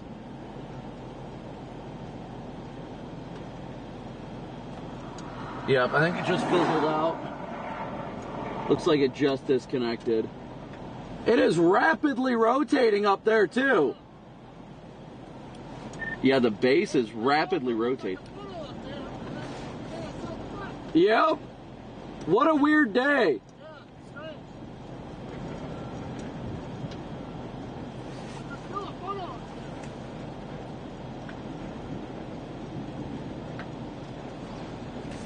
There's definitely a funnel still up there, guys. It's still up there.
That was insane, guys.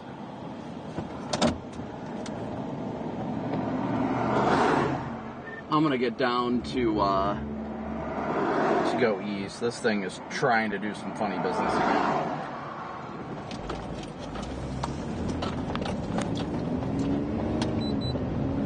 Brandon, are you watching the storm northeast of Fort Stockton or the one that's like coming over Fort Stockton right now? Yeah, northern one. Copy that, yeah.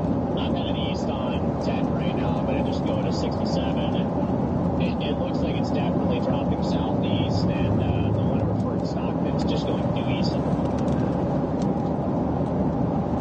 Yeah, we got some decent scuds starting to develop down below this base in Fort Stockton right now. Watch where that scud is, Brandon. That's where funnels have been popping out. There was another Landspout a couple minutes ago. It's been reaching down and extending down from the base.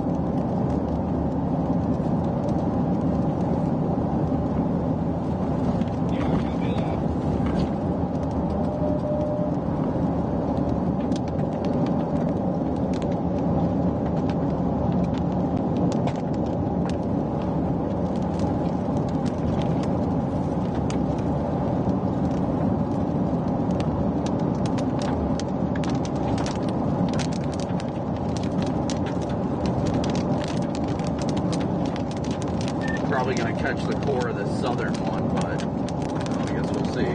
The southern one's going to slam into this northern one. Yeah, that's the thing. I wanted to kind of go back up there, but the way it looks right now, I'd be better off staying down here on this one, because those are just going to kind of junction in. I need a possible tag on the northern south.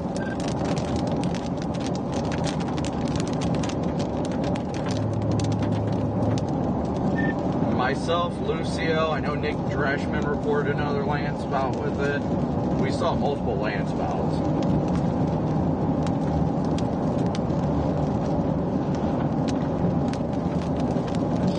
why I thought this Fort Stockton still might. DL says possibly trying to form a wall club. Yeah, now it looks like the Fort Stockton one's starting to turn right. Got a lowering base on the Fort Stockton one. Big area rising's good.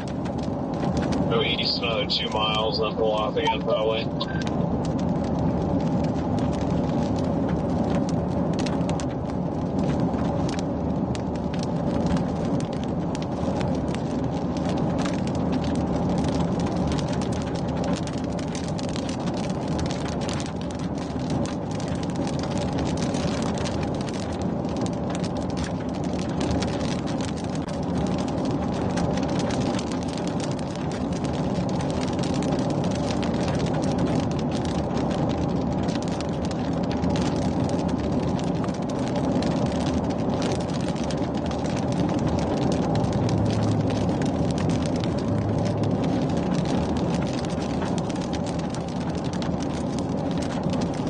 I'm gonna lose visual here. Channel 5. It's looking interesting. Yeah, I've got a wall cloud developing, looks like over Fort Stockton there.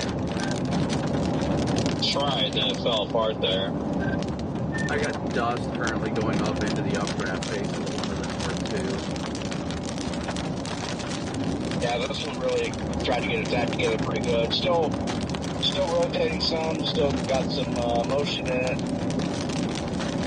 Just wish it was just a tick farther to the north.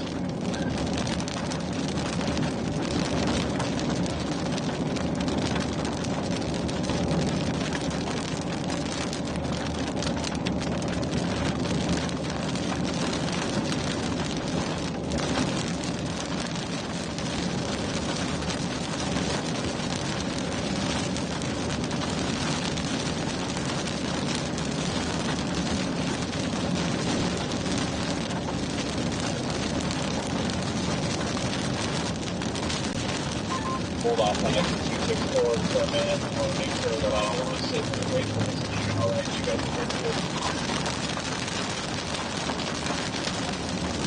Are you guys dropping southeast on 285 or Pacific Fort Stockton? A little bit east of Fort Stockton right now, just stopping for a minute. Pretty interesting area right on the south side right now, rotating pretty good. I don't know, that's what's driving me nuts. Like, I kind of want to go down 285, because if it's still south of 10 at all, then, what do you do?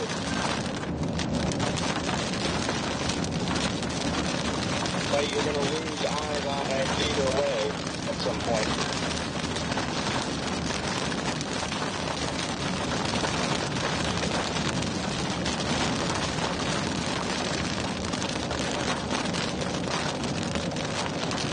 Again, thank you guys so much for tuning. Be sure to hit that like and subscribe button. Thank you for the Venmo, PayPal, Cash App donations, the Super Chats. Thank you so much for your guys' support.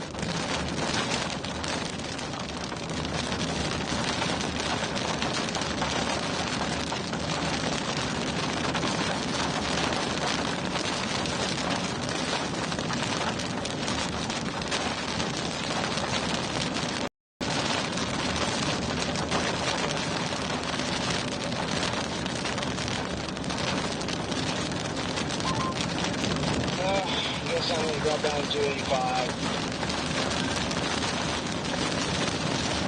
I think I'm going to hit 10, go east. There's a road 2023 I can go south on if I want to get ahead of it.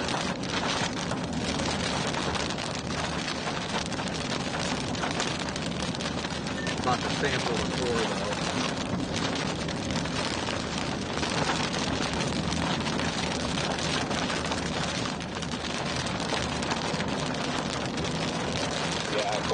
Very close to me here in Fort Stockton now. That's just as soon as trending development on its south side, and also I think the main area of interest is going to end up south by 10, so it's the only thing I can think to do, I guess. I really like the way this base is looking on the Fort Stockton one, so I'm headed back west been, not going to fully commit yet, but right now I'm hedging the Port Stockton cell. Yeah, tornado possible tag on our storm now as well, Port Stockton. So they're both 2-inch 70, tornado possible.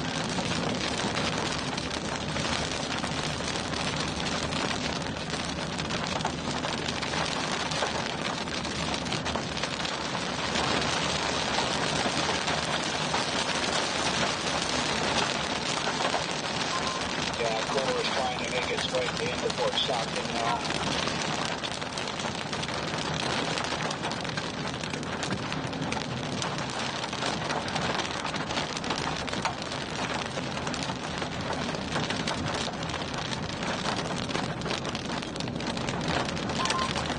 Yeah, I'm watching that 2023 option as well. It looks like it does run into Copic Road and it goes all the way down to Stockton. Maybe concerns that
time RFD push on the backside of this right now, guys.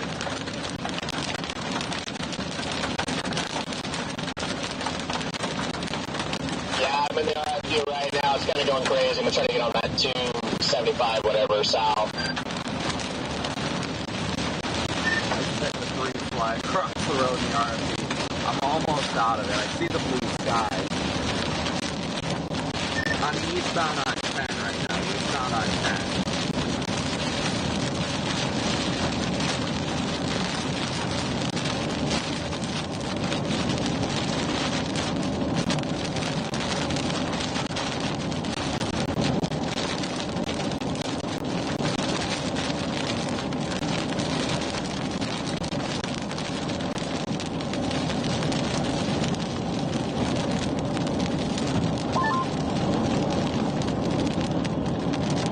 Random left split flying up northward from Sanderson, and I'm not sure how that's going to impact things down the line.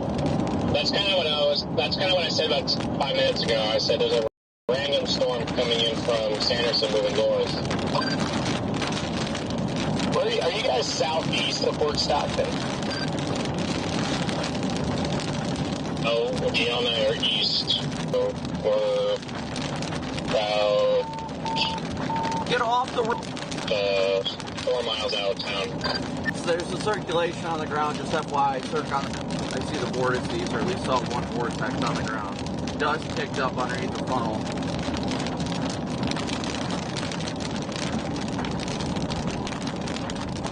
Is that south of the interstate? Hey, from what I saw, we can't see it anymore, but I still see the lowering of the cloud base. The trees are blocking my camera view. Copy that, yeah. I'm south of the interstate right now. Yeah, I'm south. There's no real defined lower or anything. There's just kind of some intermittent curlicues.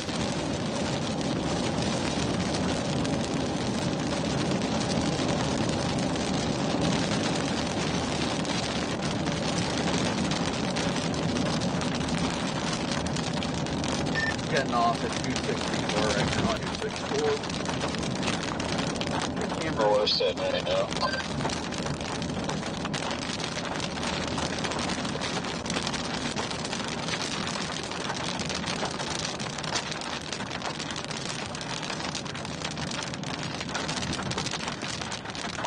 Couple dust devils off to the right of the road, Brandon, Red Bend.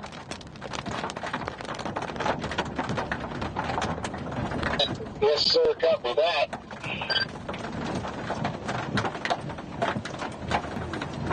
Hello? See the velocities?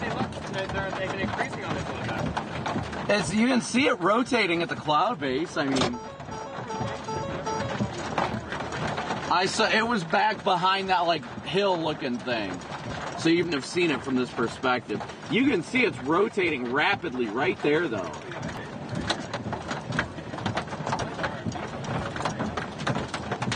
See, it's not going southeast just yet. No. I don't think it'll be a long-term game, but if we get out ahead of it and sit there, I think we'll be fine.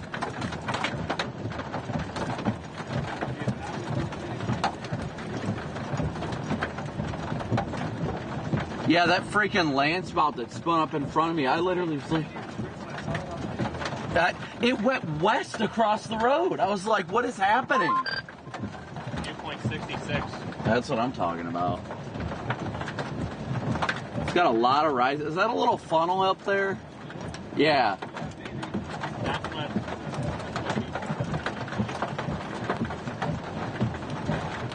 Big time. Look at that RFD surge trying to come around the backside over there. I'm going to point towards it more.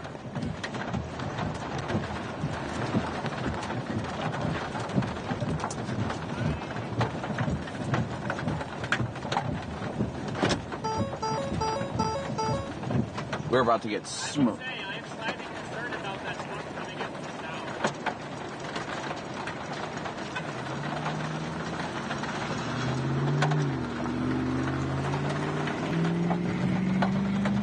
I only see a little speck. I only see a little speck. Yeah. You know what? We might need to get east. Oh, that one, okay. Yeah, the road curves north, so we should probably get east.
I was just asking if these two supercells are trying to merge right now, because one's thinking southeast, one's kind of going pretty much due east. Are they merging? Yeah, it looks like they might.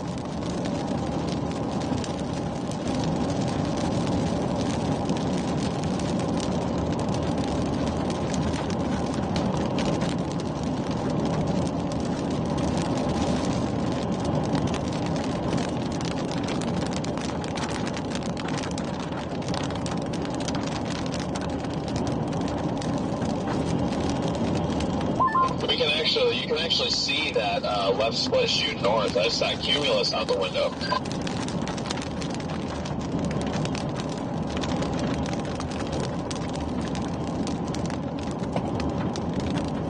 Yeah, but it's that. The thing is, these storms aren't moving all that fast, and I think that left split is rocketing, so it might actually just get ahead of this. Hey, Brandon, if you're there, it's negative weather. We are going to try and have Steve talk to you in the next 3 minutes. Just a heads up. Just had a, maybe a Landspout here next to me. Did you guys get my video off of Twitter? Yeah, big best devil making Landspout. Oh, the Yep, can confirm. Yeah, the Landspout. Yeah, that's what I posted. Yeah, we got some video, the Dust NATO. The Dust NATO. Yeah, lowering looks interesting back there. It's clear it's rapidly rotating. Warning and extended, moving east, southeast at 15. I didn't know what to tell me my left blinker was on.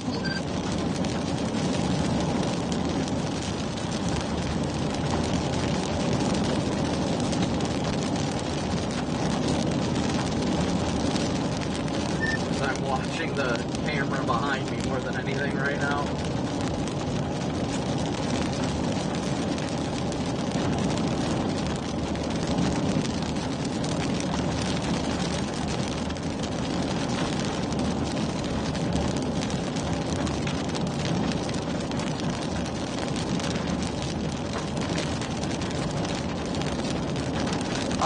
Chat again, thank you guys all so much for tuning in and smooshing that like and subscribe button. Last I checked, we had 7,900 watching with 5,700 likes. Please be sure to hit that like and subscribe button. Again, thank you guys all so much for your Venmo, PayPal, and Cash App donations as well. I have not been able to check those. David, thank you for your PayPal donation.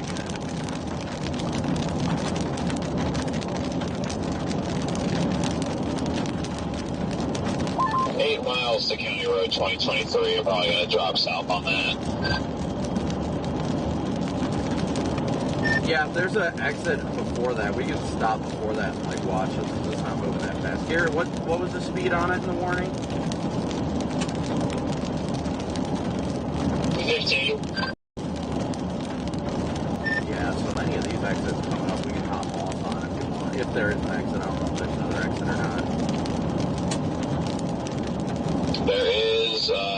University Road.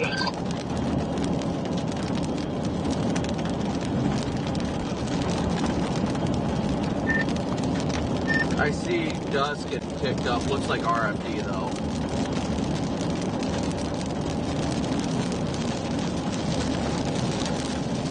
Rapid rising motion, just off 285 here. That may be I can't tell, that might be a Landspout or something, I can't tell. Connor, anybody else closer? It looks very angled, so it looks like more of an RFD dust push.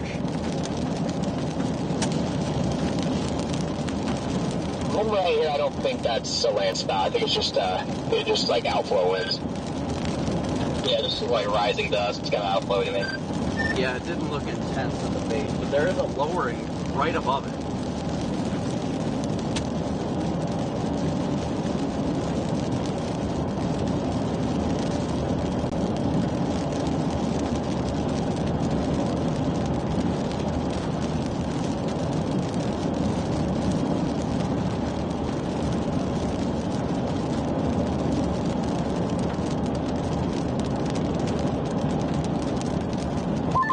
On University Road in a minute and a half mile.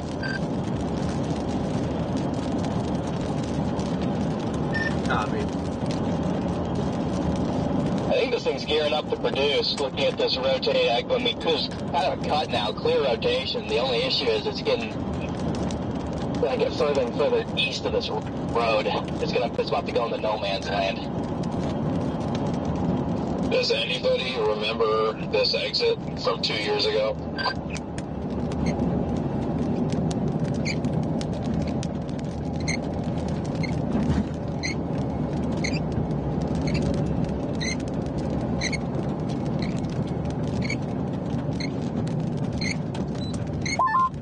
Yeah, this is starting to work pretty rapidly.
I'm aware.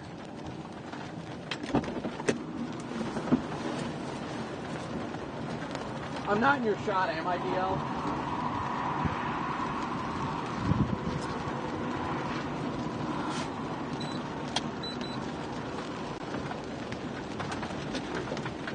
It won't. Something's wrong with that light connector. It keeps pinging at me every time I put it in park system. It's like beep, beep, beep, beep, beep, beep. And I'm like, I know.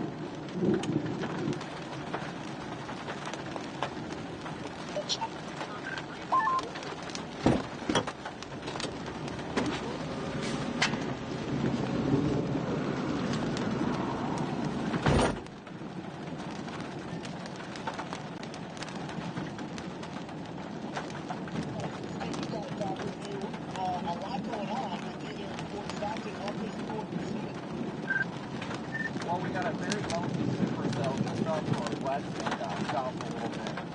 It looks like this thing is trying to get its act together. We did have a couple brief Landspout tornadoes a short time ago, but as of right now, the base is really trying to organize. There's been a good like downdraft push, but nothing really tight trying to push a tornado yet. The problem we're running into now is we're about to have a big when it comes to trying to stay ahead. A pretty intense little dust bowl season there. Yeah, I'm inside that right now. It's pretty windy here. Yeah, I just saw your car vanish. Very nice.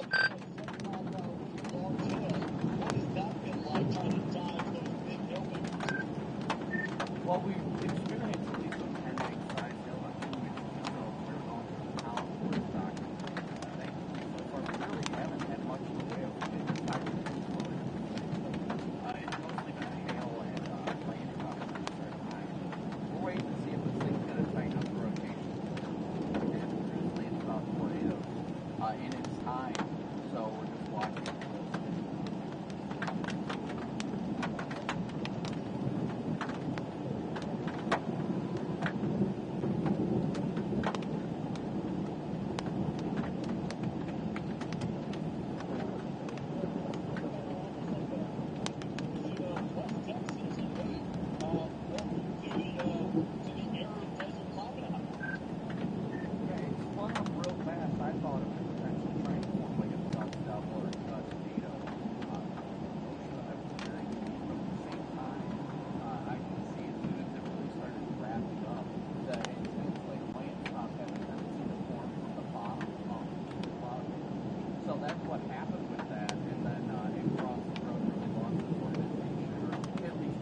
I can't tell, Freddie. I think something maybe down behind us. I can't tell. I'm at the flip back around. I don't see anything from my vantage point, but wherever the circulation would be is wrapped in rain. It's just dust, and yeah, the actual circulation shouldn't be rain wrapped. It's maybe from your position, but the actual circulation it definitely is not rain wrapped. The further south and all that rain is based on where that hook is. I figured I was pointing where that area is. The area of interest that I see that's actually going to produce a tornado is kind of on the southern end of that hook. See, well, we're up on 10 still. I didn't take the 285 route. Probably should have, but... Okay, copy that.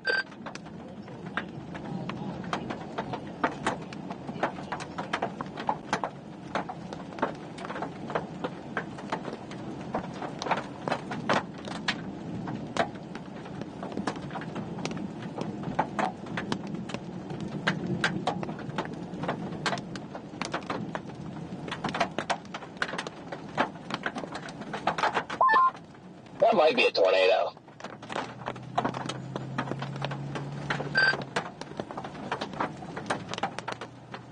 That dust right there is in the perfect spot. You got RT wrapping around it. Yeah, pretty. That might be a tornado right there. It's down. It's weak right now, but it's in the right spot. See, Brandon and us are all looking at it. From our vantage point, we got a bowl of rain right here. So we'll keep watching, of course, your screen to make sure. Yeah, it's a tornado here. It's a weak tornado.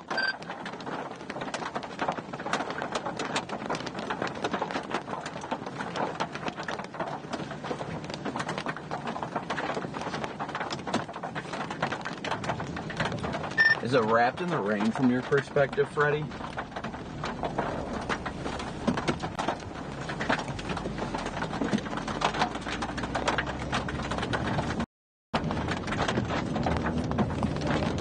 Just had a little vortex right in front of me.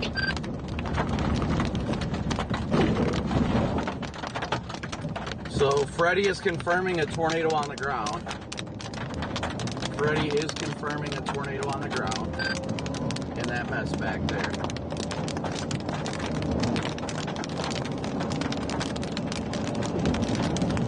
Somebody also did report a tornado on the ground all the way up by FRB.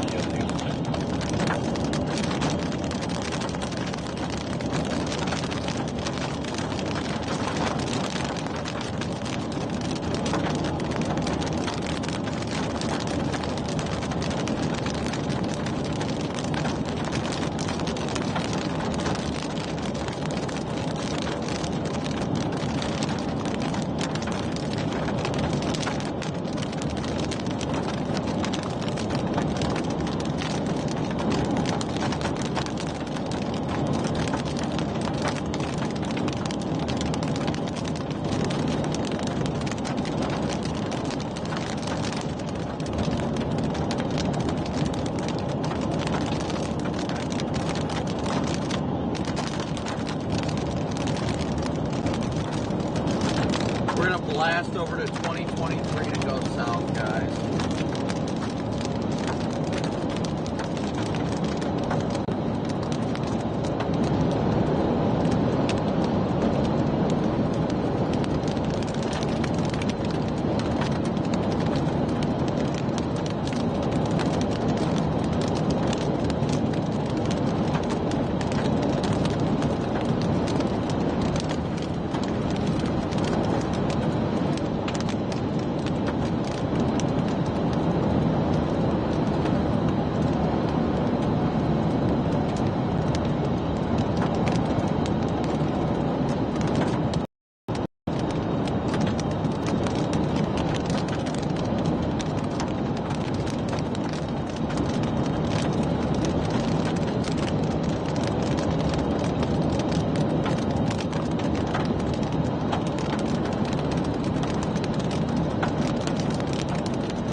I can barely see the funnel in there.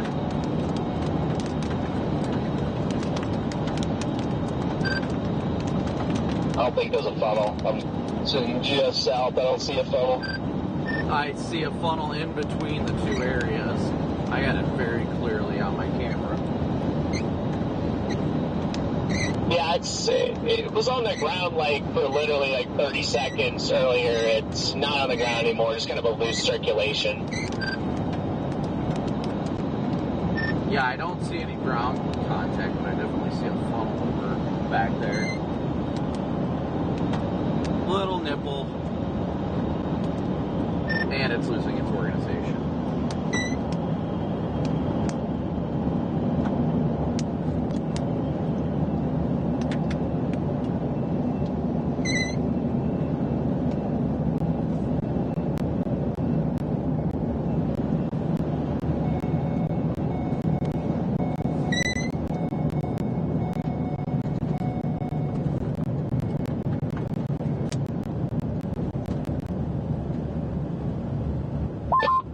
There's some pretty good RFD here.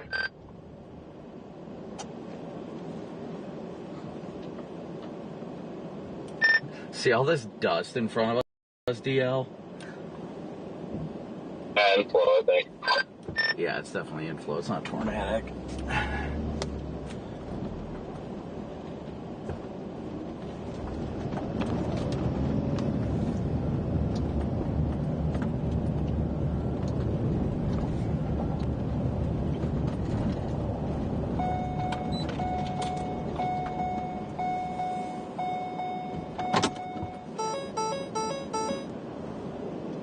I love the flash flooding possible next 12 mile sign.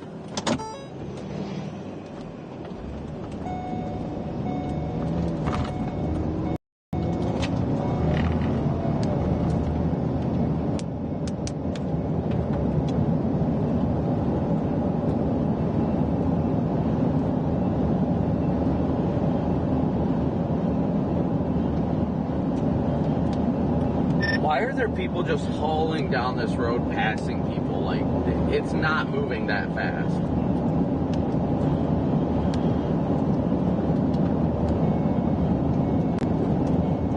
Pretty good rotation just to the west of, whatever the heck this highway is, 285 here.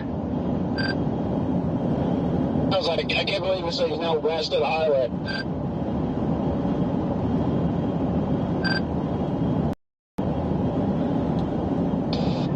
West of the highway or east? Just to the west of the highway. Wrapped in the rain.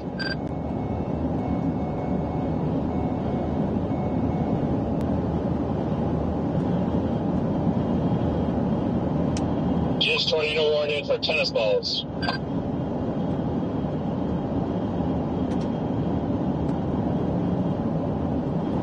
Took them long enough to tornado warn it, for Pete's sake. And it's moving at 30. Yeah, we're gonna run out of options shortly, unfortunately.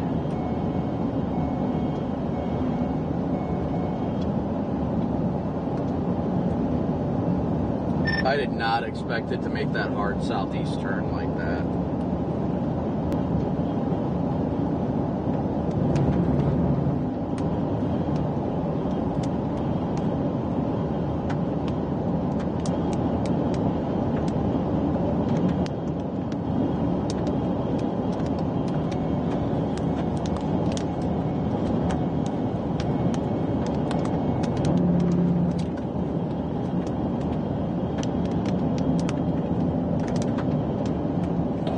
SRV TSU 439.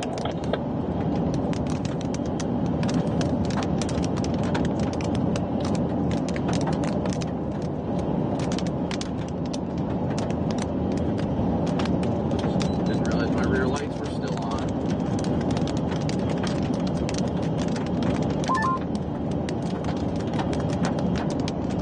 I don't see anything tight anyway, do you, buddy? No, it's just been like a little bit ago. It was a little bit tighter, but there's just like a broad, just circulation. There's nothing, you know, consolidated.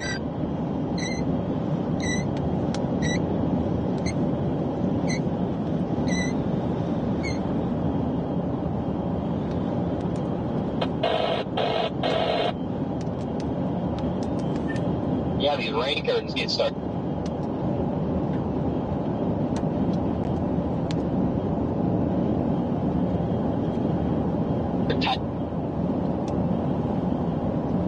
The base is looking good, I can give it that much. It's starting to look better under the base.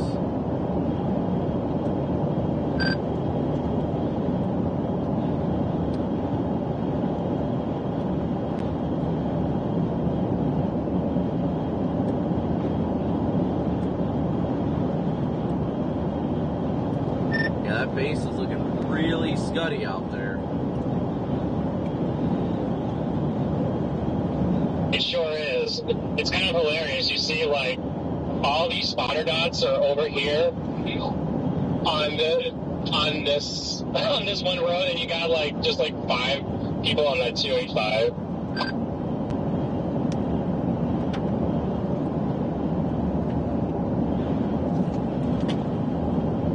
It's all the smart people on 285. Yeah, I know we just talked.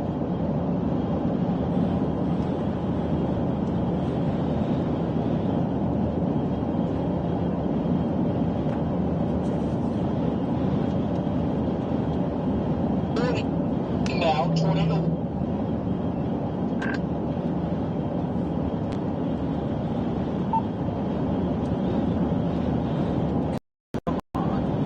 Wi-Fi.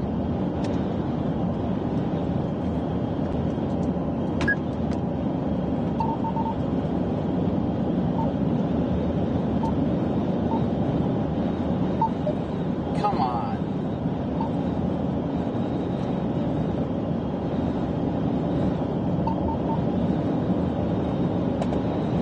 Channel 5.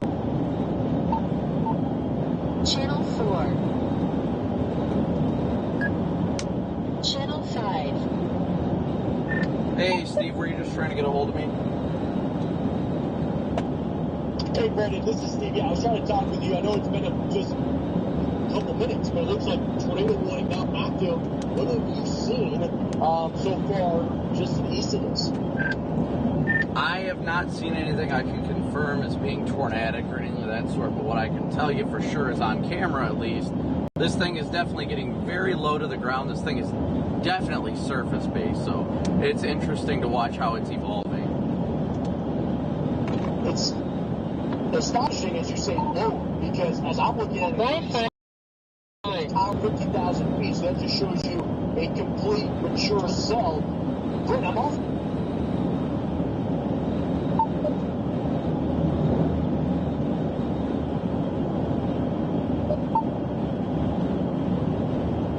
Channel 6.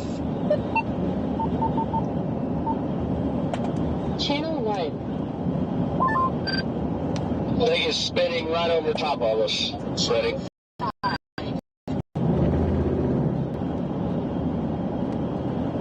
don't have enough data.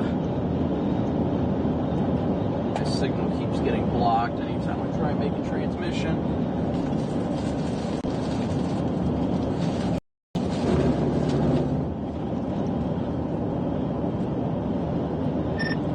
Hey, Storm Runner, just FYI, this road will, if we keep on it, there's a way that it connects to 385, just FYI.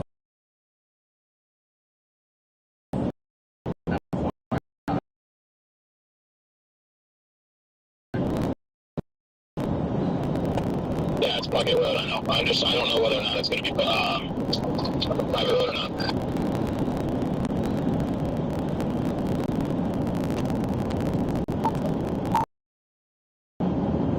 Yeah, I know what road you're talking about. I don't know how far, if you guys are ahead of it, ahead of the storm, behind the storm, but I'm pretty sure it floods. So that's just FYI, trying to get ahead of it before it does that. Yeah, we're well out ahead of the core. We'll be able to beat the precip. Alright, perfect. I just want to make sure. Yeah, I'm trying my best. I'm going into 30 mile an hour headwinds uphill. I'm pretty much topped out at 70. Looks like I got a new hail spike on it. Channel 5. The info of this thing is absolutely insane.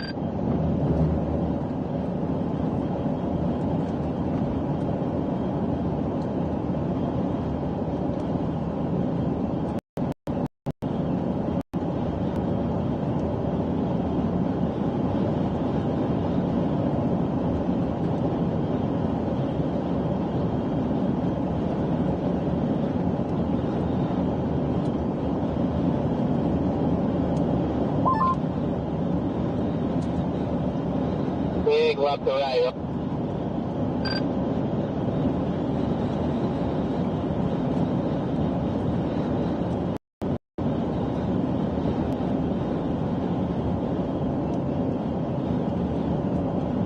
PDS Road.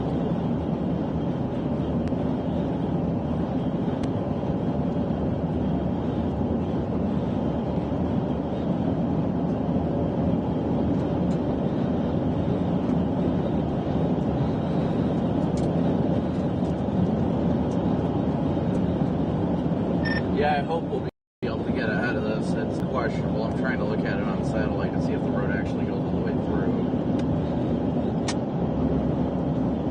If you want to, I can let you know if you want to fly ahead of me. I'm literally going as fast as I can right now, but I know you'd probably be wanting to go faster, so just give me a shout if you want to pass. I'll let you know if it's clear. There's plenty of people out ahead that are going to be taking this road too, so I'm not too worried about it. We're ahead of this storm, so yeah, I'm not worried about like the flooding aspect or anything like that, so we'll be fine. It's just more about figuring out whether or not we're going to be able to make it all the way down the road.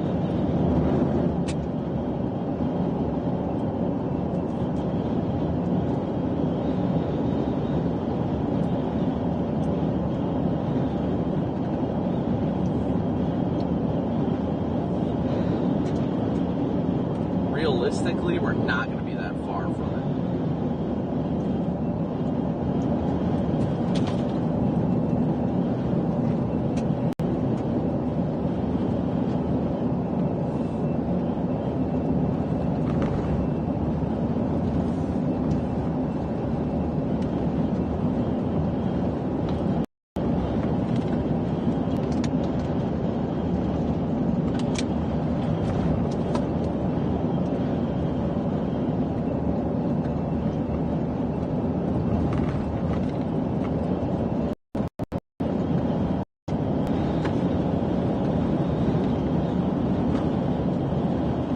My apologies, guys, for the low data zones. I don't get to control that, unfortunately.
looks like we should be able to take Puckett here.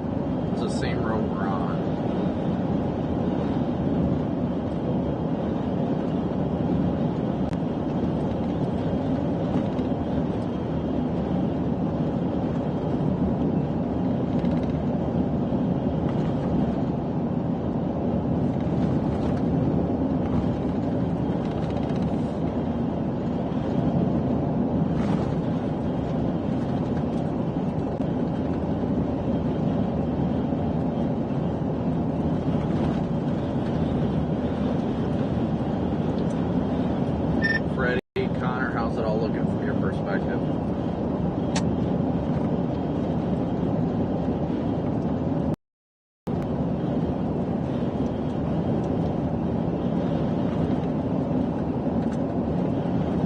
We'll find out, DL, but I got a feeling this road may end spotter dots part way down the road or stationary.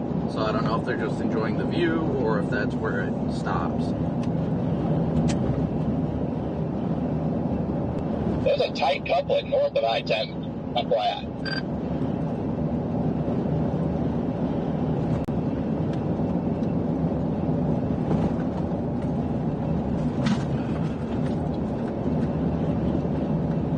What is that? That is random.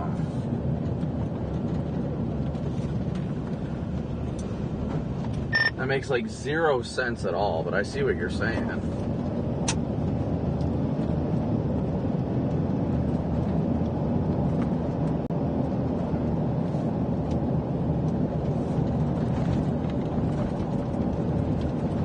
Right, I don't know if you got me or... Looks like it's got a little bit more...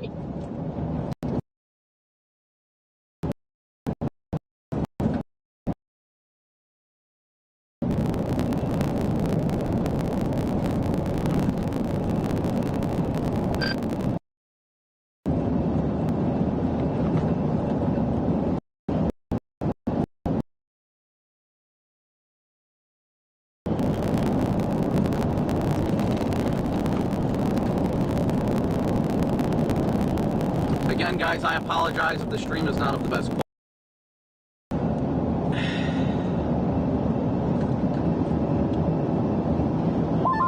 Just had another Saudi cruising to die. They'll probably tour warn it though. It kind of looks outflowy, like it's either RFD surge or something like that. If you loop radar, it doesn't look like tornadic. It looks like that circulation form moving southwest.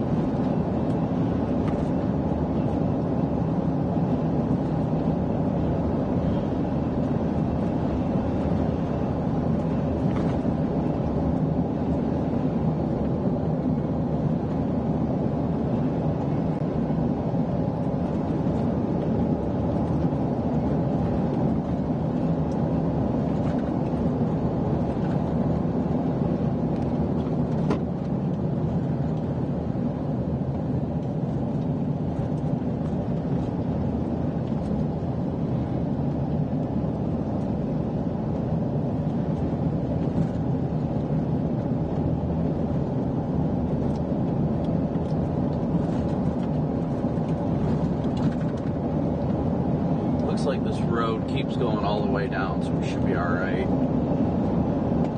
Again, thank you so much, everybody, for tuning in and smooshing that like and subscribe button. Thank you as well. Well, they just tornado warned that one Connor was talking about.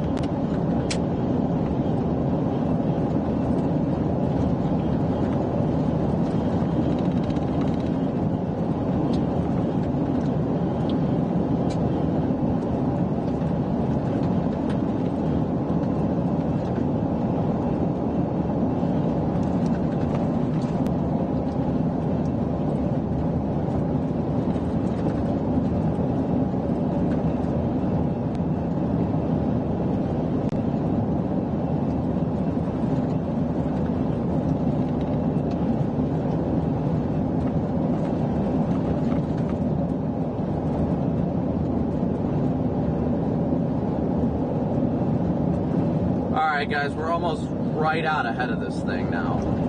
Right out ahead of it.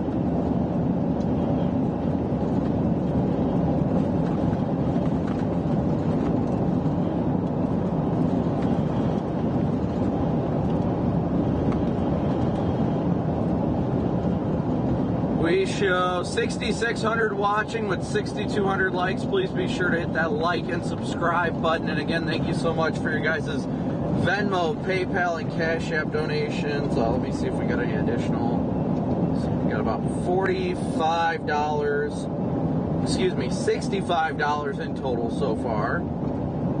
Tara and Robert and Elizabeth and David, thank you for your PayPal donations. And Teresa and Wyatt, thank you for your Venmo donations.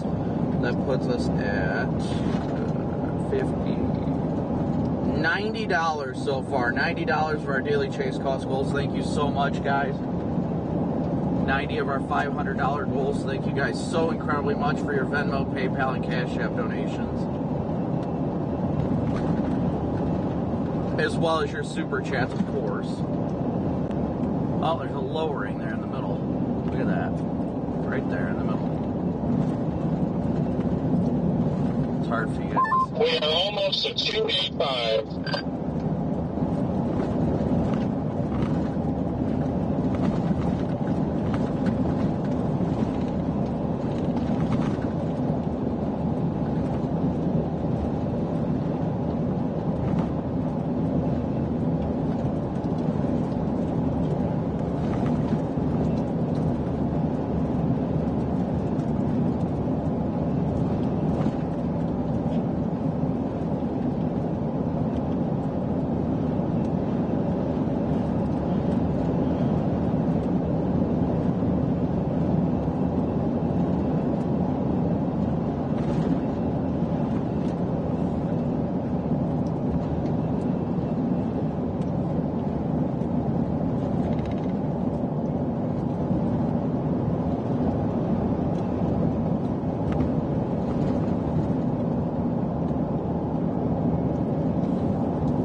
Like some rising motion in there on the center right there, guys.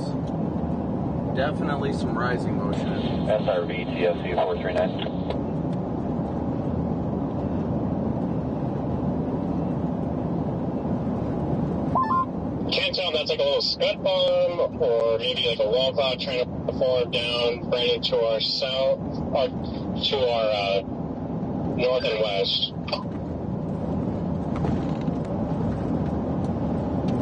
I can't tell for sure. I see that stuff in the middle, that scud, but that doesn't really look like it's doing much. I think it might be a scud bomb on the south flank, though.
This is incredible, guys. This is incredible.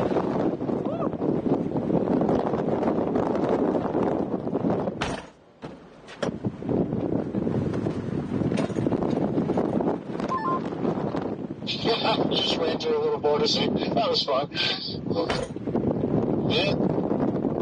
This inflow is ripping in here.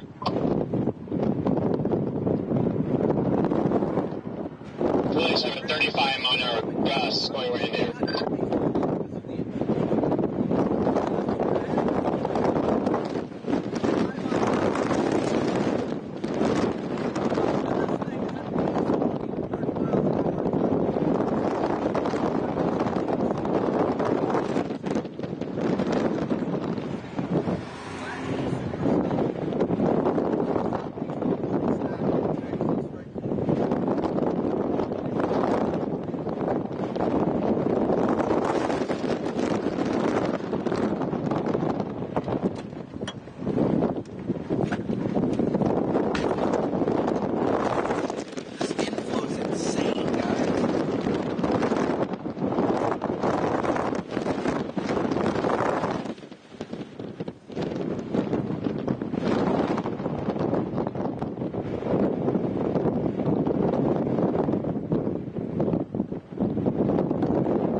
Hop in. I'll give you a ride back.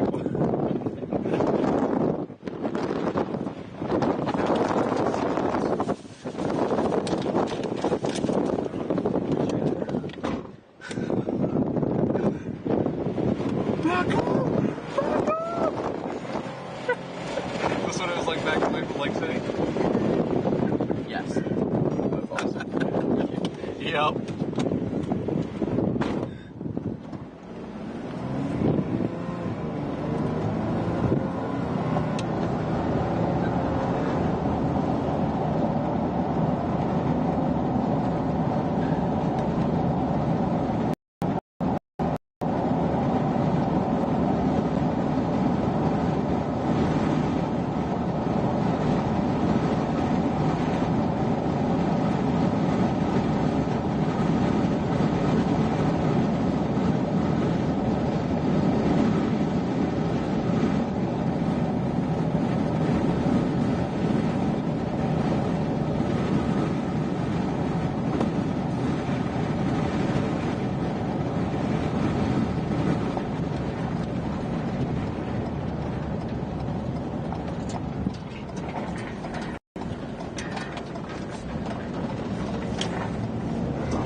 Insane inflow into this thing, guys. This is incredible.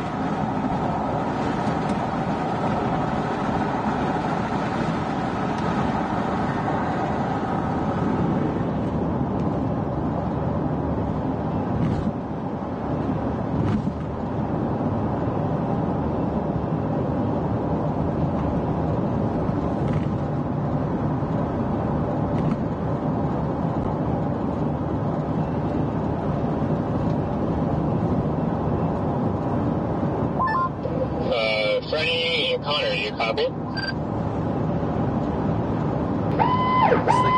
The National Weather Service has issued a tornado warning for this location.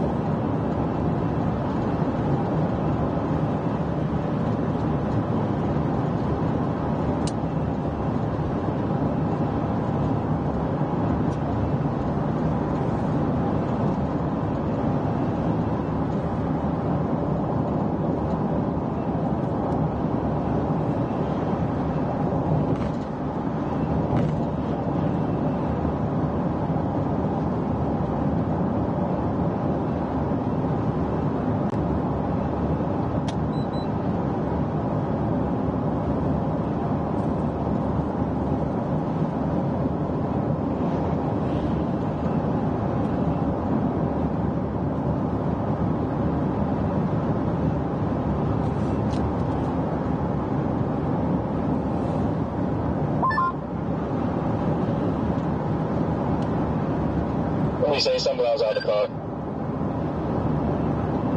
I'll just check in on you guys because I haven't heard from either of you in a while.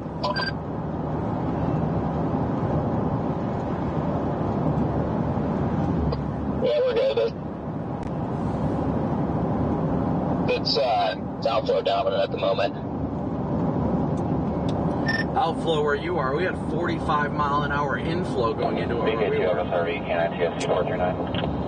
No, the inflow is ridiculous. It's like 40 to 50 miles an hour, but right in front of the storm, you get a big surge of outflow. Northbound 285. You guys need to come a little bit further out. You can see this thing rapidly rotating from my perspective. My goodness.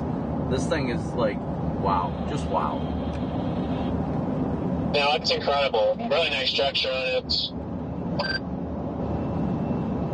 Yep, beautiful storm. You can see it wrapping around too. It's just, but like I said, I'm like a good 2 or 3 miles ahead of the lead edge, and it's outflow. Later, nerd. Yeah, I'm trying to stay ahead of it so my Starlink stays up because everything else is gets SOS out of here.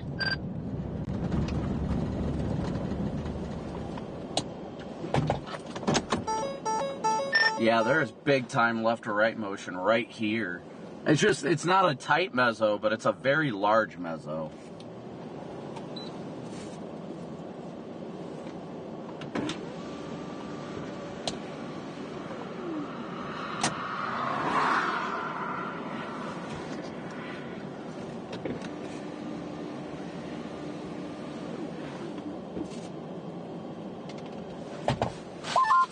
Yeah, it is definitely rotating pretty good. The whole thing's just turning like a top.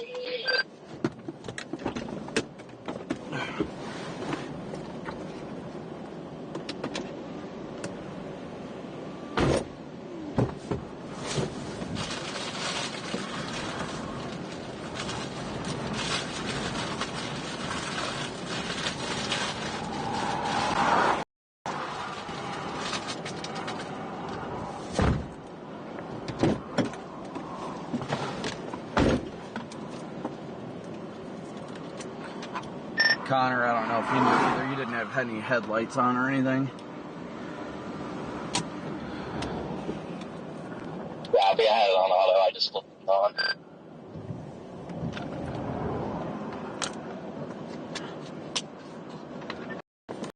See what I'm talking about though, Brad? It's outflow.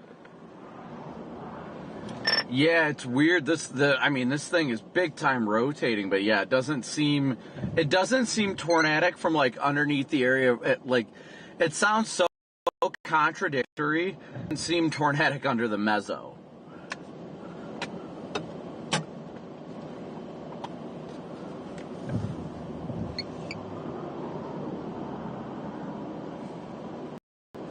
Yeah, it hasn't. Oh, definitely isn't. I want to say the area of most interest is in the rain to our left. Definitely just got a big outflow surge. Yeah, I think that area was of most interest. I'm going to flip around.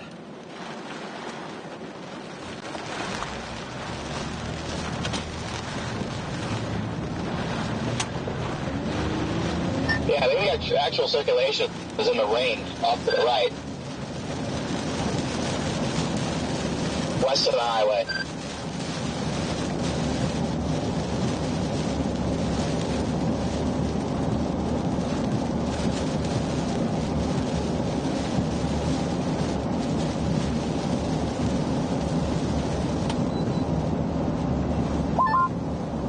Yeah, I don't know where you guys are at, but if you're on this southern storm still, it's the left of us, just on the west side of it.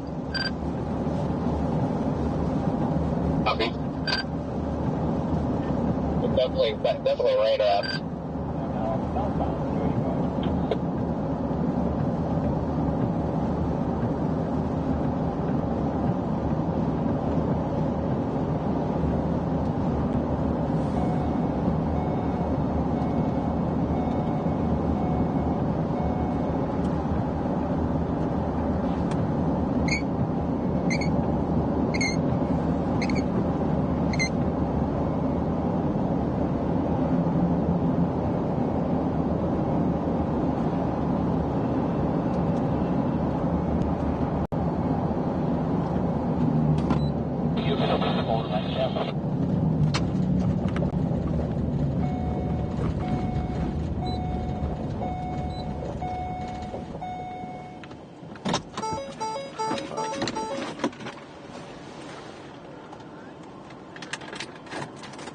Yeah, it seems like it. You know, the problem we're running into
the circulation is definitely wrapped in rain. There ain't no doubt about that one.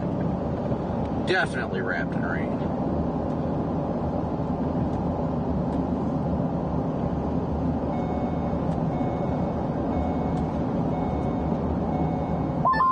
Man, are you out ahead of this taking some photos? This is some pretty good structure.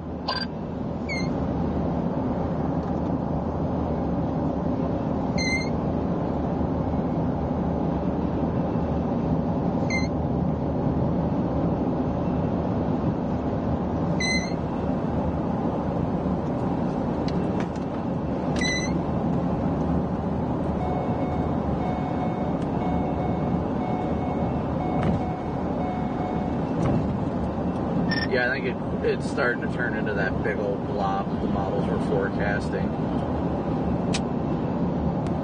Seems so. I've re-entered the inflow region, though. Yeah, I don't think it's cold apple, actually. I think that's just in the position that we're in. That's just the RFD wrapping all the way around. Yeah, more than likely.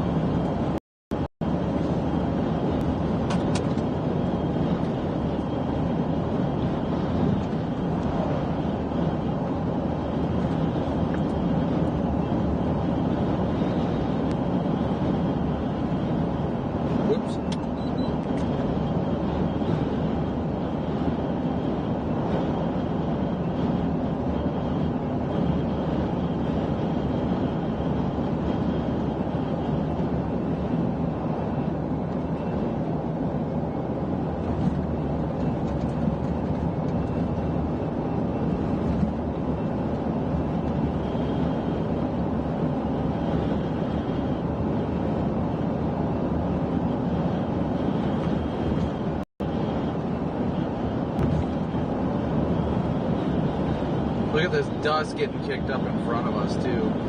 This is inflow, strong inflow. On the inflow again. Yeah, this is some strong inflow.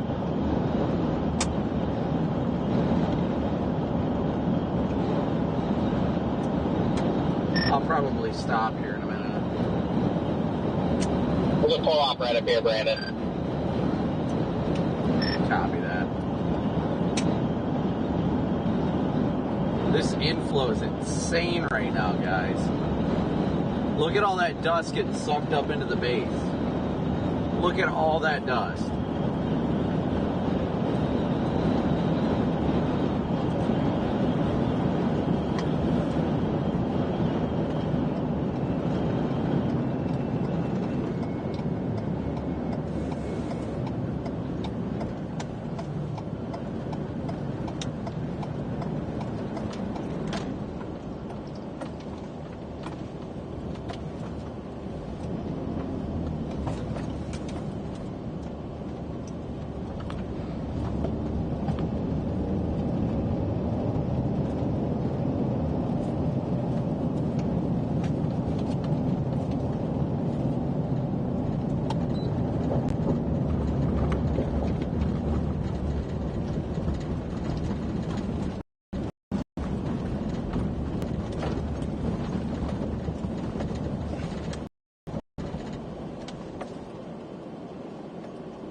Yeah, I'm gonna pull up here a little bit further so the roof camera can get a better shot of it.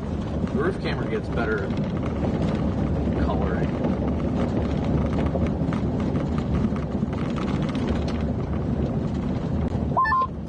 This thing's wild looking. Did you guys stop on Puckett Road or did you keep going east? We stopped, but we can't even see anything anymore because it's just dust. If you come up here a little further, you'll be able to see it, Connor.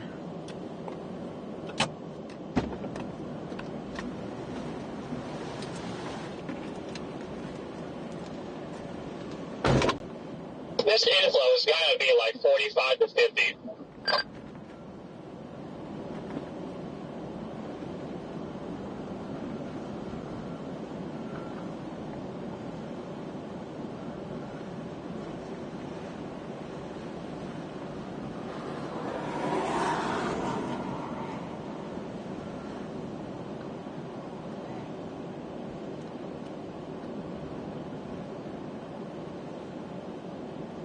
I hate the road hole out here. This is gonna suck. Luckily, it's moving slow though. Yeah. Hi, Brandon. So there, it's Megan. We'd like to try to have Steve talk to you in the next 5 minutes if you're available. Yeah, that needs to be soon.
Yeah, this thing looks really good from our vantage point. It's very healthy. There ain't no doubt about that. Problem is, it's gonna... Well, honestly, it should keep going down 385. I'm probably going to continue down 385 here shortly. Looks like 385 is probably going to be the best bet.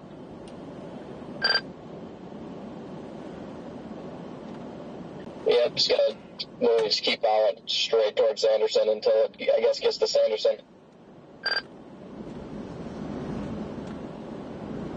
We are measuring over 50 mile an hour in the inflow.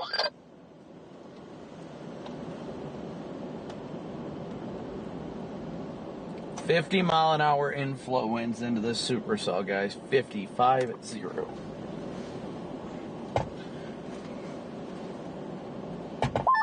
I don't have Starlink, so I won't have service a lot of this time, but kind of on a hill. I think I have enough service to get this out for a second, but yeah, I'm still up here fairly close to it and been able to stop for a while now, get eyes on this thing. So. Lonnie, Paul, and Matt, thank you so much for your guys' donations through Venmo and PayPal. That puts us up to 175. Thank you so much, guys.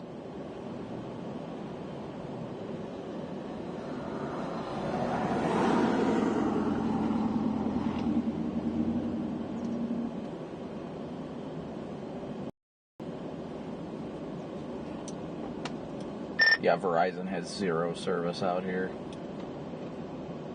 What's T-Mobile?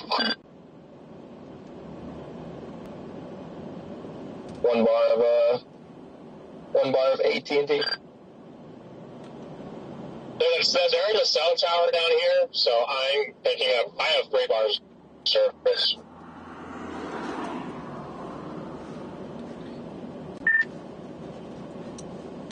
It is just so dusty in the inflow region. You can't see anything anymore. Yeah, there's a ton of dust getting pulled in back there. But these headwinds, I'm only able to do like 60 right now, so I'm just going to keep getting ahead of it just so I don't block up anybody else behind me because I'm really not going too fast. That's weird. There must be dust between us because there's no dust up here. At one spot of like 2-3 miles where it's like super dusty and it's just pulling all that dust in with the inflow.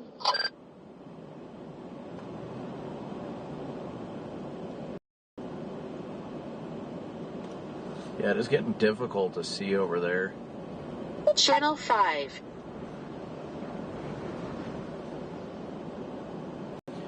Yep, gonna have to get moving soon. I feel the freaking RFD starting to push out a little bit more of cold air.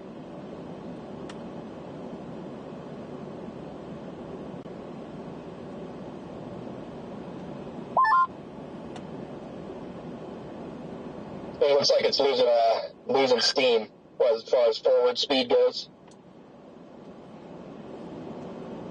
Yeah, I don't know if it's because we're getting out of the best area for radar coverage, but it overall is starting to look a little more messy. But, I mean, if it keeps moving southeast, it's still in a pretty favorable area.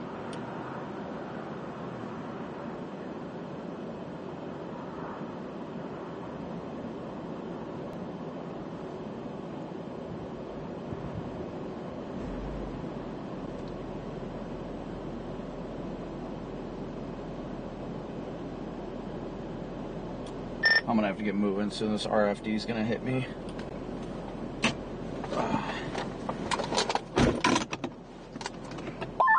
This is a ridiculous shot you got right now.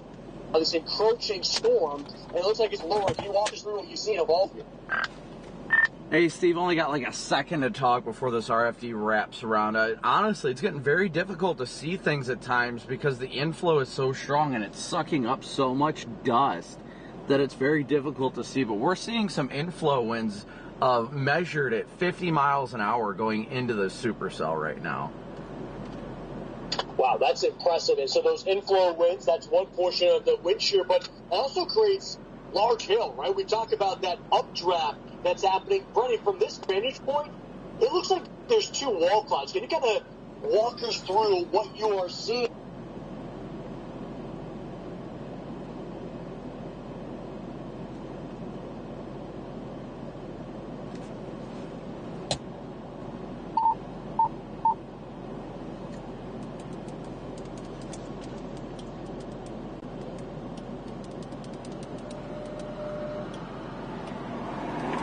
Channel 5.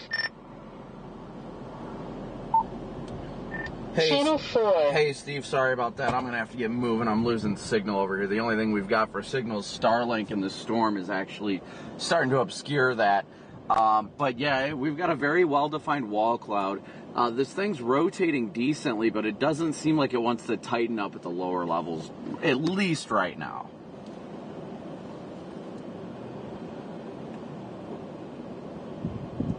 Hey, Brandon, we had some kind of miscommunication with all of this. Can you walk us through what you were just talking about? We only caught the very tail end. Kind of talk to us about that wall cloud and what's lower. Yeah, so right now we've got a very well-defined wall cloud. It's organized, but I don't think we're looking at tornado genesis anytime soon on this. What's impressive, Brandon, because I know you're parked there just north of another tornado warning along that I-10 corridor. Is that something that you had kind of seen, or is this kind of a splitting of this cell? Well, I think the thing that's stopping the overall tornado threat right now for both cells, that's kind of making it wane, is that they're interacting with each other right now. They're merging. There were two individual supercells before, but now they're kind of merging into a larger cluster as models predicted. So I think here shortly we're going to see it turn into more of a dominant wind and hail threat, and the tornado threat's going to drop fairly substantially in the next hour or so. Brandon, I know you're saying, hey, the vorticity's out there, the wind shear, but I mean, just the wind threat, we're getting some of the signatures and the estimates that it's going to be 70 to 78 miles per hour. Stockton, Fort Stockton, we already had a 68 mile per hour gust. Have you been in that wind yet? Have you kind of felt that as you've been driving through these? I'll probably lose you here, Steve, but yes, we have had some decent wind gusts. Like I said, we've had gusts 50 to 60 miles, and it's mostly been the inflow of the storm. So it's truly just a remarkable super here. Yeah, it's incredible visual. I know you got to move, so thank you for obviously doing the long hours, getting out there and showing us this stunning visual. And you see as it turns, there's blue sky all out ahead of this, which means these storms will continue on. Brendan, thank you. All right, guys, we're going to move further north, or south, excuse me. We're going to move further south now.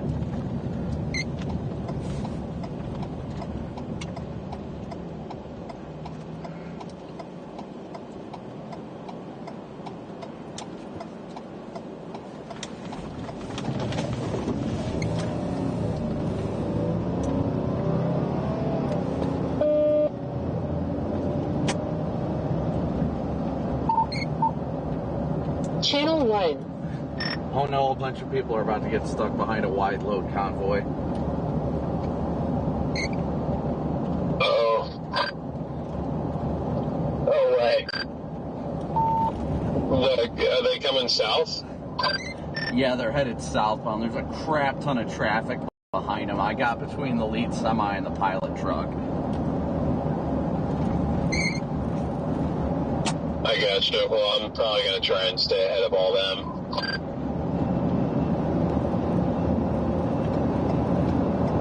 This thing looks crazy out way. The further out ahead of this you get, the better it looks.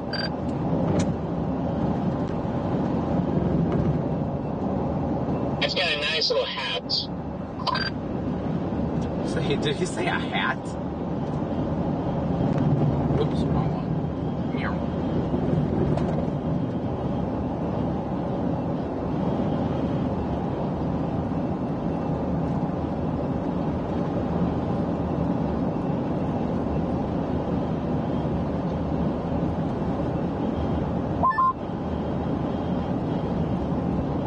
Well, now I want to sit here and watch this thing, but I do not want to get stuck behind that wide load. Well, now there's a Werner truck slowing us down up ahead. This is, oh my gosh.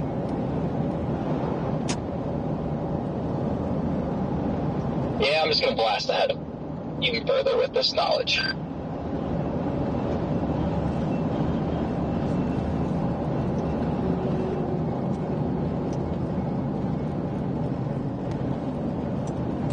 Yeah, this Werner truck's doing like 30.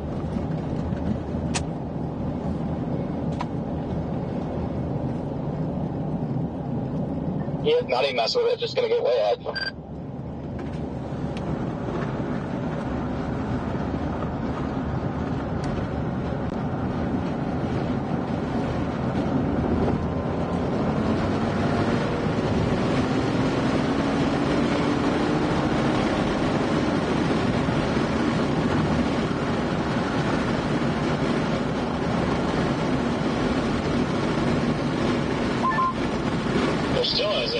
couple over there. However,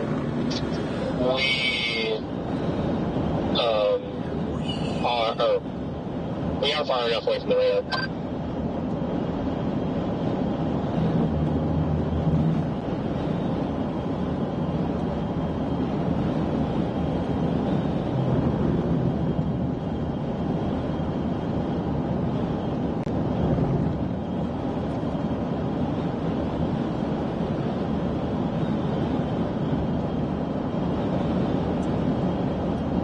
Just past Reed.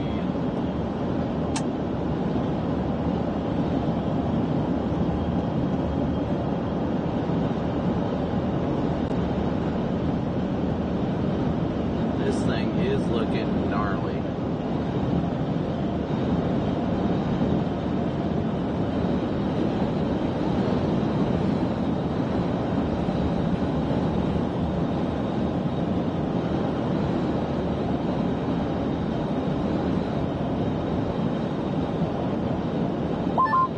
Was that convoy close behind you? Like, should I keep going east, or did you stop? I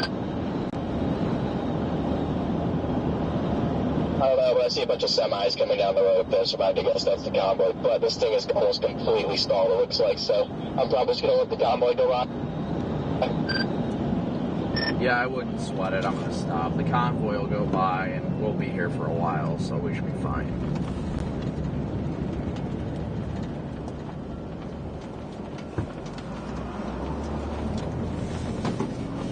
I have a really nice viewing area back up here that I'm probably just going to go back to. Yeah, this thing's going really slow.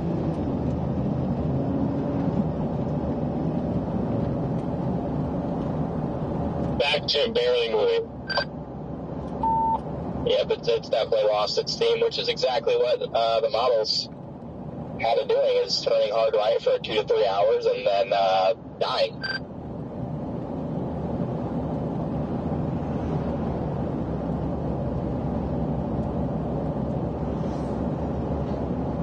Losing its structure, too. Yeah, I don't know if it's losing the structure because of the dust, and it looks like it's visually losing it, or what? I think there's low-level clouds coming into this too now. There is still a inflow band going into it.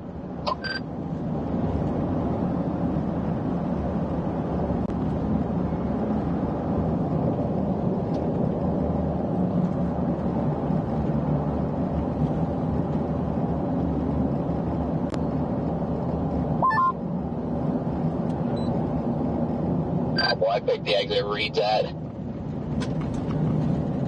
Oh no, I was literally about to pull off right now, and then I realized everybody's over there playing with Reed.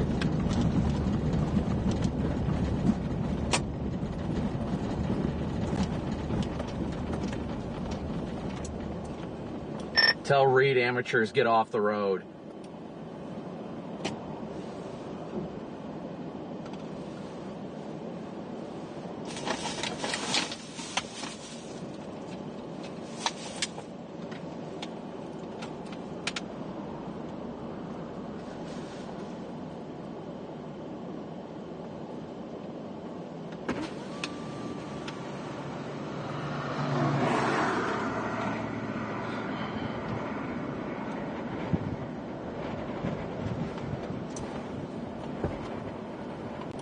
Is the view good over there, Connor? I'm gonna come over there.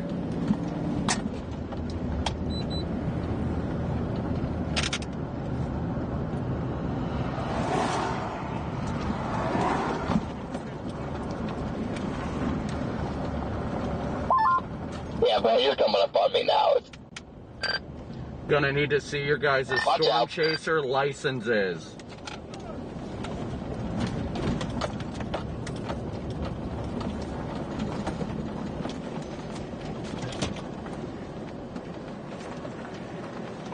I saw the hat blown for I was like, I saw. God. Like, don't do that. And then the fact they bolted out after it immediately. Yeah. Definitely lost its structure. Yeah. Oh, I did get a little hairline crack over here. Yeah, it's like it's like snap moving. So we still got a decent view. We're just south. We're over here by the PDS cell tower, so. Let's go. PDS cell tower.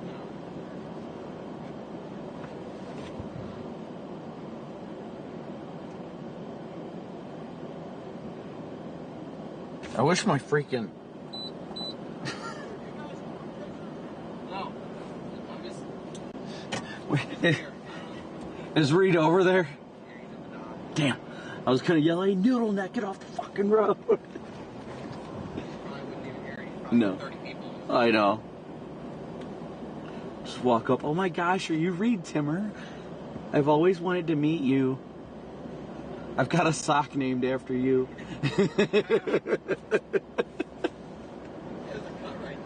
Yeah, I see that. You see it's rotating over there.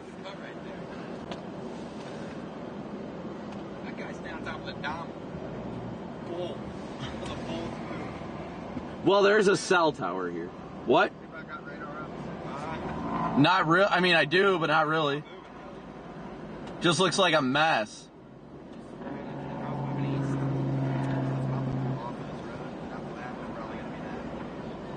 Yeah, once it gets off of this road, it's over.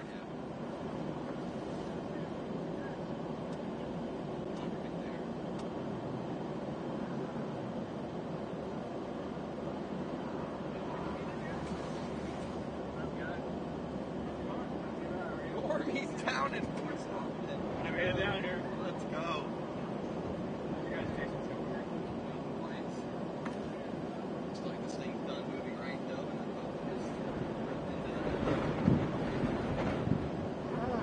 Yeah, that's cold. very, very cold. See if it's like, yeah, there's another dust down. I got hit by one of them. The dust devil guys, come on, you're down here. What is Edgar doing over there? He's got the longest is the 360 stick. Wait, what is that over? Oh, right here, Brandon. Oh.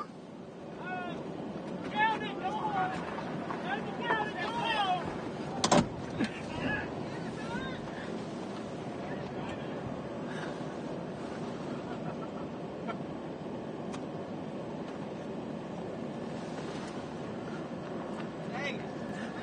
I was gonna drive into that. I know, and then it dissipated. Hey.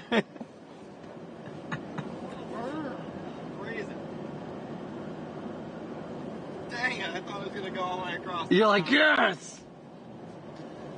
Reed's like, we're gonna get in there! Takes too long to hop back in the Dominator. Yeah.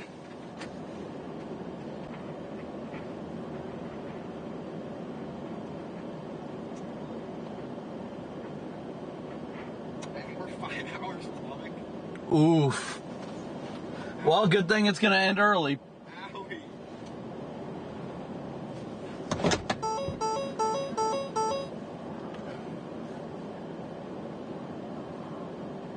Sorry, Chad. I almost tried to get in that, but where's Corey? I don't know. What does this guy do? What's going on? Somebody's taking a picture on the ground over there. Yeah. Is that another red man? I think there's a red.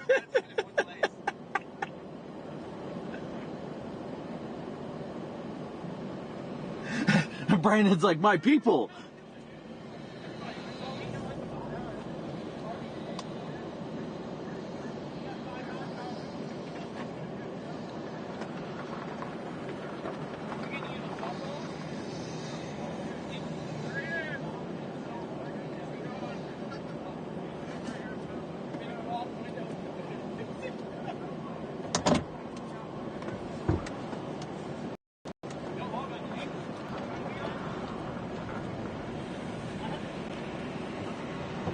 Come on, red man. What? Say, come on. What are we doing? We hitting the road again? Yeah, I guess. Yeah, we got to keep up. It's moving so fast. I just wanted to say that I love you. I love you too, buddy. Reed?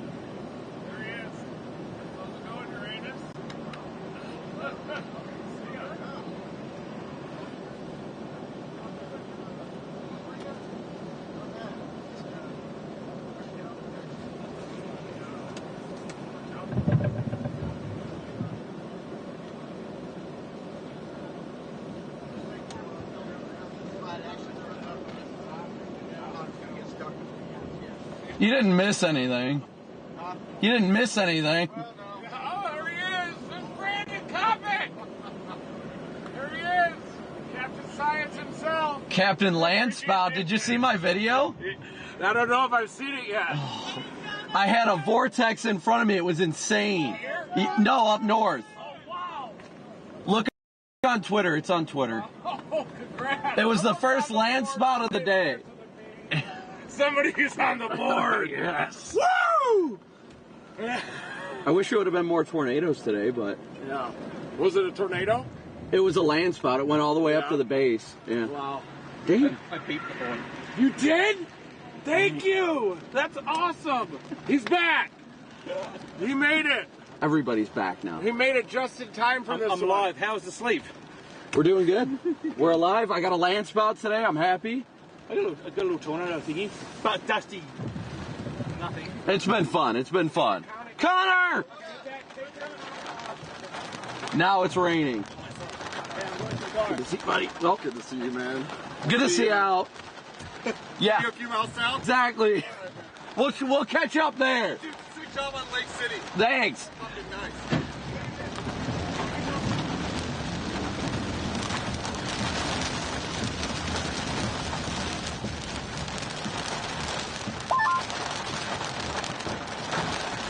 I'll probably get out of this one.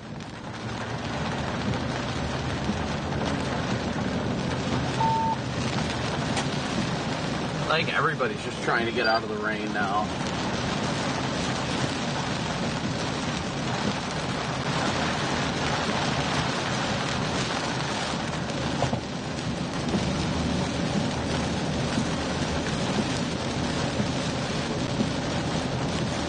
We just got to get out of the precip. It's happening.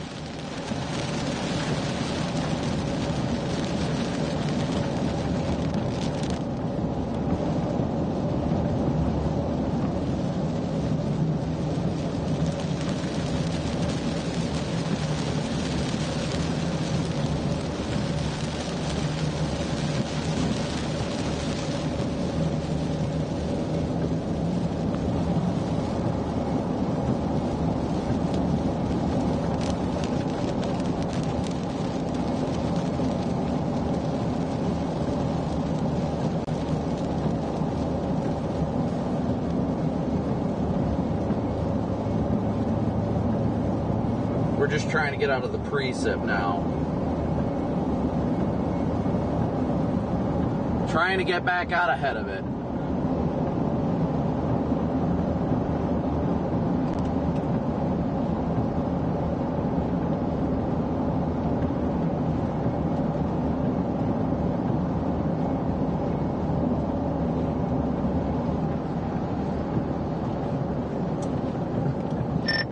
This is chaos.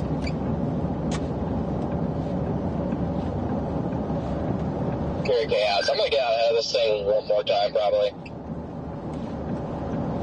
Yeah, just gotta get way out ahead of it and then probably punch it and go back north. Still be able to get up to the friggin' Airbnb by like 12 or 1. If you guys end up going back. Well, you guys, your clothes are up there, but still. Yeah, we'll see.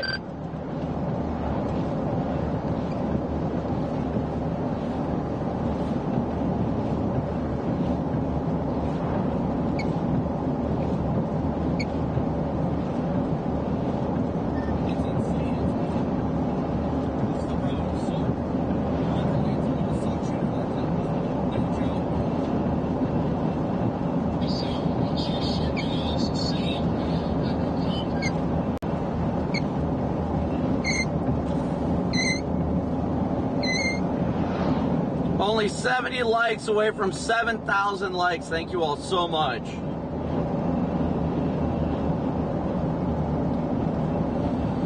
Janice and Alexis, thank you so much for your guys' PayPal donations, and Lonnie as well.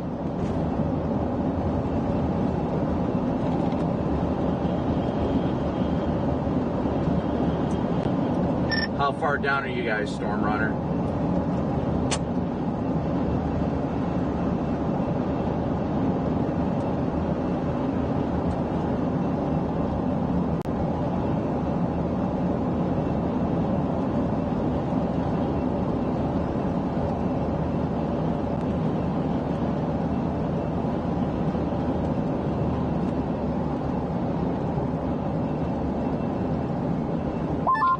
Man, that was way down here.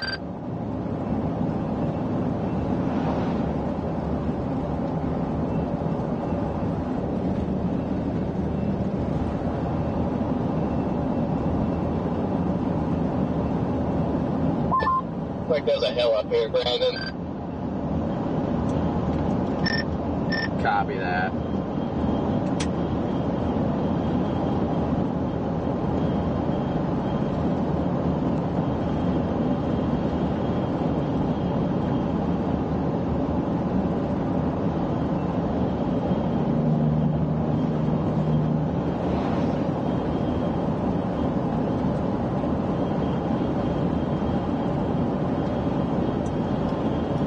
You know how we were talking about like handshakes and it being awkward?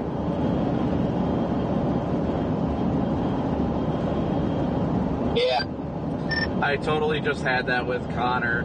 He was gonna go shake my hand. I went to go dap him, and then it turned into a half-dap handshake, not sure where it was ending. Like, when I realized he wanted to do a handshake, I went to go dap him, and then we just both stopped midway.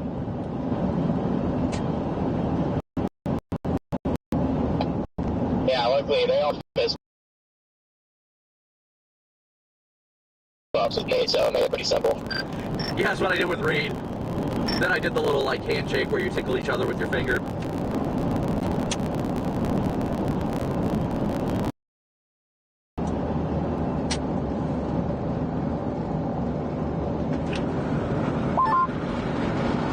Freddie! There's Freddie.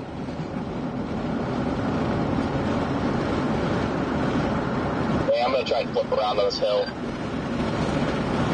Copy that. We got a lot of traffic coming just this FYI. Looks like a way to turn them on.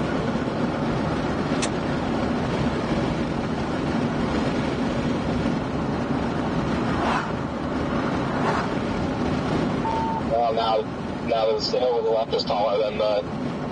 Well, I don't know. Freddie might have been in a good spot. Yeah, I'm flipping around right up here and then come back to the crest.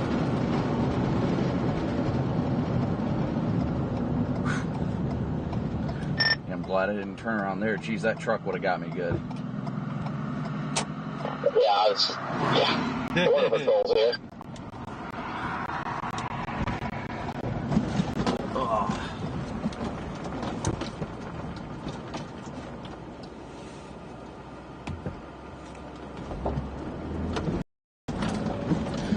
Sorry, that was a dumb hand signal. Hey, it's Border Patrol.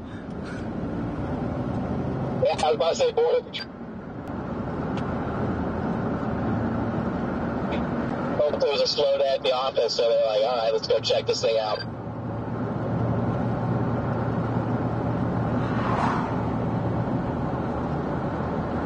We're going down here by Freddie. Yeah, I'll come down as well. Big 2 is Civic K-on-TSU.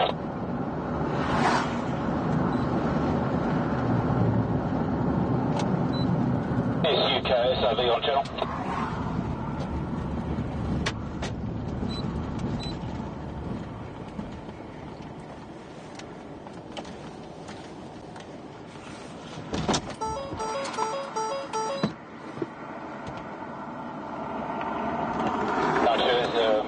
KITSU, VK203.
Alright guys, we're gonna start heading north here in a minute, go punch through this thing.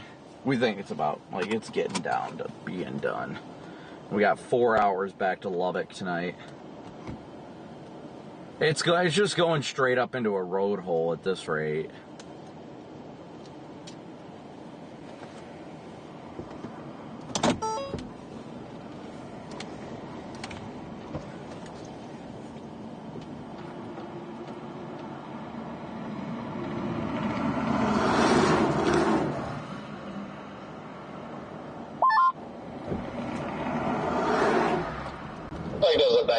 Sitting just east of the road. I don't know if it's like condensing or what, but it looks like it's actually trying to get its act back together again. That hail core looks like it's right over Puckett Road.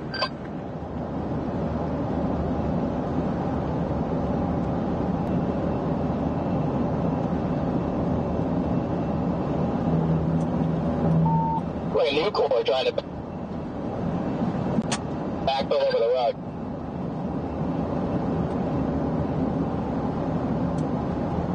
Maybe we just go down Puckett Road.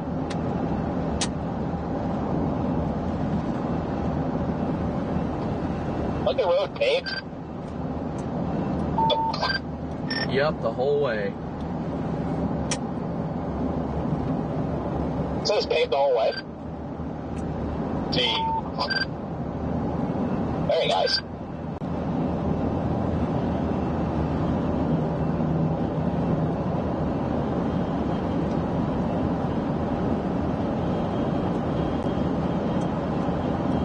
We just gonna play the poke it on Puckett game?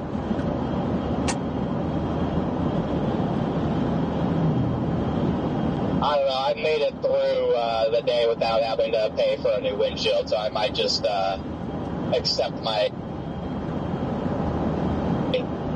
luck and be happy with not spending $800 tonight. I did get a little hairline crack, but it's nowhere close to my field of view. Hold off, Freddie.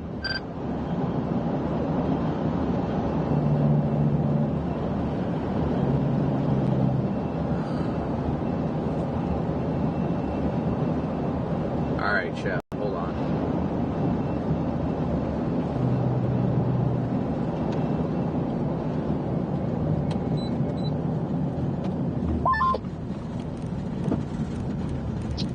Everything good, Freddie?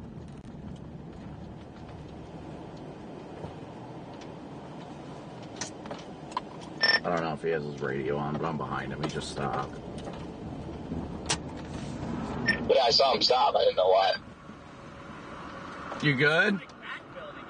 Yeah, I noticed that. Side? I feel like it might, I don't know, it's like even a little rotation there, so it makes me wonder if maybe it's not dead yet. Well, that's what I was saying on the radio, is that it looks like the core's rebuilding. I don't blame that. Somebody stopped there. But anyway, I got... You stop did you stop with him, Brandon? So I can't even... You don't have cell service on? Why is that guy just stopped? I don't know. Yeah, we're just discussing. It looks like the storm's back building. Now this semi-truck behind us is literally just stopped in the road. Oh, now he's moving. Yeah, Freddie wanted to stop and look at the storm. He said he's got no service on the walkie. Doc, I got a pretty cool view up here.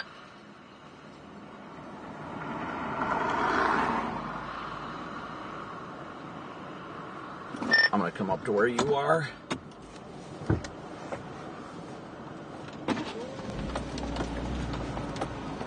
Connor said he's got a little better view up the road. Flash flood emergency, probably.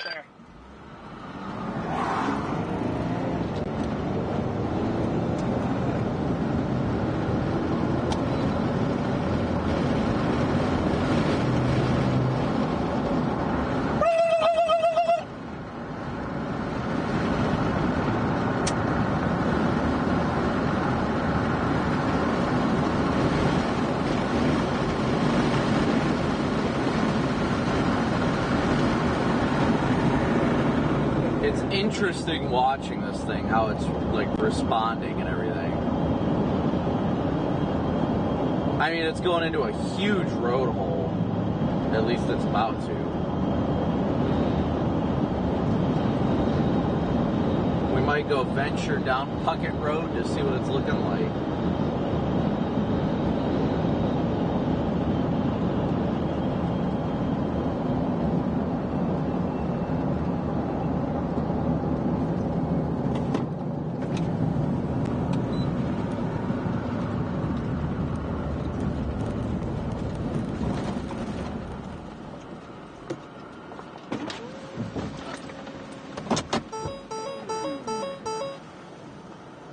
I didn't want to pull on that side because I figured your camera was facing that. Yeah. I was like, is Freddy about to? Yeah, it is back though. Does it still have hope? I don't think for tornadoes, but yeah. At least punch something. Yeah, it looks like it's trying to organize again. Come to join the Cool Kids Club. Thank you, Willie, for super chat.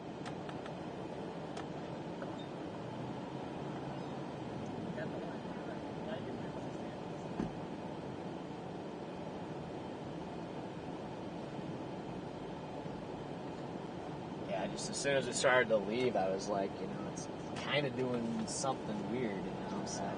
I mean, ideally, I'd just like to get back by like midnight. Probably, yeah. It's been really cold. Like, before it was strong inflow, and now it's cold. Yeah, I think odds are very low anything happens, but... Right. Just like oh, yeah, hey. We got the whole gang here. Whole gang's here. That's how you like. You saw the light? Yeah, you did that. That was you, dude. Well, it was me, and then it was Brandon. Well, it was a little bit of Brandon, too. What did I do? Well, you helped set up set up the lights there. So. Oh, yeah.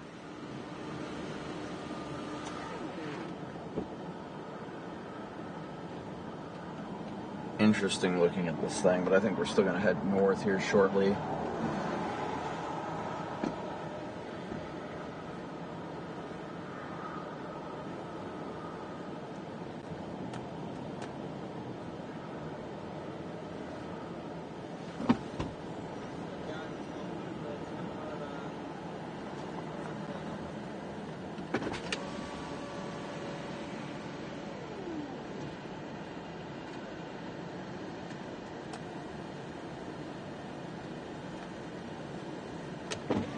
This has been, I mean, it's been an incredible storm to say the least. And again, thank you guys all so much for tuning in, smooshing that like and subscribe button. Let me go in and make sure to say thank you to those of you that have sent super chats and stuff. Hello? Whoa. What?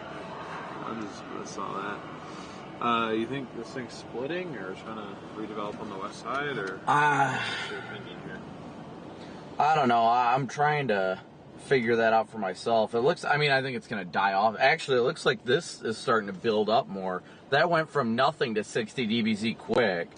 That's what I'm wondering. There's no roads out there, though. Yeah, we're, at this point, we're getting to the point where we can keep following it south to the friggin' Mexico border, or, geez, what is that? I just don't know if I want to do that, right? Because Garrett says he needs to go back to Lubbock to get his stuff. Yeah. So, which means I have to go all the way back to Lubbock. Right. Well, you have a free place to stay, so. Yeah, I just don't. He told me he took the room with only one bed, and I'm not trying to share that. It's not one bed. It's not one bed. It's got a bunk bed. I can't fit on a bed. That's what I told him. I was like, "You're really gonna make DL sleep on a bunk bed?" He's like, "I get a one-king sofa. I'm on the sofa. He takes it." Well, there is another room that's available. Corey's not coming back tonight. You could always just take if you don't like sleeping on a bed somebody else slept on, there's a new blanket and sheet in my room, so.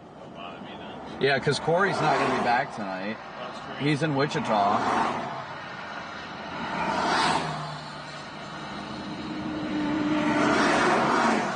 All right, guys, I'd go in here. Edward, Salty Dog, Wickman, Angela, Mike, Salty Dog twice. Thank you guys so much for all of your super chats. Brian, Cedow, Steven. Let me go in here. Salty Dog again. Sherry, Thank you guys all so much, so incredibly much for your guys' super chats. Super chats and Venmo, PayPal, and Cash App donations. Let's see if we got any more of those pop in while I'm sitting here. We had another 20 from Alex. Then Kelly also, so that's another $30 on top of what we had. So that puts us at, I think, $205. I'll update that, $205 of our $500 goal. So thank you guys so incredibly much for all of your Venmo, PayPal, Cash App donations, your super chats, all that you guys do and continue to do to support the stream. Greatly and incredibly appreciated. Lots of roaring thunder. We're going to have to punch north back through this anyway, so, I mean...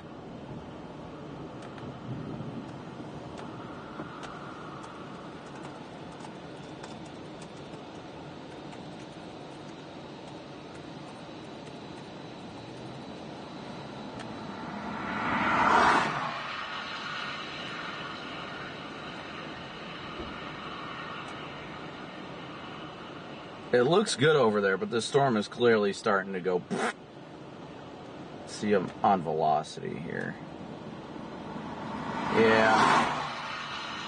I think everybody, even the tour vans, are starting to make their way north because they understand that it's pretty much over. There's no roads to keep up with this stuff, so we'll just have to core punch it, honestly. Core punch it on the way north.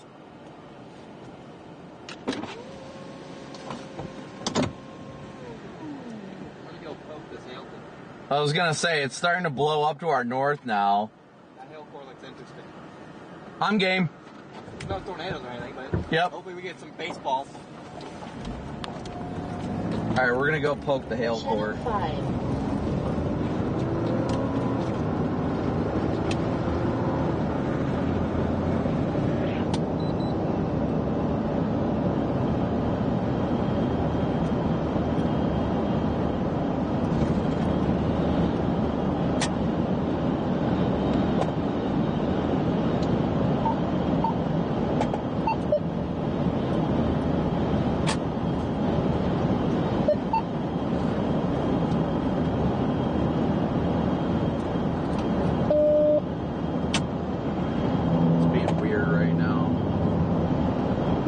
Poke this hail core. We'll probably only catch the fringe of it, but we shall find out.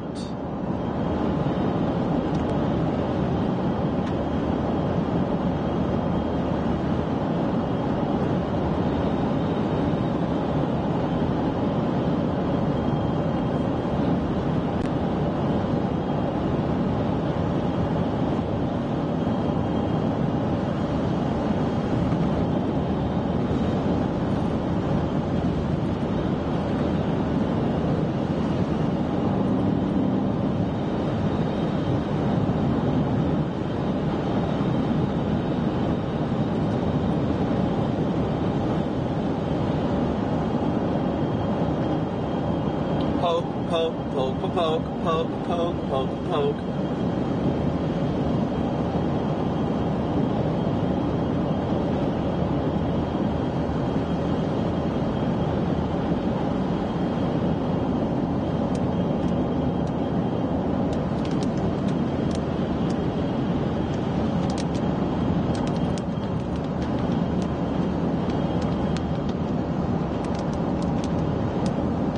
We're gonna go see it. And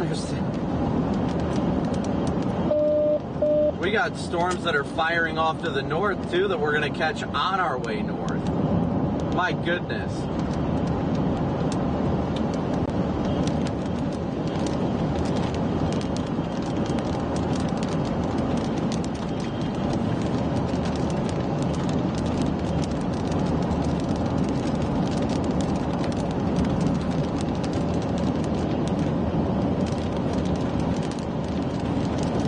Find out what's in this core here too.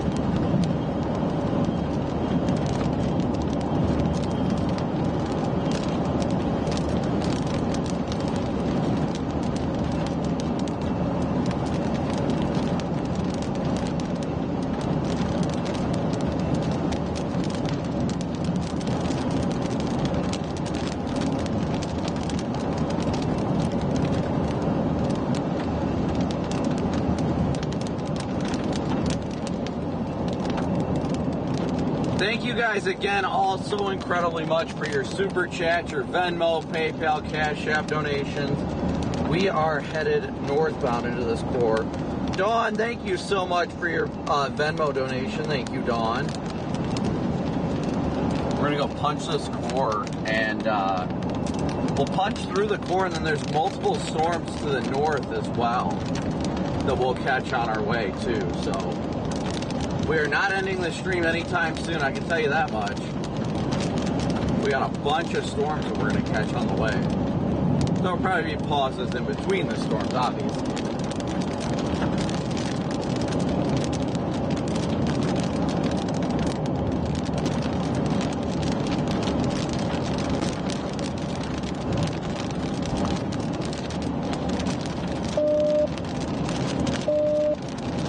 Why is it not?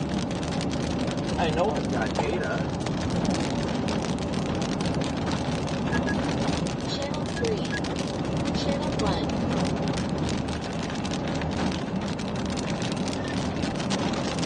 Looks like we'll have plenty of storms to catch on our way up north as well, so definitely not ending the stream when we head north.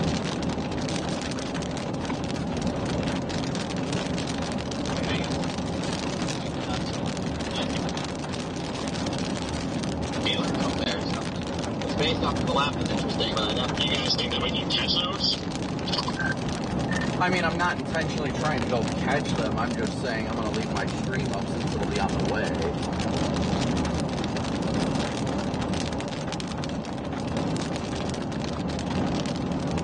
Oh, okay, I got you. Because I'm headed northbound now. ETA 1040.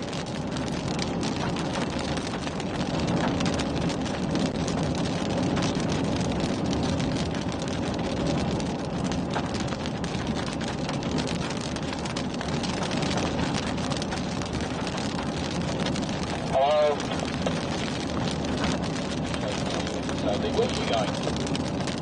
Hell, where are you going? Echo?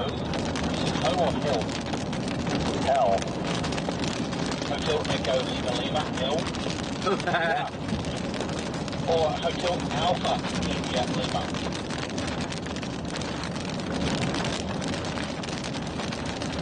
Timing. Where are you going? Stop the road. I'm not going to go all the way to Sanderson, but I was going to sneak up here through the airport and I see we got a nice base over there. Yeah, I'm watching. Yeah, I haven't seen of note yet. Yeah, I may flip around. There is a giant hill in my way.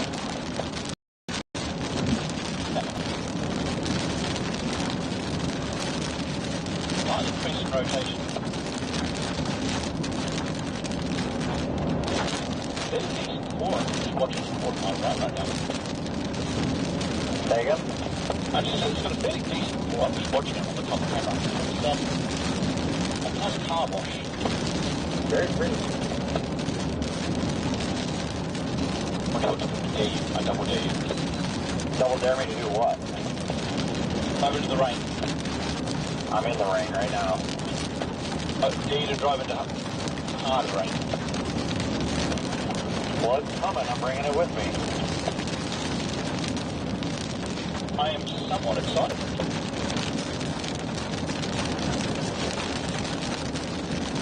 I should have done it in like a monotone voice, like one where I just don't care. Somewhat excited. See, even that sounded exciting. Hang on. Somewhat excited. I'm really trying to do this like in a boring way. Somewhat excited. Is it time for you to go back to Australia? Let's check it.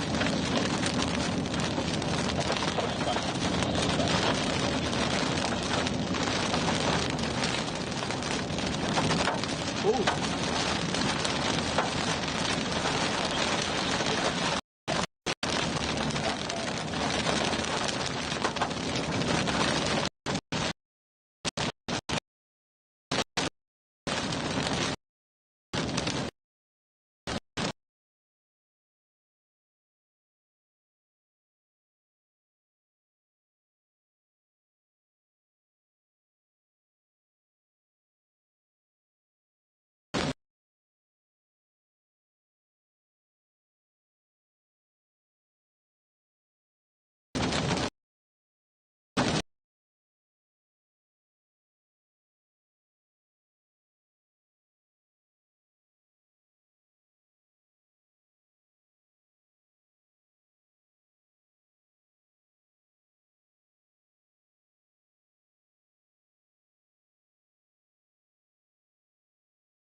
about it. It's incredibly difficult to see in front of us right now.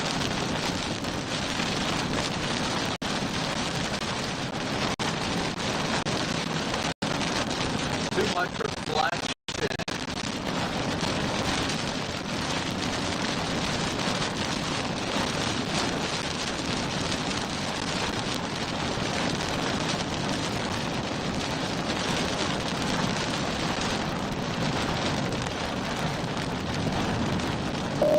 Oh my gosh, I can't even see.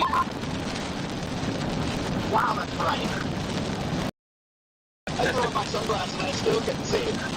The sun reflecting on all like the hail and water on the road is blinding once you get on the backside of the storm. There's a pretty big flash flood happening over here. Glad I'm out. The water was starting to get on the roads places up north, and I'm like, nope. Yeah, no, I mean, it is gushing off to the right.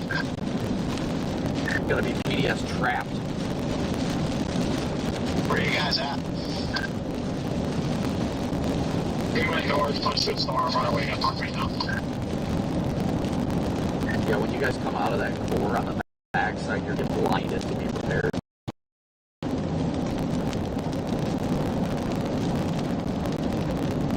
Jersey, glad to hear you downloaded the WeatherWise app.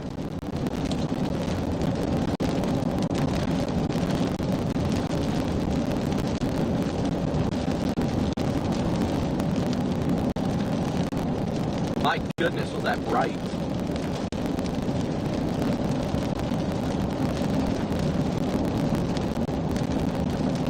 PDS Rainbow. Honestly, it seems like this other cell to the west of 285 is cranking fairly good. PDS Rainbow behind us, Connor. Yeah, storm, we see that rainbow. But that storm is heading south. That'd be interesting to see if it goes, southeast on the right. Ranger by this point, primarily over tail for it though. I just passed the crew cab Ford Ranger. I didn't know they made those. I don't think they did.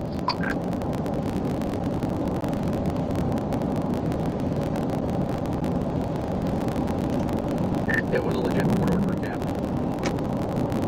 Like a new one? Oh yeah, yep. Late 90s.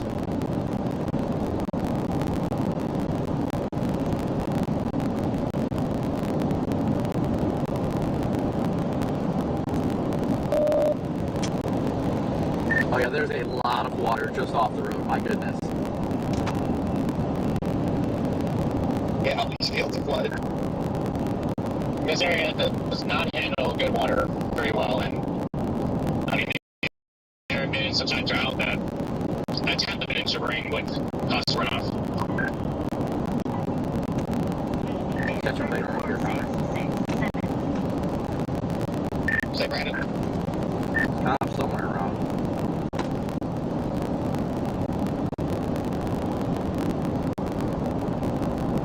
Oh, it's a very good game.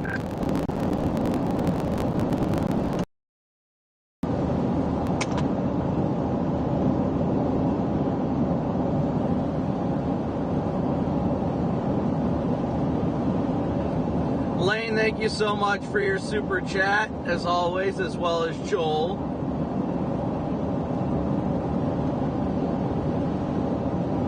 So we're going north because we got to get back up to Lubbock tonight, but we're also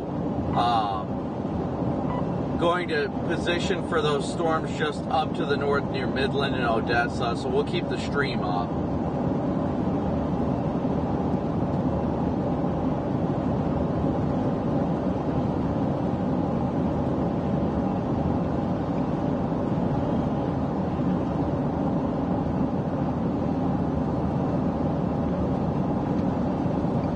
What a gorgeous shot behind us, though, guys. Isn't that incredible? Man, it was incredible what we got earlier. That Landspout that developed right in front of us. Man, glory goes to God on that one. Thank Him for putting me in the right place at the right time.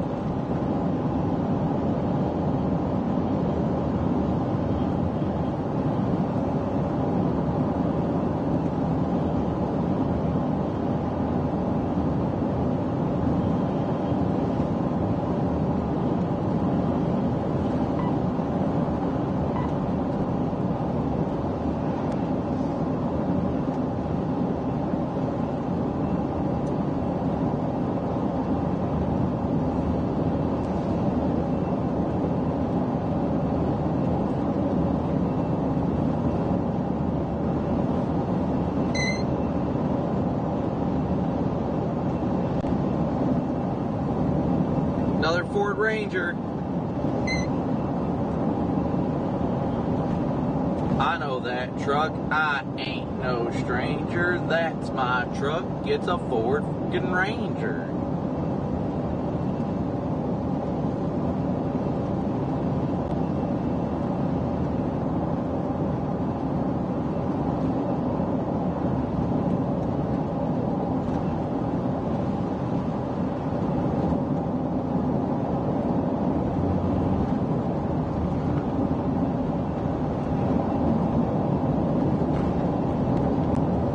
I'm getting strong radar, but I can't figure out where from. It's got to be in front of us.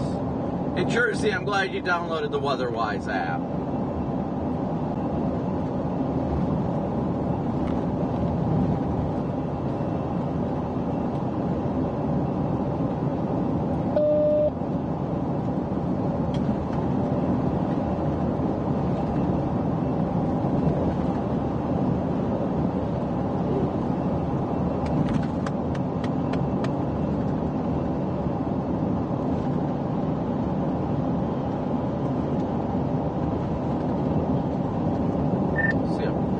Flashing amber lights up ahead. I wonder what the heck's going on. That's probably why I'm getting this strong radar.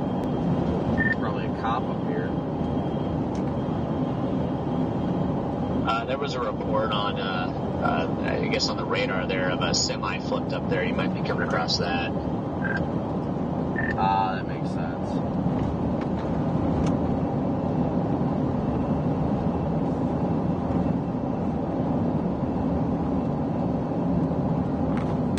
I'm just enjoying this PDS rainbow here.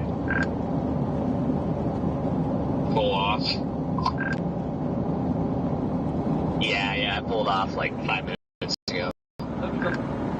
Copy.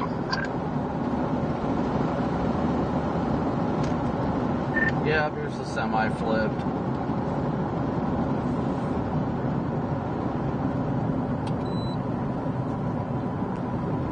Oh.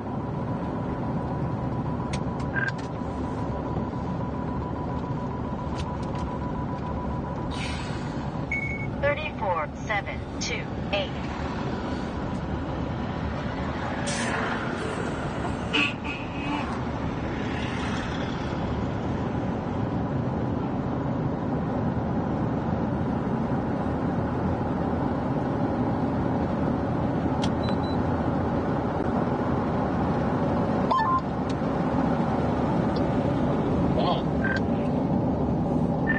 Kind of curious how that happened. Like, it wasn't that windy. I mean, they did have that RFD push down here. We were up on 10.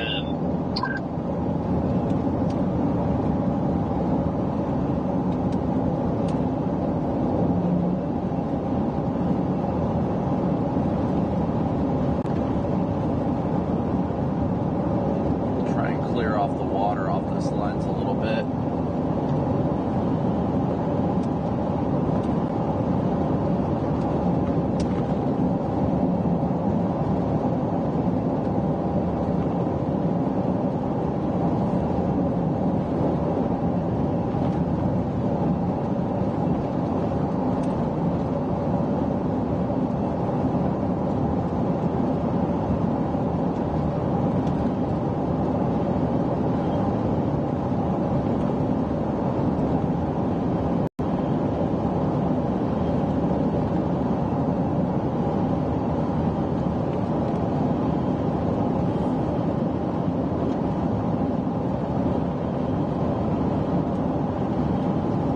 Now that little cell to the south looks like it's trying to organize again.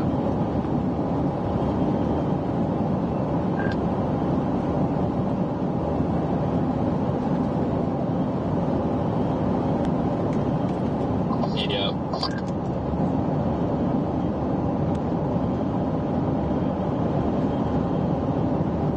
Yeah, we are headed north right now, guys. Headed north.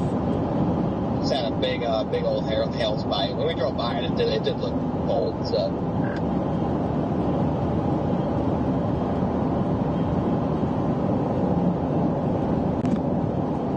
I got a little hairline. By the way, I'm in the majority of the way that it's going, it's not. It would have to make like a left turn and go due east across that road.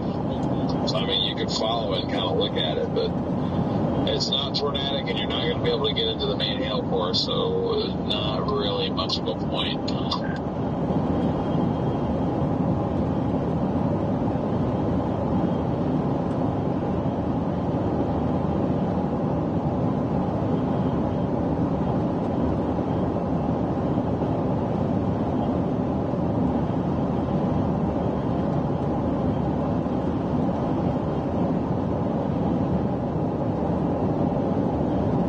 Gorgeous view behind us, though. My goodness, I love it.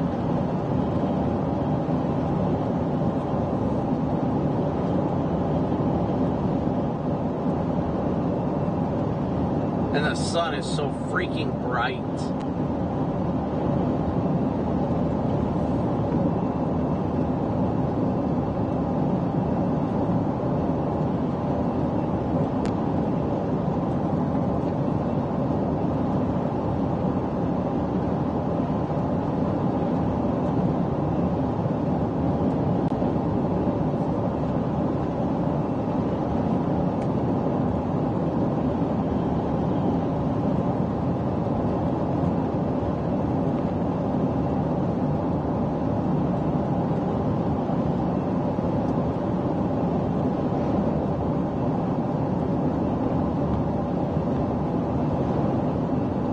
What a view. What a view of this thing, guys.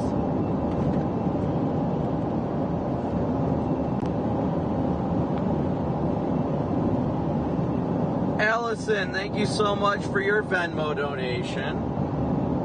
Alright, let me pull chat back up here, guys. Get chat back up. We're headed northbound now, only because we've got to get back up to Lubbock, and the target area tomorrow is a lot further north, too. A lot further north. We're talking potentially into western Kansas instead of Texas.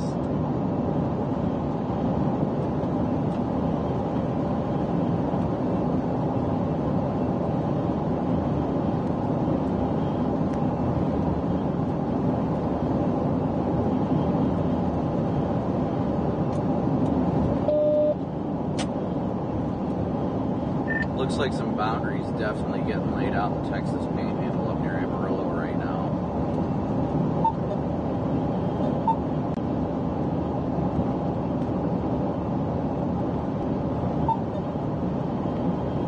If that boundary at all will stall, or will it continue to push off to the west, and, you know, by how far? It's actually a nice cell just north of Lubbock right now.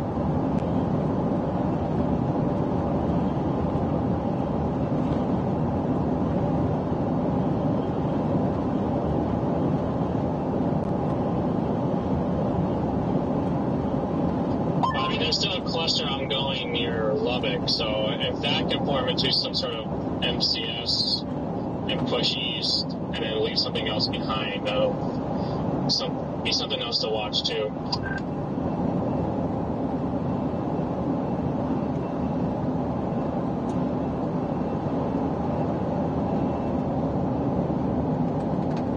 Let me get chat back out here so we can chat with you guys like normal.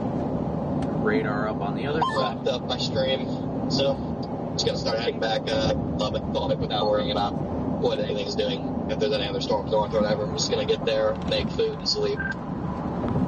Yeah, I'm probably gonna wrap up mine in the next 10 minutes once as I'm getting away from this updraft. There's nothing else to stream, so. Yeah, it's incredible. Yep, I'm about to do the same thing here. I just want to check out this flip semi, and then I'm going to say adios to the stream. As always, guys, since we didn't really get much of a chance to chat before everything today, I want to make sure that we take time to interact with chat and have a good time now that we're headed back northbound. But again, as always, thank you guys so much for tuning in, smooshing that like and subscribe button. It was pretty incredible to get that Landspout right in front of us. That was pretty cool. You know, praise God for putting us in the right place at the right time. That was truly incredible. But thank you guys always. always so much for your guys' support. We couldn't do this without you guys, you know that, and that is bright. But yeah, we're beginning the trek north, but look at the backside of that thing. Look at that backside. It's so nice after a chase to come through blue skies. It's always so cool. I'm gonna try, well, I will make it. I'm gonna go all the way up to that Love's, west of Midland to top off on gas. I got a half tank, so I should be fine.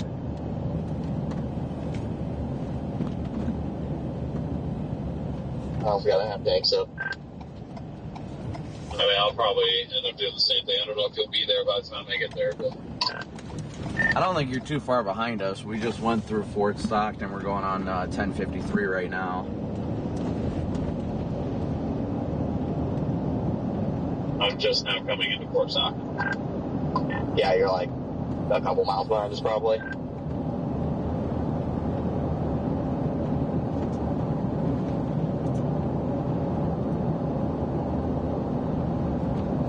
Yeah, but again, guys, thank you so much for all of your incredible support and all that you guys do and continue to do to support the channel. We're headed northbound now, and again... Wi-Fi off. Wi-Fi on. So we're headed northbound. We got a position for tomorrow, especially. I haven't looked. I don't think the 0Z models are quite out yet. It is 0Z now, so they should be coming out soon. But as we continue to start to head north, obviously I want to do some chatting with you guys. Since we didn't really get the opportunity before the chase to do that, I think it's a great opportunity to do it now. And see how everybody's been. Man, Fort Stockton. Every time, Fort Stockton. But yeah, we didn't get the chance to chat really before the chase, so I want to make sure we got time to talk after the chase now. As we head north, we go back to Lubbock tonight. And again, tomorrow we'll be live again. The day after, we'll be live again. The day after that, we'll be live again. We will be live. At this rate, it looks like 7 consecutive days straight of storm chasing. And hopefully we can get some cool stuff like we did today. So, again, thank you guys so much for your support. I don't know why my screen looks scratched like that. It looks like something scratched my screen. But I'll hop into chat now and talk with you guys. If you have any questions or anything, feel free to shoot them into chat. And I'll do my best to answer what I can.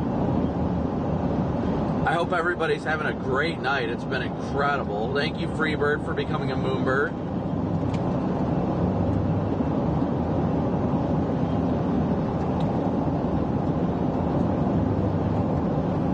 I'm going to have to get a screenshot of when that Landspout formed in front of us and use that as the thumbnail.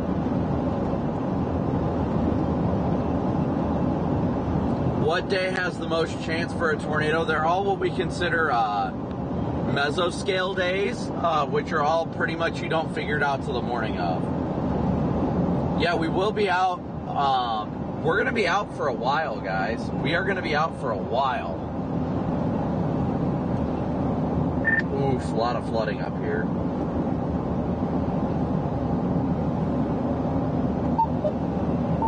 Channel 2. Did you guys go back up 285? We went up 285, we're on 1053 now. We're just headed to Lubbock for the night. We're done. Channel 4. Copy that. Channel 5. Man, there's a lot of water on the road. Annihilation, thank you for your super chat. No, I'm not. Happily married. Very happily married to the most beautiful girl in the world.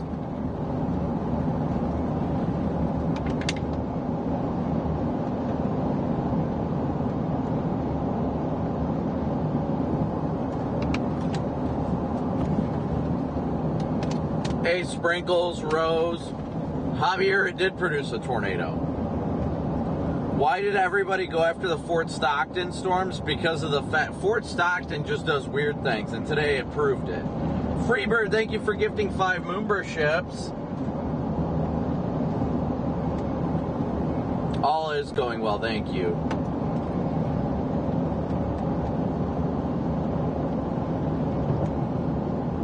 Freddie got off. That's it's a little more information than I wanted to know. You know, when Freddie gets off, I think that's his private business. I mean, we're sharing an Airbnb. I didn't need to know that. Yes, I know it wasn't intended to be disrespectful. What's RFD? RFD stands for rear flank downdraft. It's winds that wrap around the backside of a tornado. Will Cooper be on any chases this summer? Definitely. He definitely will. What causes a storm to turn right before a tornado? That's not always what happens. It's typical for what happens, but typically it's when the updraft becomes so strong and it's spinning the storm, and that enhanced like spin helps push it. But typically, like the updraft, and when the updraft gets that intense, it'll make that turn. But for the most point, storms typically, it's not turning right because of a tornado. They typically turn right prior to tornado genesis. And usually when it makes that right turn, it helps there to be more favorable inflow winds into the storm. Your mom, thank you so much for your super chat. Thanks so much for tuning in. What hotels do I prefer? Hilton by far, but I've got an Airbnb right now for myself, Freddie, Connor, Storm Runner, Corey, Redman. Everybody's crashing at my Airbnb right now. W's.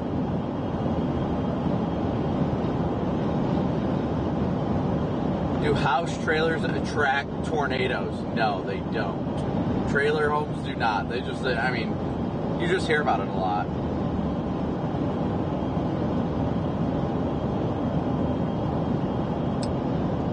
Matt, the truck driver, I was the truck driver I was talking to. When was that? May 7th, I get it, but where was it? If you tell me where, I might actually know, like, remember.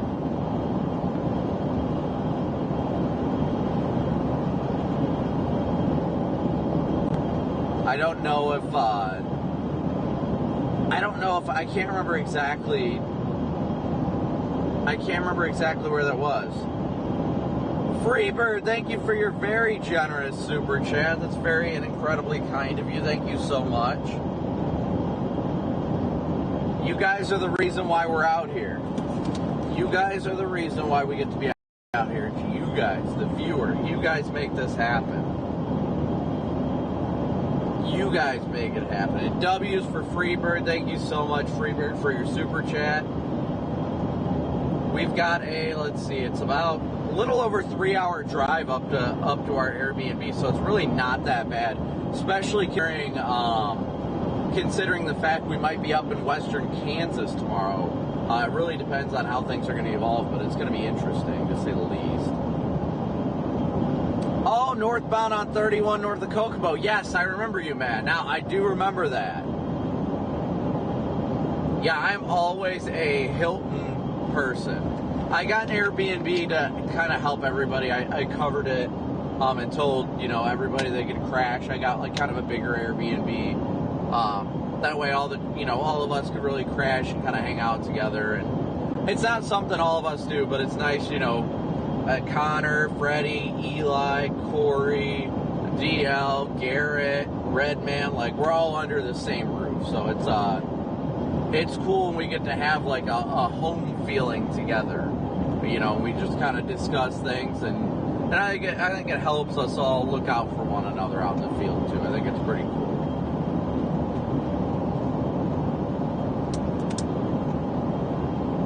Is it possible to get some sort of a compass on the rotating camera? I don't think there is, because I don't think it even knows where it's facing. I really don't think it even knows where it's facing, if I'm going to be honest.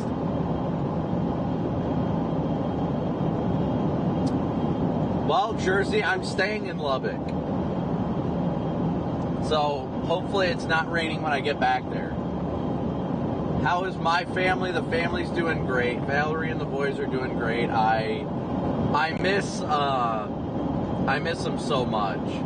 But it's a busy time of year, and they understand that, sometimes I'm not going to be home for it. Unfortunately, during the busier times of the year, sometimes I'm not home for a couple weeks, but then there's very well periods where I'm home for a couple weeks to a month. So, I mean, it just kind of balances it out, and it's a lot nicer. It's a lot better than working a job where I am home every day, because of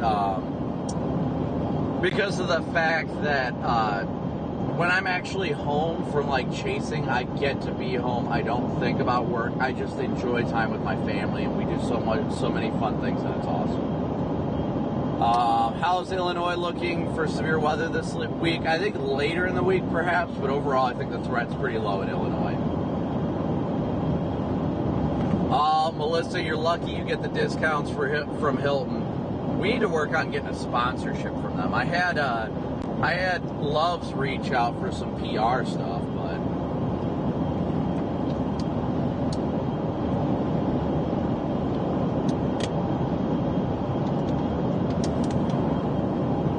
nice car.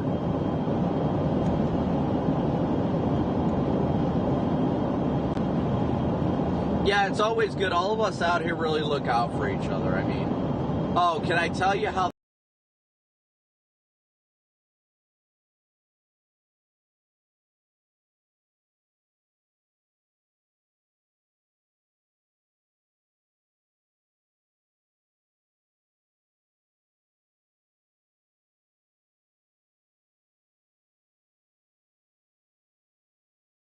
if you tip, you want to hand them cash, because then it's not taxed and stuff. I don't think tips that are on their paycheck get taxed. So I always, when we do these tipping challenges, I always do cash. But yeah, we did that $1,000 tipping challenge, and I was like, oh, here's your tip, and she was like, oh, and then I pull out this wad of cash out of this little pocket I have over here. It doesn't carry anything, but I was trying to make it like less weird. So I pulled out this wad of cash, and I was like, here's your tip, and she was like, oh, and then she saw it, she was like, oh, and it was so awkward for me, because sometimes when we do the tip challenge, which we've never done a $1,000 tip before, but sometimes when we do the tip challenge, the server cries because they're grateful, and that's okay. But I don't want them to make a scene, and I also don't want all their coworkers to know what just happened either. I don't want it to become a jealousy or an envy thing either. So I handed her the money, and I was like, here's your tip, and she was like, oh my gosh. And then I was like, it's $1,000, don't make a scene. And then she just kind of was like, like her mouth was open, and then she just kind of shut up, looked down, and walked away. And I was like, was I mean? Like, just trying not to be mean. Obviously that wasn't my intention. I was just asking her. I didn't want her to draw attention to herself. But I ended up like talking to her aside, by the register before I left, and I was like, hey, I'm sorry. I was like, I hope you didn't think I was being rude. I just didn't want it to be a big deal. You're working on Easter. We really appreciate you being here, but it was just, there's nothing attached. It was just a nice thing to do. And she was like, no, I really greatly and sincerely appreciate it, and thank you so much, and I understand not wanting to make a scene. I completely understand. So she got it. She understood. She was very grateful, and she expressed that, and that's all there was to it. That's what was important. But it was pretty cool that on Easter Sunday we were able to bless our server with a $1,000 tip. Like, that's so cool. So cool. And that's thanks to you guys. So thank you guys.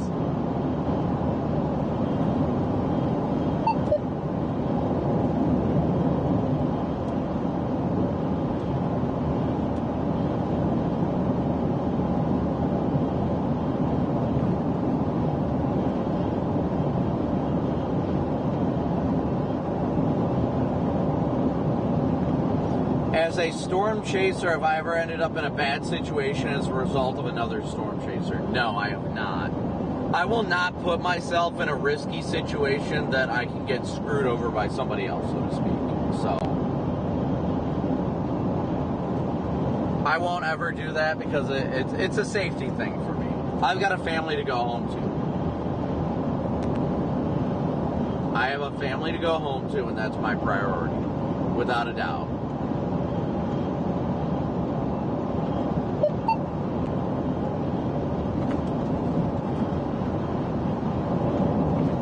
We are cruising good northbound now. Cruising good northbound. How's everybody doing tonight? Well, while we got a bunch of people in chat, where's everybody watching from? I know we ask that question often, but I figure we might as well ask it now. Where's everybody tuning in from today? All different parts? Dinner plans for tonight, I'm not sure. I don't really have a favorite chase. I'm blessed to be able to do all of them, honestly. I really am. I am truly and humbly blessed to be able to chase as much as I do. Even days like today. Today was a low-end risk. Today was a big-time low-end risk. A 2% tornado, 15 wind, 15 hail, and here we are. We scored a Landspout tornado. That was pretty incredible. Freebird, again, thank you for gifting 5 Moonbird ships. I'm going to go in here real quick and update. I want to take that, get a screenshot of the Landspout on camera and make that the appropriate thumbnail here real quick. So bear with me if I'm not in chat for a second, guys. But I promise I'll be right back. I promise. I promise.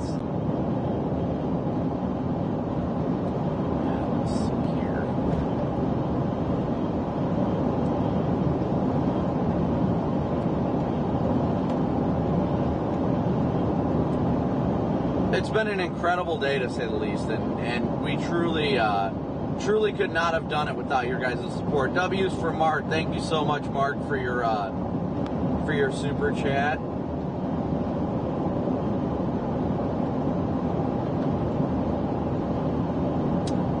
Annihilation, thank you so much again for your additional super chat. Yeah, I mean, we do what we can, and we want to help people. We want to keep people weather aware. But, you know, it's an interesting experience doing what we do, and I really love to share that experience with everybody. What time was the Landspout? Okay, let me figure that out. I've got to figure that out for myself, but somebody took video of it on Twitter, and I reposted it, so let me see if I can find it on that video, because it caught me off guard. But let me see here. It was at 4:24 Central Time. 4:24 Central Time.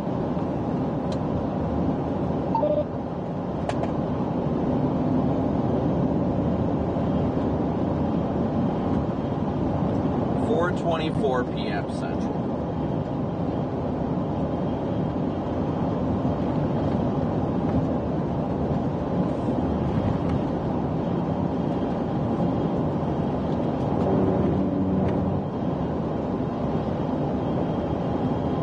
Here, make sure I got it all right.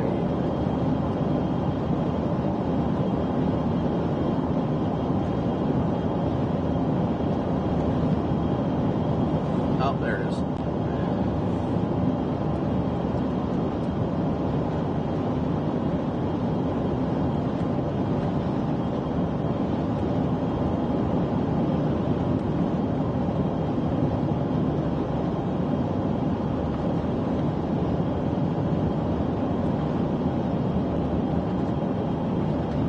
There we go. I got a snapshot of it. Snapshot of it. We got it. We got it, Chad.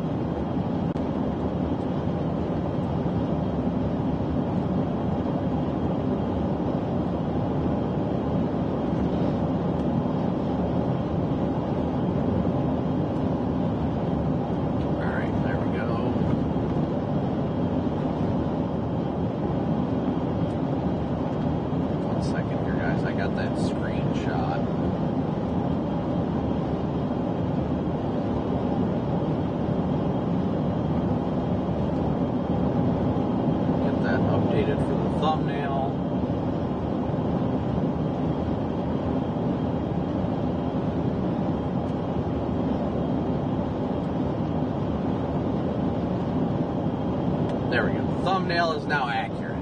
Boom. Alright, now I can open chat back up.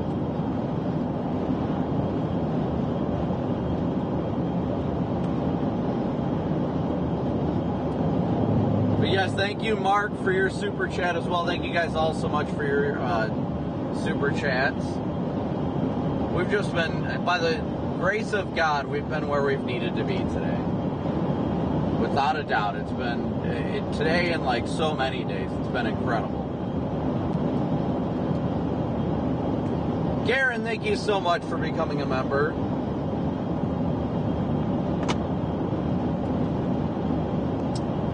Lubbock, for the most part, does appear to be in the clear. I mean, there's some storms off to the west and north, but as of right now, they look all right. We're headed northbound now. Now I want to just take the time to chat with everybody and kind of interact, let you guys know how the day went and all that stuff.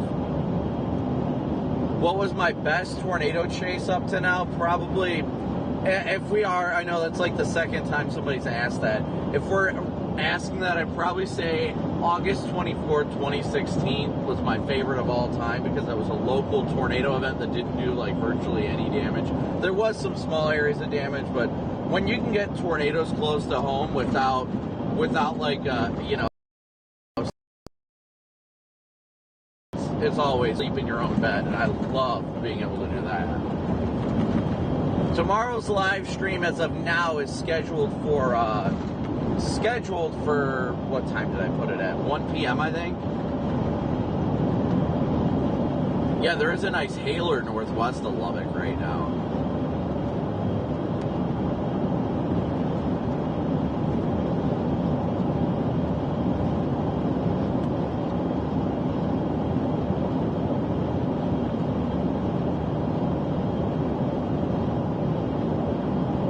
Freebird, thank you again for another very generous super chat. You do not have to do that, but we greatly and incredibly appreciate it because you guys, the viewers, you are the ones that make this happen. All the updates that happen to the stream, all the cool, fun overlays that everybody enjoys so much of. You guys are the reason why this all happens. Yes, we have a partnership with Fox Weather, but they don't pay for our gas and all that. We got a one-time licensing contract that went straight to this vehicle and the camera. That was out the window within a week of getting it. It went towards upgrading the equipment, and then anything you guys donate goes towards our gas, hotels, monthly expenses, data, live view, all that stuff that we stream with. You guys are the ones that make all that happen. So thank you guys so much for your continued support, because we couldn't do it without you. I can't tell you enough that it's all thanks to the viewers. We are a viewer-supported and funded channel, without a doubt. Without a doubt. You get all the cool angles like this, this, so many different ones. Brandon or Corey, this is Alex, so I'll just say hey. I'm not sure if you can hear me. I don't know how this works, to be honest. Yeah, I got you, Alex. Yeah, Yep, I got you. I don't know where Corey's at. I know I think he's up on the Kansas border right now. Yeah, you look like you got blue skies ahead of you, buddy. Are you hanging up the cleats for the night? Yeah, we're headed northbound. I was getting too close to the border. Got to get back up to Lubbock now and kind of figure out what the plan is for tomorrow. Okay, gotcha. Copy that. I think Corey is just getting started up there, though. Yeah, I saw a glimpse of, like, maybe some LP structure or something. Okay. We've got Ari coming up here at 9, and he wants to do some live severe hits. If anybody can chat in that 9 o'clock A block, that would be great. Yeah, I'll let Corey know. I won't be actively on anything at that point. Yep, copy that, buddy. All right, thanks a lot, buddy. You back? Are you on evenings now for good? No, I'm just training Chris Berg to kind of take the home for the evenings here, but still on it a couple days a week until he's flying solo.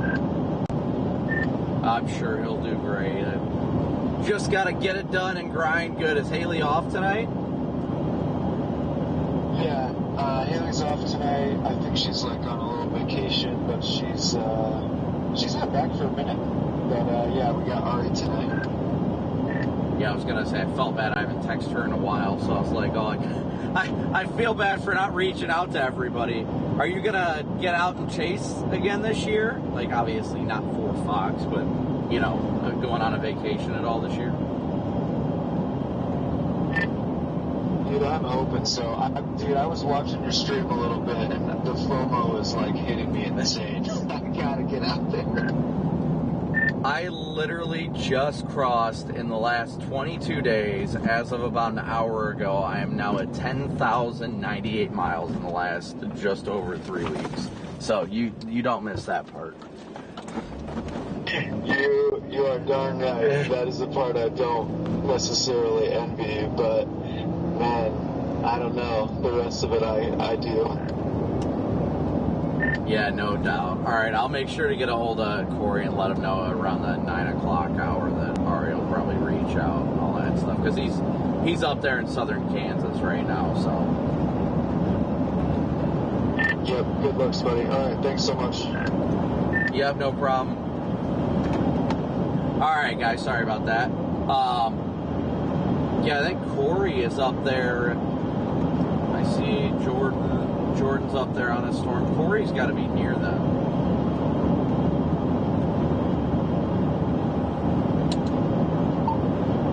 Channel 2. Hey, Corey, you got a copy.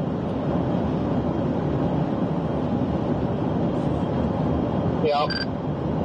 Hey, just so you know, starting in the 9 o'clock hour, well, technically 8 o'clock our time, Ari wants to try and reach out and chat with you about what's going on and everything like that, so make sure you got Foxcom on or what have you.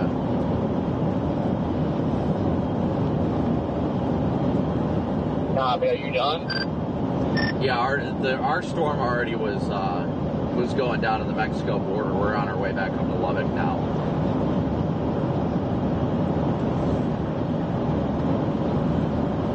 Alright, copy. You want me to tell them to give you a shout, like go over to TAC 2 or something to let you know when or whatever, or are you just gonna turn on scan?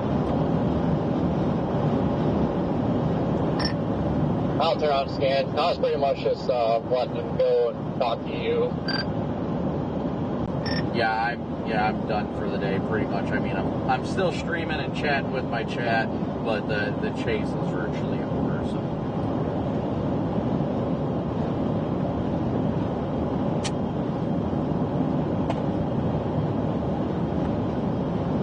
All right, guys. Again, so we are headed northbound now. We're positioning for tomorrow's. Right, we got to get back up to our Airbnb and everything. But yeah, we'll. You seeing that on radar? Cool. Channel 1. All right, so we are headed back northbound right now. Headed back north.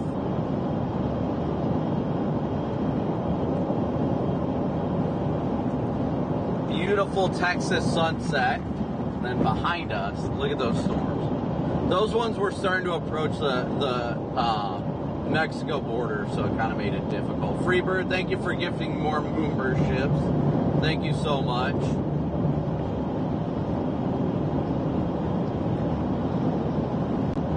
You know what? I'm going to gift Moonbird ships as well. Let's do it right here. We'll do 20. We'll do 20 Moonbird ships. Freebird, thank you again so much for your very incredible and generous super chat. I am doing it right now.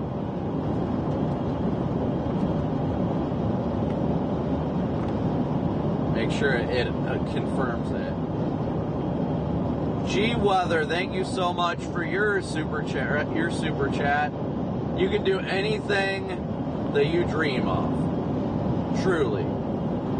Continue to chase your dream and never let it go. I can tell you that much.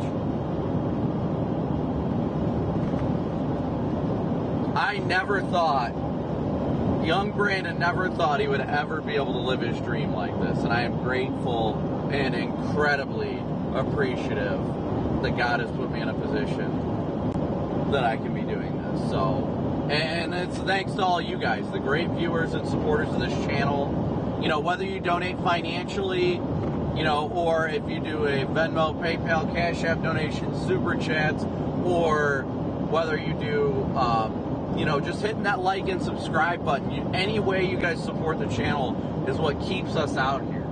So if you feel like you can't support financially, or you just choose that you don't want to, that's okay. We love all of our viewers here equally, so thank you guys so much for all your support. We could not at all do this without your guys' support.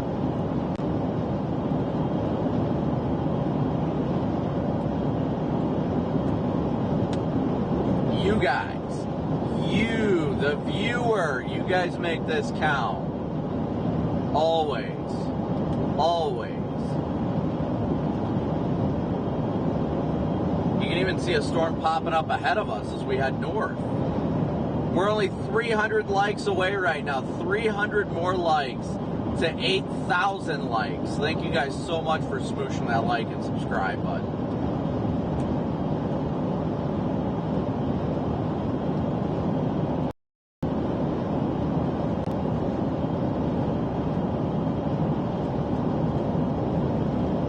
Yes, no matter whether you donate financially or you just donate your time to watch and hitting that like and subscribe button, thank you guys for showing up and being a part of this team. You guys make it happen. Kylie, thank you for becoming a Moomber.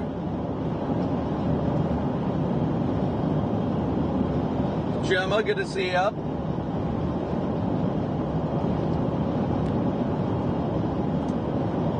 You guys all still alive back there?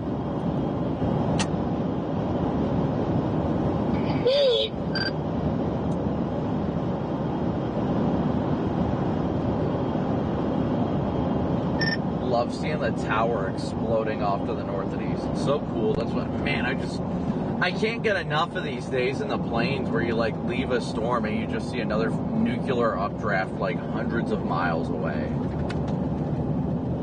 Yes, we can get a big old move for you guys. We got a nice updraft going to our we're near Pecos. Carrot ruined the move, but a big old move for you guys. Thank you much for your continued support.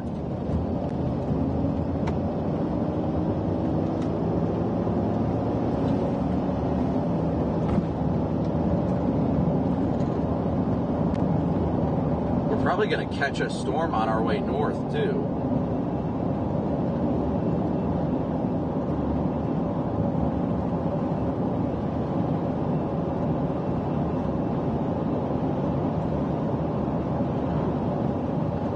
This is what I love about the plains. I mean, look at it. Just look at it.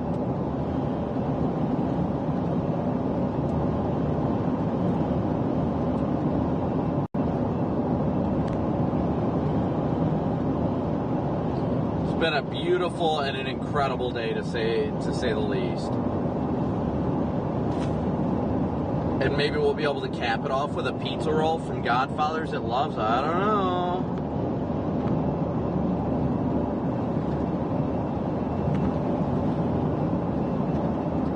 Raquel, I don't even remember that, honestly. September 2024, houses hit by a tornado. I'm not sure, honestly. You got the beautiful, I think that's Mamata's forming. Nope, that's just cumulus. Look at that cumulus. Look at that cumulus.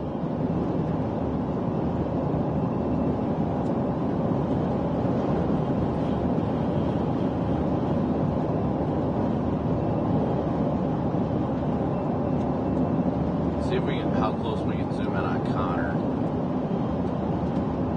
There's a PDS Connor behind us. There he is.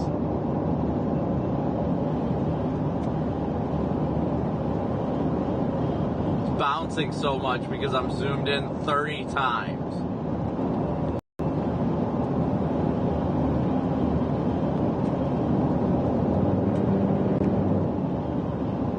See, Connor's nowhere close. But he looked like he was close. But you got the storms behind us. Then the sun's setting over here. It's hard to see because it's so freaking bright. That ball in the sky over there. Then we got the storms off here to the north.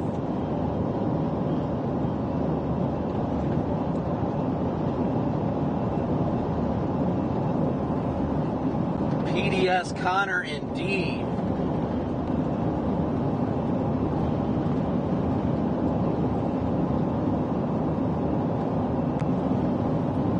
I think Connor's going to hop in the hot tub as soon as we get back.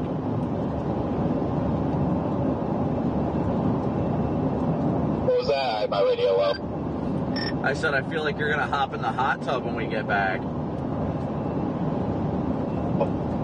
Yeah, I'm going to hook up some eggs or something, and then I probably will.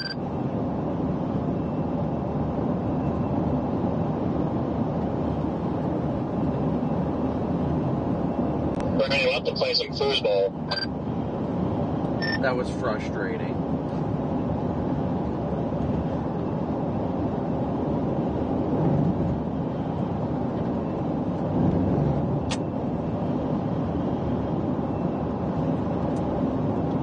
Was that a no?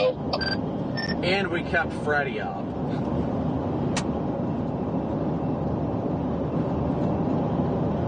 We're going back up to Lubbock tonight. Do the members get an Airbnb tour? I mean, I guess we could do that. I mean, I guess. I don't see why not. Probably make a little video to upload later if you guys want. That, or we can cook up some, like, I don't know, something on the Xbox or something.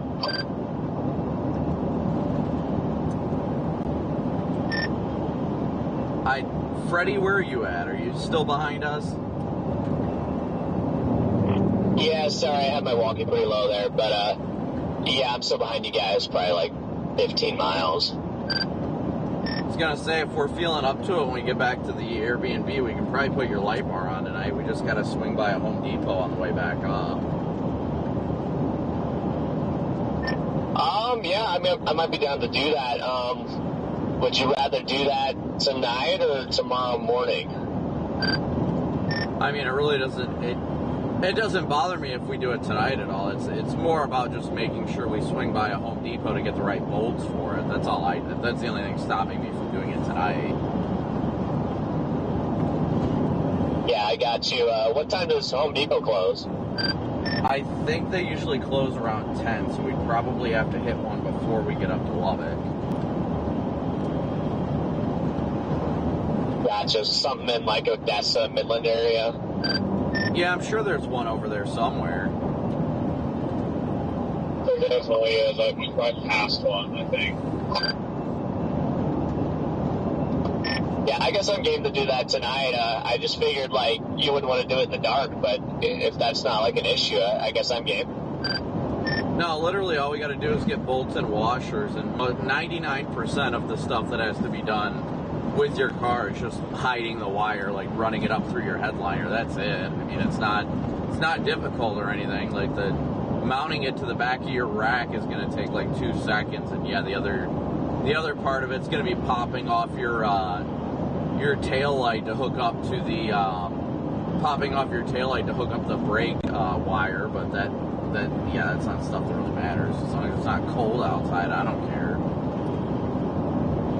You should be able to just access it if you go through the trunk. If it's anything like the 4Runners, you can pop the cover off from the inside and just tap into the actual plug itself. No, you've got to take the headlight or the brake light off. I had to do it for Jordan and Rigsby's Ravs because they've got the same ones as Freddie. You just got to pop off the tail light, and then you can tap into the wire there. I don't remember which wire, but I think it's pretty easy. Well, I know it's easy to do. I just got to remember which wire it was that was the brake wire. Yeah, I was going to say, I mean, this is your third time doing it on the Ravs, so I guess you kind of probably have it down to a science by now. Yeah, I mean, for the most part, it's easy. The only thing that I really have to do with yours that's going to take any amount of time is just wiring it to the controller and figuring out, what trigger wires or what and all that for that. That's the only thing that really matters. I gotcha. Yeah, I mean, Yeah, I'm down to do that tonight. I just don't want to take you guys from anything or, get in the bed early or whatever you guys want to do tonight. If you want to do something else, like, totally understandable, but if not, I'm down to just let it rip tonight.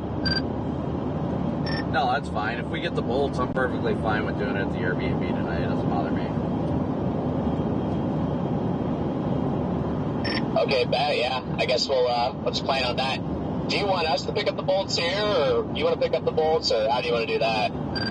Well, I don't think you're too far behind. We could all meet at Home Depot or something and just run in real quick. Okay, yeah, that works for me. Maybe you guys would find the bolts by the time we get there. Yeah, I mean, that's the difference about going between, like, I usually get them at Menards, and I don't think they have Menards down here, so it's always just, all it is figuring out where everything is, and then usually pretty quick and easy to find the bolt. And like I said, they're not even $1 a piece, so.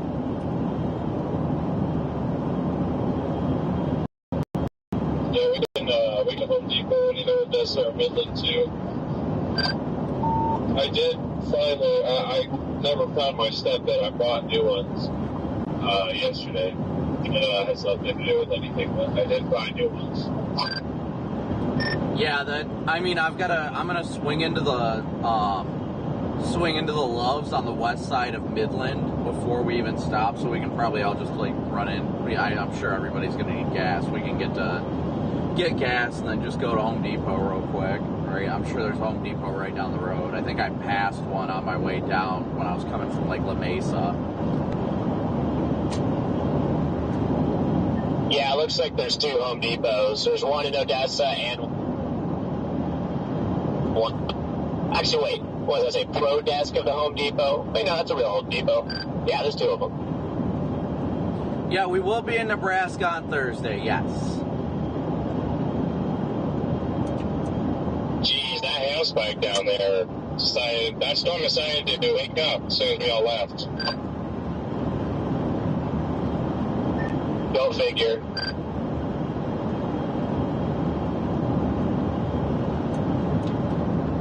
It's literally about ready to cross 285, and that thing has 75 DBZ inside. Yeah, I was gonna say, now it's literally crossing the road. If I figured it was done, it wasn't gonna cross the road. Neither did I. It didn't look like it had shown it in really much any direction to move southeast.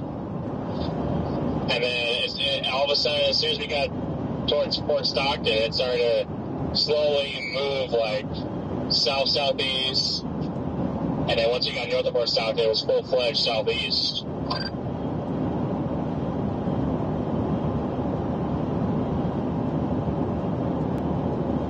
Yeah, that storm. Yeah, I'm still very, very happy with our decision to leave that storm. Oh, yeah, it's now like we're going to so many softballs, but you're not going to be able to get inside anymore because you don't have service. So it's not like if you blow out your windshield, it's not like you can stream it. So precisely. Tornado threat seems like it's low. We're just turning into a hail threat right now.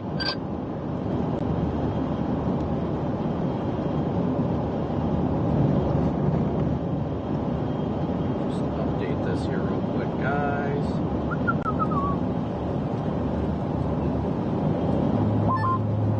Yeah, that was a challenge with today. Like, I like playing up in the core, or close to the couplet, but with how desolate we were there, I was relying on Starlink half the time, so it just kind of forced me to play more east than I wanted to.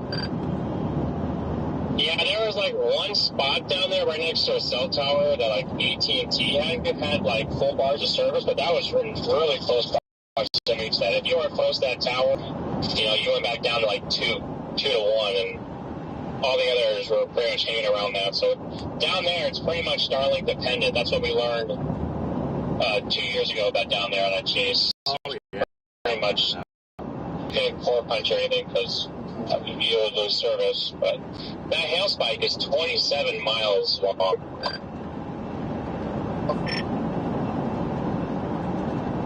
Gosh.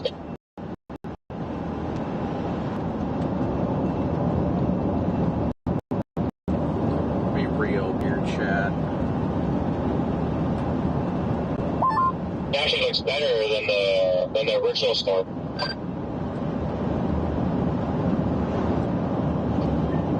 Yeah, I guess, I mean, I'm still actually pretty happy with today's chase, though, and actually, now that I remember, Brandon, you got that Landspout up there. That was a pretty good intercept. That was all by the grace of God, Freddie. That's all I can say. That was nothing but coincidental timing. Yeah, I saw your video on Twitter. That was a pretty decent tube. Yeah, it had some insane motion, and I was confused because when I first said something about it on the radio, I'm just like cruising towards it, and I see this dust swirl, and I'm like, that's weird. And then it started getting more intense, and but there was no wind around me, so I knew it wasn't a gustnado, and I'm like, well, that's odd. And then when it like fully condensed and did like, you know, from the bottom up process, I was like, oh man. Yeah, well, I mean, good work on that. I mean, that was better than the whatever the hell tornado that we saw southeast of Fort Stockton, which it was a tornado. It was just like this weak ground circulation underneath the rotating wall cloud, and it really tried to drop. It really tried to condense. I thought it was going to maybe put down a nice tube, but it just couldn't quite get the job done. I guess this time there just wasn't enough magic in Fort Stockton. Yeah, I definitely did not expect it, to say the least. It threw me off big time.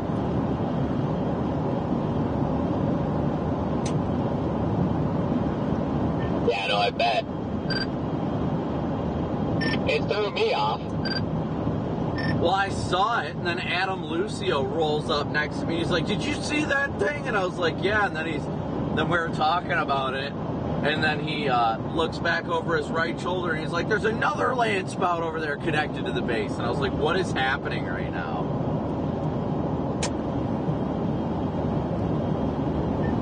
Yeah, I just wasn't expecting that thing to turn into like a Landspout producing machine like that. Well, I didn't expect it at all. It didn't make any sense to me. That's why I was so confused when it happened. All right, guys, so right now we're headed up to the Loves in Midland. Got to top off on gas. We're headed up north right now. What is going on up here? Headed up north right now. I'm only like 8 miles behind DL and Garrett. I'm only like 8 miles behind you guys, so I guess I'm not as far back as I thought. Yeah, well, I mean, Brandon and Connor are probably 12 miles in front of me. I've been doing the speed limit, so... Yeah, I've been doing the speed limit too. We're getting on I-20 right now. Copy that. I think I'm 16 miles from my next turn. I'm going to guess that's I-20.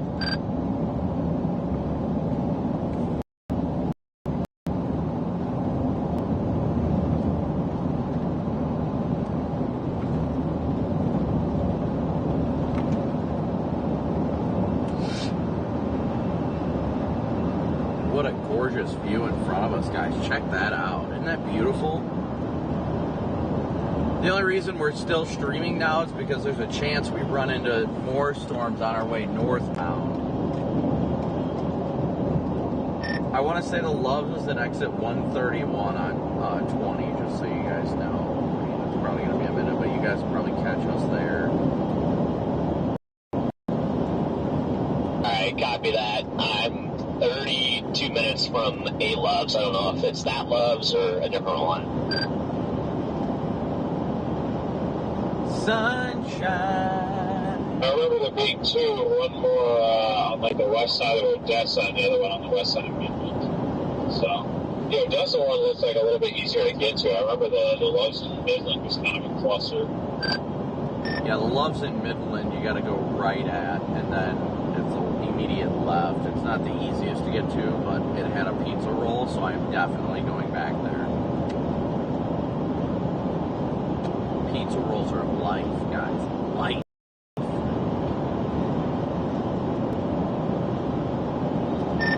I am just excited at the thought of a pizza roll again. Like, that is the Lion mentality.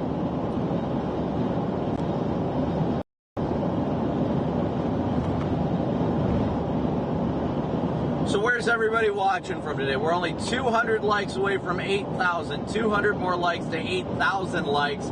Thank you guys all so much for tuning in and smooshing that like and subscribe button. Please be sure to go to the channel and hit that like and notify me button on the next 6 scheduled live streams. Every day we've got a scheduled live stream coming up.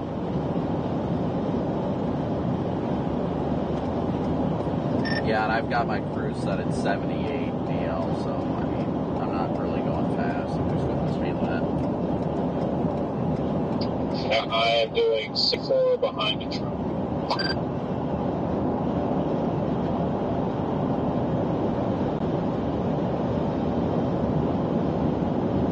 Yeah, today really just was a fun overall day. It was a low-end day that I didn't really expect much out of, but, you know, the Lord provided. There ain't no doubt about that. And it was a little non-damaging Landspout. I thought that was pretty incredible, and some days they're just cool, you know?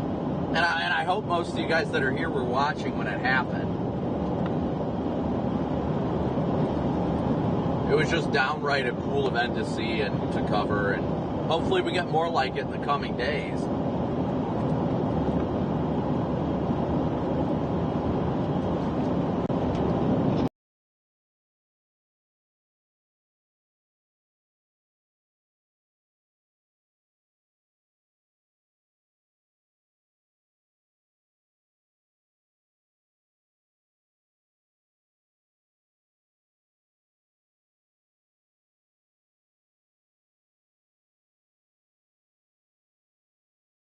Yeah, I'm game for that.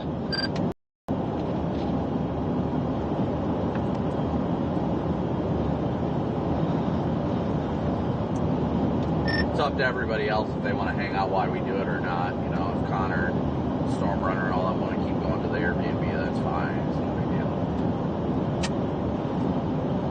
I'll stay with you guys. I'm not in a huge rush if you guys are all just going to be chilling out there. We're all in this together. Oh, shoot, my dad just went live. It looks like he's on a Supercell in northern Kansas right now. Yes.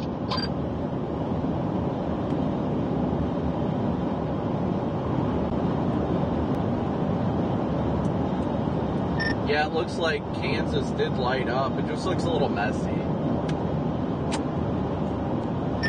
Yeah, it looks like the one he's on, it's up by Salina, actually, which is way north than I thought, but it's got a decent mezzo from the Topeka radar. Did not expect that.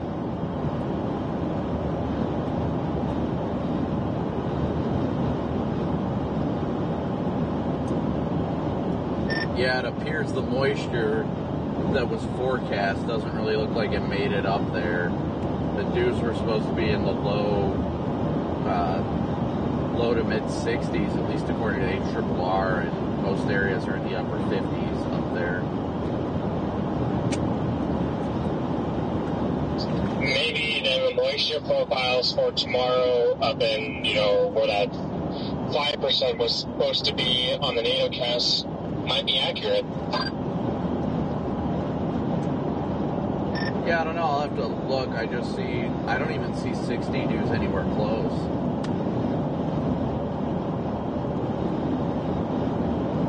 Like, the closest place I can find a 60-degree dew point in relation to southern Kansas is all the way down in Lawton. It's at 63.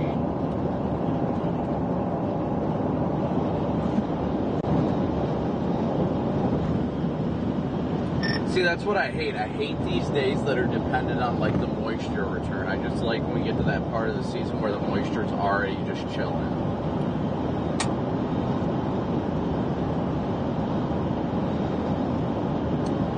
All right, we got about a half hour, a little under a half hour till we get to that logs. But yeah, if you guys got any questions, feel free to shoot them in chat. Yeah, those, that would be nice. It'll be there soon enough, but, I'm sure. And the 0Z is running.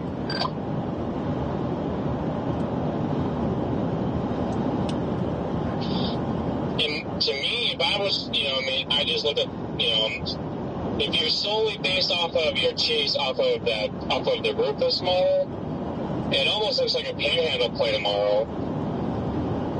You know, whether that's northwest of Lubbock or north of Amarillo or south of Amarillo in Plainview, like that little well, it's not a little zone, but that zone in there almost looks like it could possibly be the play tomorrow. So it's not lighting up anything that I'm seeing in 424 Central. Colorado, Kansas.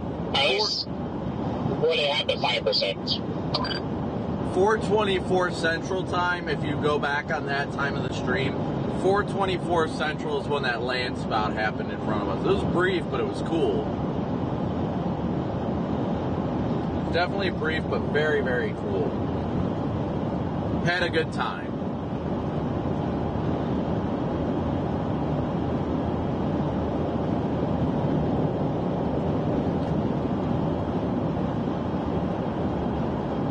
But again, thank you guys so much. Hold on.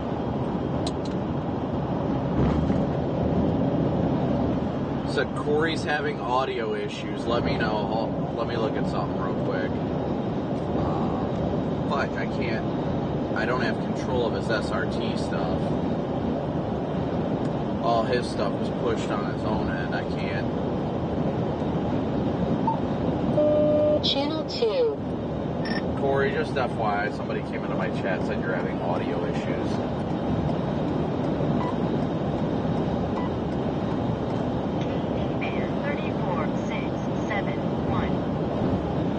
Yeah, before I could go in and refresh his stuff. I don't understand this audio issue, but it's getting really annoying. Yeah, I don't know what it is. Somebody just hopped in my chat and said that the mods aren't able to get a hold of you or something like that. Please let you know. Dusty.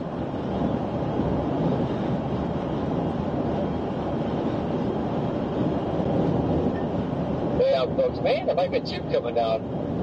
Yeah, if I just play a tornado right now, it'd be the most photogenic thing ever. There might be a tube coming down. There we go. Alright, I'll let Corey know.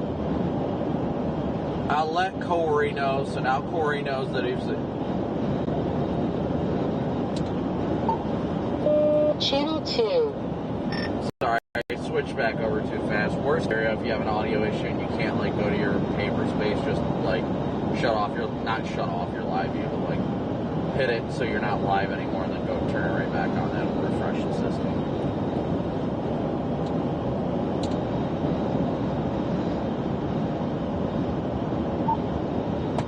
Channel 1. I am not sure what's up with all this dust in front of us, Connor. This is very weird. I am 30 minutes from that woods. Yeah, well, what the hell's going on here? We're going from, like, clear, sunny skies to, like, it feels like we're driving into fog right now.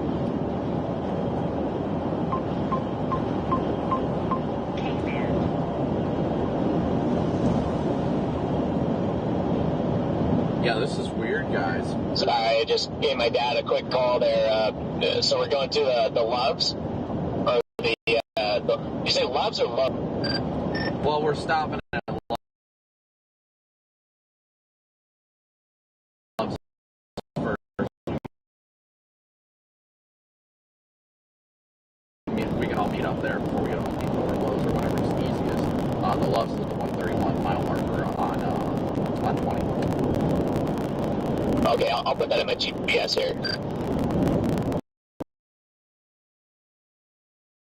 It's just, if you search the Loves, I believe it's the only one that comes up. That is like a Midland address. It's on the west side of Midland.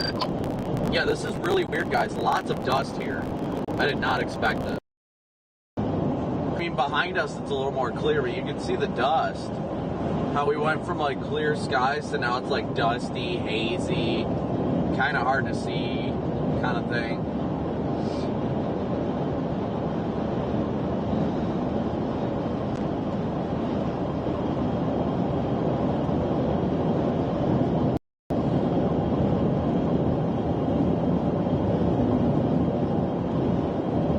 Sure, there are some pretty gnarly dust storms over here, without a doubt.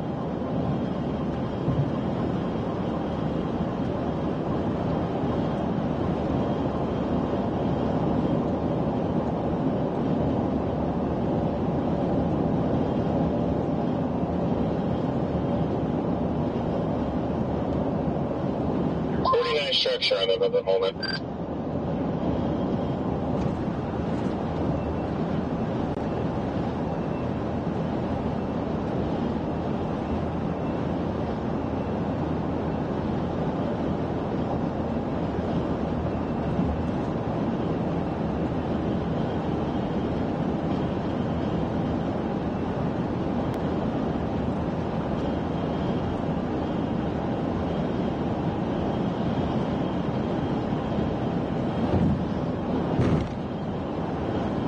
See how it's like clearing out ahead of us, but it's so weird. It's so weird, isn't it? Is Lubbock going to be a bust for us tonight? I mean, we've got an Airbnb in Lubbock, so it's not really a bust. We're just going to, that's where we're staying. We had a Airbnb up there for 3 nights, so obviously we're going to go back tonight. We were going to stay down here if it seemed like it was going to be more of a like feasible option, but it definitely seems like going up there is helping us to keep things in play for tomorrow, and I know that's an important part of the issue as well. Let's see. We got 21 miles. I believe I'm about 21 miles from that Loves right now.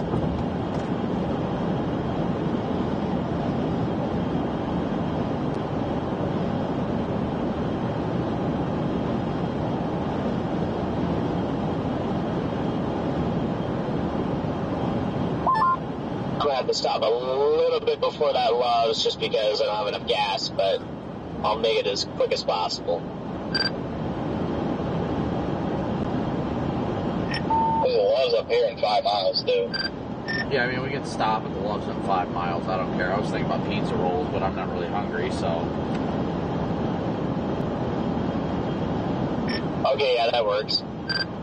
Do you know what exit number this Loves is that we're going to be coming up to, Connor? I do not. I just remember this is Loves up. The Loves in Odessa is the one I dropped Garrett on at. Okay. I was a Flying J, but the Loves is right before that. Well, we will stop at a Loves.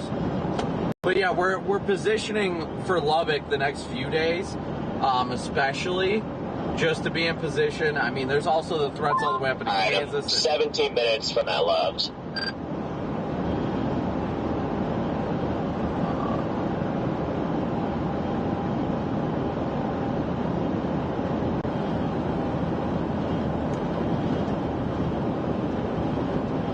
Sorry, I locked in for a moment there because I thought there was a truck stopped in this lane, and I'm like, oh no.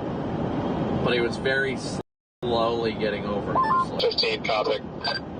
115, copy. We are coming up on 112 right now, so we're almost there. Yeah, you guys are 8 miles in front of me. Yes, I'm there. So we're going to stop here at the 115. We're going to meet up with everybody, kind of get our game. Just going to fill up and keep heading back to B&B. You're fine, Connor. That's what you want to do. No worries. I sent you the passcode to the Airbnb and all that, right? You still got the screenshot? Yeah, we're all good.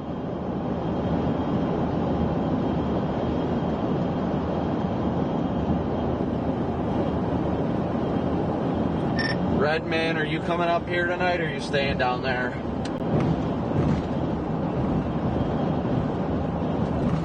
PDS Sunset behind us.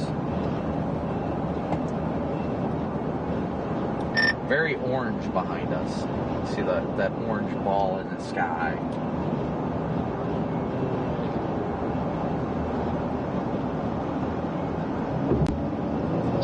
I'll show you an orange ball. We're gonna make me have a blue one, Garrett.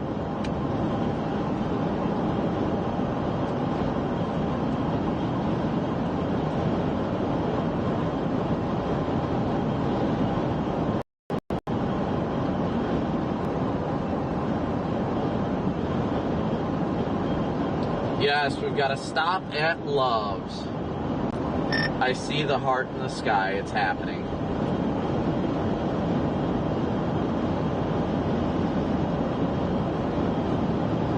beautiful, just beautiful. I love it. I love loves. Like I said, guys, make sure to hit that like and subscribe button on tomorrow's scheduled stream. Well, you know what? We'll do a quick stream prayer while I'm thinking about it. While it's hot on my mind, we'll do a quick stream prayer before we get into loves. So those of you that love to pray, you're welcome to join us. Those of you that don't want to, you don't have to. You can mute, whatever. It's only about a minute long, so we can do a quick stream prayer. Heavenly Father, I want to thank you yet again for another wonderful and glorious day you've given us together on this earth. Lord, I thank you for leading me today and giving us a cool intercept to share with all the great viewers you brought to this channel. Lord, I pray that all of our works continue to glorify you in all the things that we do and continue to do. Lord, that you strengthen us in our weak moments. Lord, I pray that if there's anybody right now that may be struggling, whether it be mentally, physically, emotionally, spiritually, Lord, that you show them that you are the light at the end of the tunnel and that they can find their strength and hope in you, Lord. I thank you for blessing us for another day on this earth, another day serving you, another day loving you, another day of getting to know you more, Lord. I thank you for the opportunities you give us day in and day out to serve others and to be an example of your goodness and your grace on this earth. Lord, I just thank you so much continually for all that you do and continue to do. And thank you for these things in Jesus' precious name. Amen. Whoa.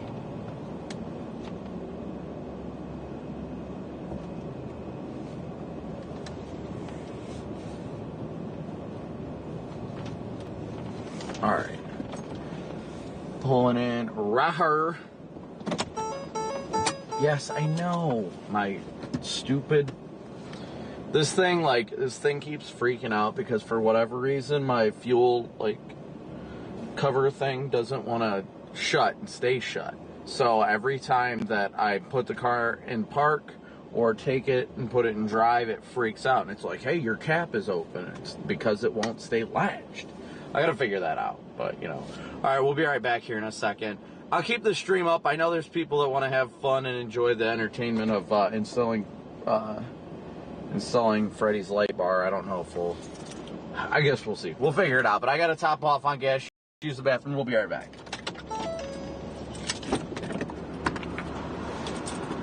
Oh.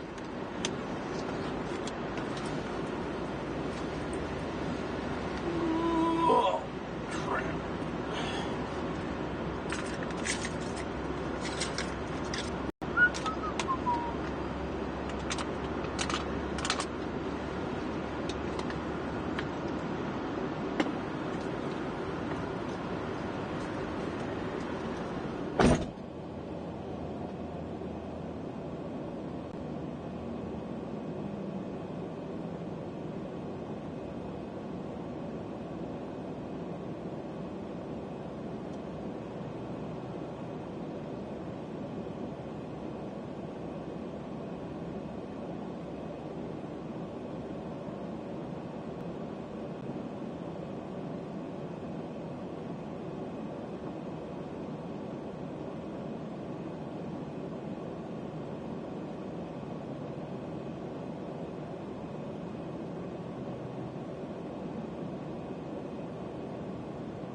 coming up on the ropes now.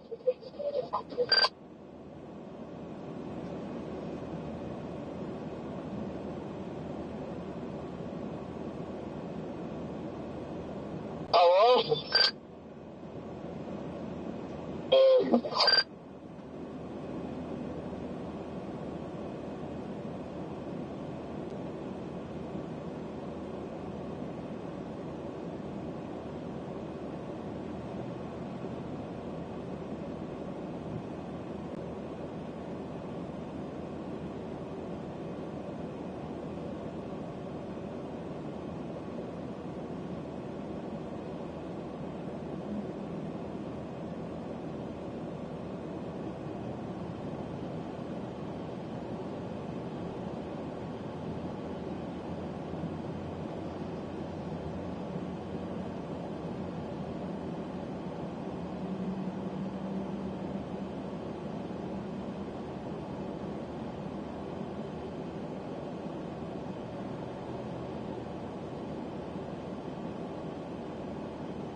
Connor wasted no time.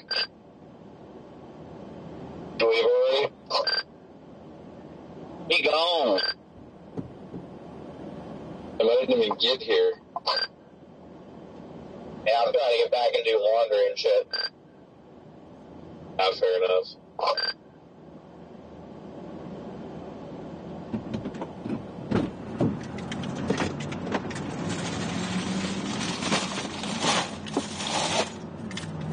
Had to get water. Well, I guess I'll see you tomorrow, Connor. Are you not going back to Airbnb?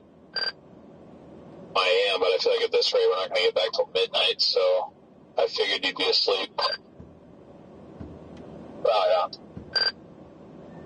Yeah, I think we stayed up until, like, I don't know, 1:30 last night. Well, I won't be up that late, so. Boo!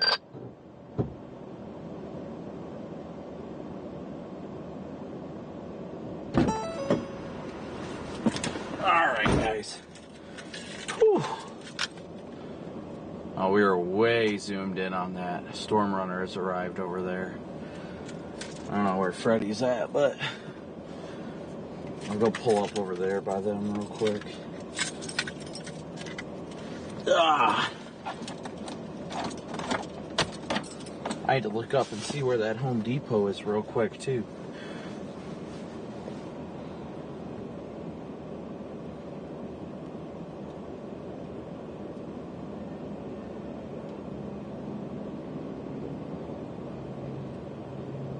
Give me 1 second here, guys. Home Depot.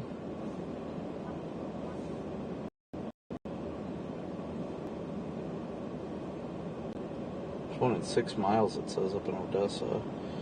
Do we want to go to that one, or is there one in Midland that's easier?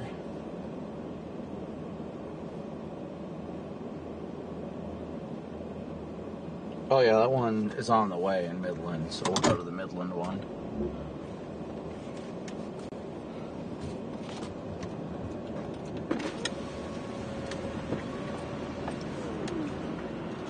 Hello?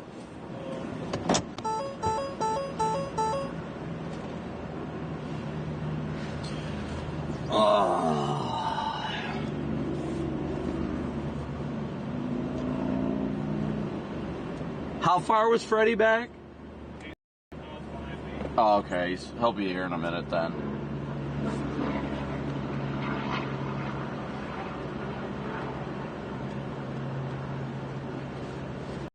Alright, hold on 1 second here, guys. Make sure everything's going right. I gotta check my notifications and all that fun crap.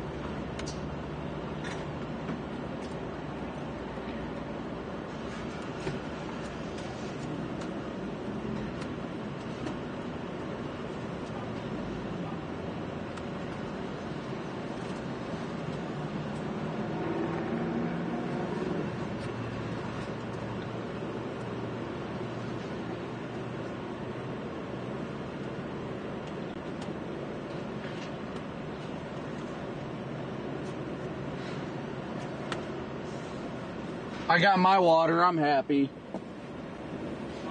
I got my water. I got a new case. Gotta be prepared.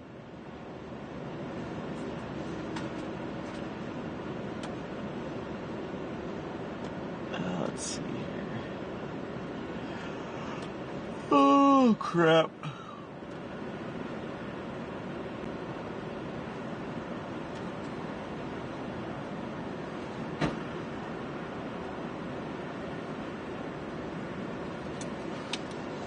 Freddie, how far out are you?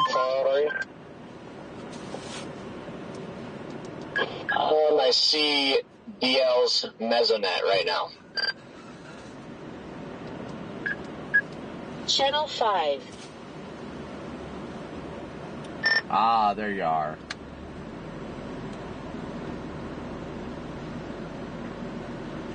There's Freddie. Rolling in hot right now. The Freddie McKinney. And Eli.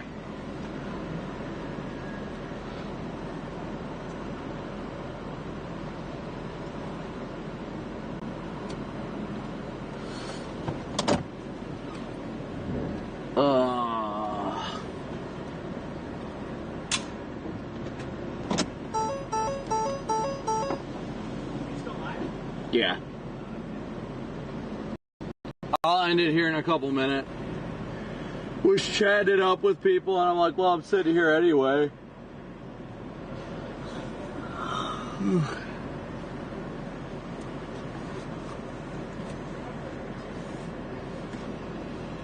I mean, you might as well. Love's is the best place to go.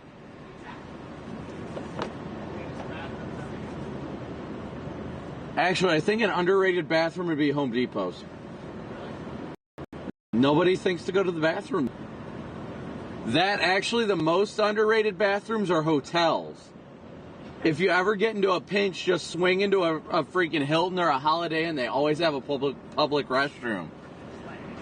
Yeah, they don't care. You just act like you belong there and just walk to the bathroom. Yep, just walk in, act like you belong. And they're pretty clean. Probably not like a window. No, I'd say like a Holiday Inn, any Hilton. I saw Capucci a lot today. I saw he was in a white 4Runner. Yeah, he was sitting next to me for a while. What was funny is like everybody was, Connor said stuff because Eli was making something. Capucci was making some sort of like a bowl of something in the back of his car when the wall cloud was off ahead of us. He like grabbed stuff from the trunk, and I saw him making something and then eating something out of a bowl. Yeah, it could have been a salad. I mean,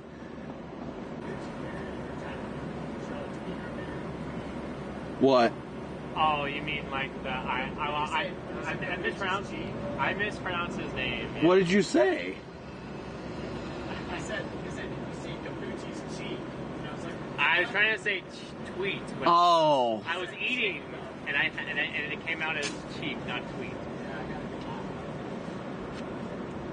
Is that about the hotel, dude? No, it's about that storm down there. I'm gonna run it real quick. You're good.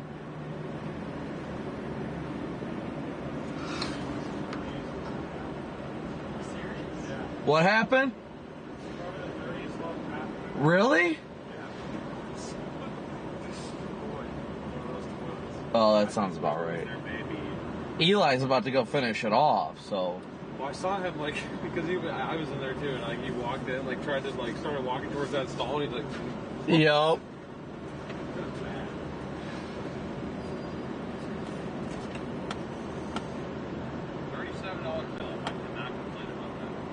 I'm debating on if I want to just run over to they're going to be right back out. I was going to say, I put the Home Depot in, it's 27 minutes away. But it's the Home Depot that's on our route. Like, it's literally on the way back up, so. So you're wanting to do the work in the Home Depot parking lot? I mean, I don't care. I guess it's going to be dark regardless. Literally, all I have to do is put the bolts through his bracket up there, tighten the bolts, and then I just have to shove the wire in the headliner and then connect it to his controller. The headliner was a pain in the rear. Well, I don't have to pull the headliner down. All I've got to do is shove it up in there. Like, I just, like, pull the weather stripping down and just shove the wire up in there. I think it's broken on, like, this side, or, like, from when he put his roof rack on, he said he broke it, but that might make it easier. Yeah, that just makes it easier. You done live? No, I am now. I'm still live. I was going to wrap it up, but I was planning to do that at the Home Depot. I mean, you can wave to the camera up there. You can zoom in on your face, like, super high. You already violated me like that. You what? You already violated me like Who? that. Connor. Oh, Connor did that? Why do you look so shocked? He just put his camera in my face. Oh, I didn't see that. He didn't put anything else in my face. That would be the lion mentality, though. Okay. Connor straight up said, Garrett said something about it. He said,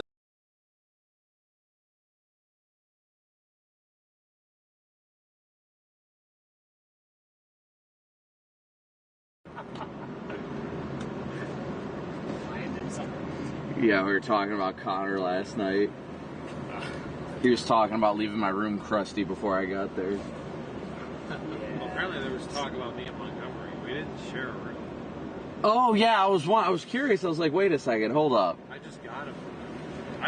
That's what I expected, but I thought about doing that. I was like, shoot, $25 a person, but then I was like, I don't really know him that well. yeah, I won't share rooms with people I really don't know. Like, I mean, he's cool. Like, I ended up getting breakfast with him, and then he, like, literally followed me around town, giving me jump starts every time. Yeah. I don't know where he went. I tried to get him on the radio to see if he was going to come up to Lubbock, but if you see stuff popping down here tomorrow, he's probably just going to sit. If you're a Triple R believer, the 0Z or the 18Z paints at Fort Stockton sell. Again. If you're a Rufus believer, if we have to come back it's going to be better moisture tomorrow. I won't complain if we come down here. Though. If you're a Rufus believer, you go. So I don't know. And then it ends up Kansas tomorrow, and you have to get up at 6 in the morning. That's the only reason why I don't care about going back up to Lubbock tonight, because there's a chance we go north tomorrow, too. So, regardless of boo-hoo, if I got to drive another 3 hours south, like, it's not that big of a deal. Yeah, same here. I'd rather do the middle ground. I get why you want to do it, because you want to start your stream up there and then drive all the way down. Well, regardless, yeah. I mean... But it doesn't matter if storms fire near Lubbock, then I gotta do it up there anyway and find a way to drive around. Or start my stream later. Tomorrow is literally on the HRR a cut copy of today. Storm fires west of Fort Stockton, it goes to Fort Stockton, turns southeast. Classic. But with better moisture, which is why. Better moisture, but bad roads. If you're a Rufus believer, you're looking Amarillo to Lubbock. The Rufus nailed today, though. I feel like the Rufus, I'd almost trust that over the Triple R for what? I feel like this the Triple R did not convect to the north today, and we've got storms all up the dry line. I know, but West Texas, the Triple R just doesn't seem to handle it. No, it doesn't seem like. I think they should have pretty good today. No, it did good down here, but it didn't do good up north. The 18Z Rufus for Thursday is absolutely insane. You got Supercells in Kansas, and then you got Supercells up and down West Texas. It's like, do you choose Kansas or do you choose West Texas? It's totally going to depend on mesoscale boundaries. If there's a mesoscale boundary, you know. Yeah, it's going to be a boundary play without a doubt. Depicts a boundary Thursday moving west out of Lubbock. See, this is. Look at this. We're going to have. I guarantee this is going to kick out a boundary, and there's going to be one that just chills somewhere near Lubbock all night. And see, that'd probably be my play tomorrow. I mean, we'll see. Get up in the morning, figure it out. But if that happens, then sit at the Airbnb until 3 or 4, not have to worry about a thing. Just go live from the backyard. Yep. My chat was like, "Can we get a members-only video of the Airbnb?" Yeah. Well, then people will know where we're staying, Yeah. and then that creates problems. That makes it awkward. Yeah, people will be pulling up to the Airbnb, but that's golf balls up there on that. Yeah, there's a lot. I mean, we're going to be passing this storm off to our west too. That was the main reason why I wanted to keep my stream up, because we were going to be able to see this as we go up here. That little guy's 2 inches. back. 2 inches is a lot. I don't know. How would you know? Whoa. I bet you've heard that before. All right, are we going to Home Depot now? Oh, yeah. All right, I've got the one in Midland. It's a half hour away, but it's on our route north. So sorry, I just kind of. And then Eli's over there doing that to his bottle, and Garrett's talking about 2 inches. Garrett is the small dog today. All right, well, I guess we'll run over there. All right. Oh, we're not in Midland yet. I was like, why is Midland another half hour? Yeah, we got a half hour to go. Yeah, my fault.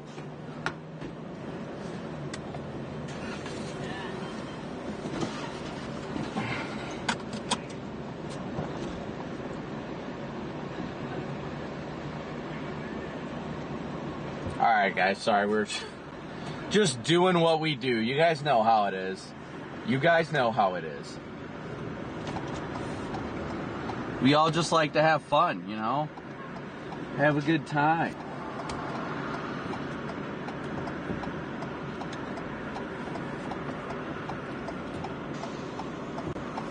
What is this?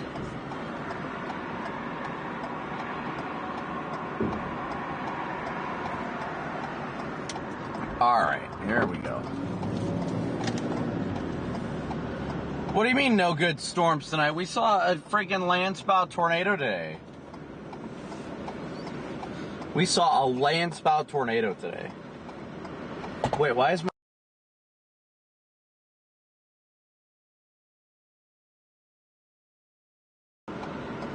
I don't know how long that's been down, but I swear, maybe it just went down. I'm not sure. How long's the audio been off?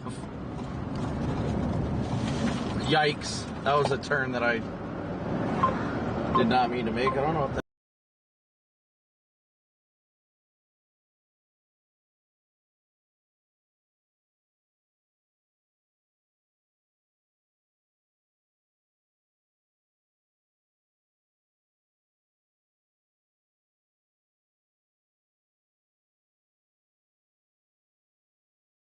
Had a PDS glitch. My bad.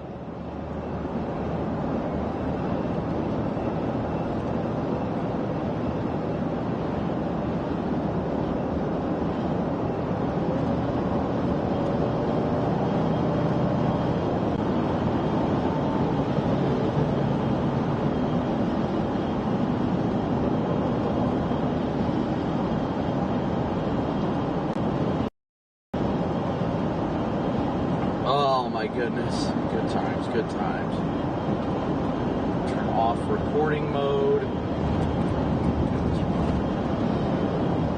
Yeah, I don't know, that was a weird, like, glitchy type deal. Oh, good thing we gotta go swing into the freaking Home Depot because they close at 10.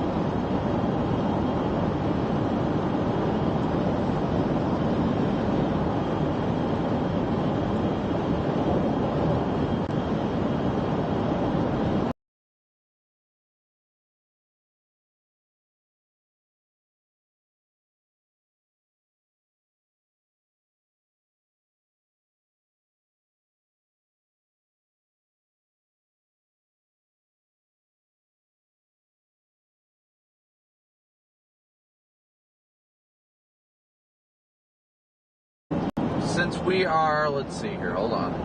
This truck needs to get by. What is this jerk off doing? Seriously. It's a 75 zone. Get past. For Pete's sake. And we're doing 55 right now. Come on, dude. Never stop driving.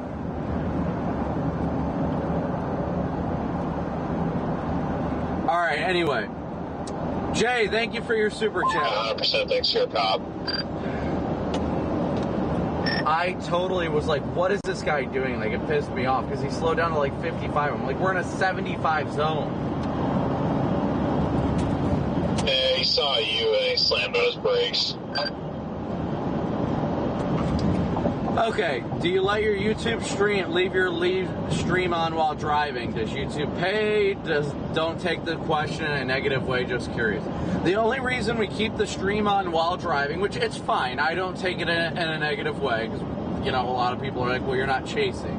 We're going to wind the live stream down actually right now, but we keep the stream on so we can chat with everybody, interact with the audience. That's a part of this channel that's crucially important, at least to me. I know a lot of people don't care about interacting with their audience, but for me, before and after the chase, very much before and after the chase, I enjoy interacting with the audience and getting to know them, because the audience is the one that supports the channel and keeps us going. That's the big thing. It isn't about, like, streaming nothing. A lot of people think that, oh, well, you're just driving around aimlessly. If it bothers you, don't watch. That's all there is to it. But I know you weren't trying to say it in a negative light, but just from the perspective, just saying, you know, a lot of people question, they're like, well, you're just driving, there's not a storm. It's because we take the time before and after the chase to interact with the audience. We like to chat with everybody, see how they're all doing. There's quality in maintaining a positive relationship with our viewership. Our viewers are the ones that make this happen. That's what's important. So that's the big thing. That's the big thing. It's the interactivity with our viewers. That's what's important. The chit chat, the fun stuff, that's all there is to it. And I didn't take that in a negative way. I'm just trying to educate you because you were asking a legitimate question, and that's fine. Getting offended by it doesn't solve anything for anybody. Having an honest question is perfectly fine.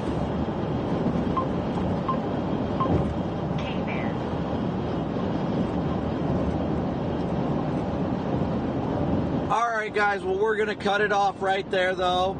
Everybody have a wonderful night. I hope you all have a fantastic night tonight, as always. Sorry, I was checking everything. Thank you guys again so much for tuning in, smooshing that like and subscribe button, all that you guys do and continue to do to support the channel. We couldn't do it without your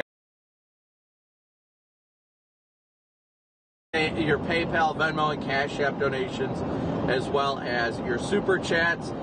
No matter what you guys do to support the stream, at the end of the day, no matter what you guys do to support the stream, it is all greatly and incredibly appreciated. So thank you guys all so much for your continued support. We'll be live again tomorrow.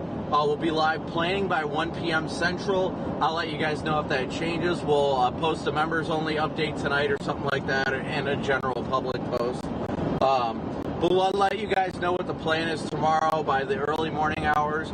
But with that being said, as always, guys, thank you so much for tuning in each and every day. All that you do and continue to do to support the channel is greatly and incredibly appreciated. And we will see you tomorrow. We'll be live here again in like 14 hours or something like that. So with that being said, guys, again, thank you so much for your support, your Venmo, PayPal, Cash App donations, Super Chat, your memberships, gifted memberships. Even if you just watch and hit that like and subscribe button, thank you all so much. And please be sure to stay tuned until we end the stream, because it will automatically redirect you to tomorrow's live stream. And then you can hit the like and notification bell for tomorrow. That way you get notified right when we go live. But with that being said, as always, guys, we'll catch you tomorrow. And a big old boo out. We'll see you then, guys. Later.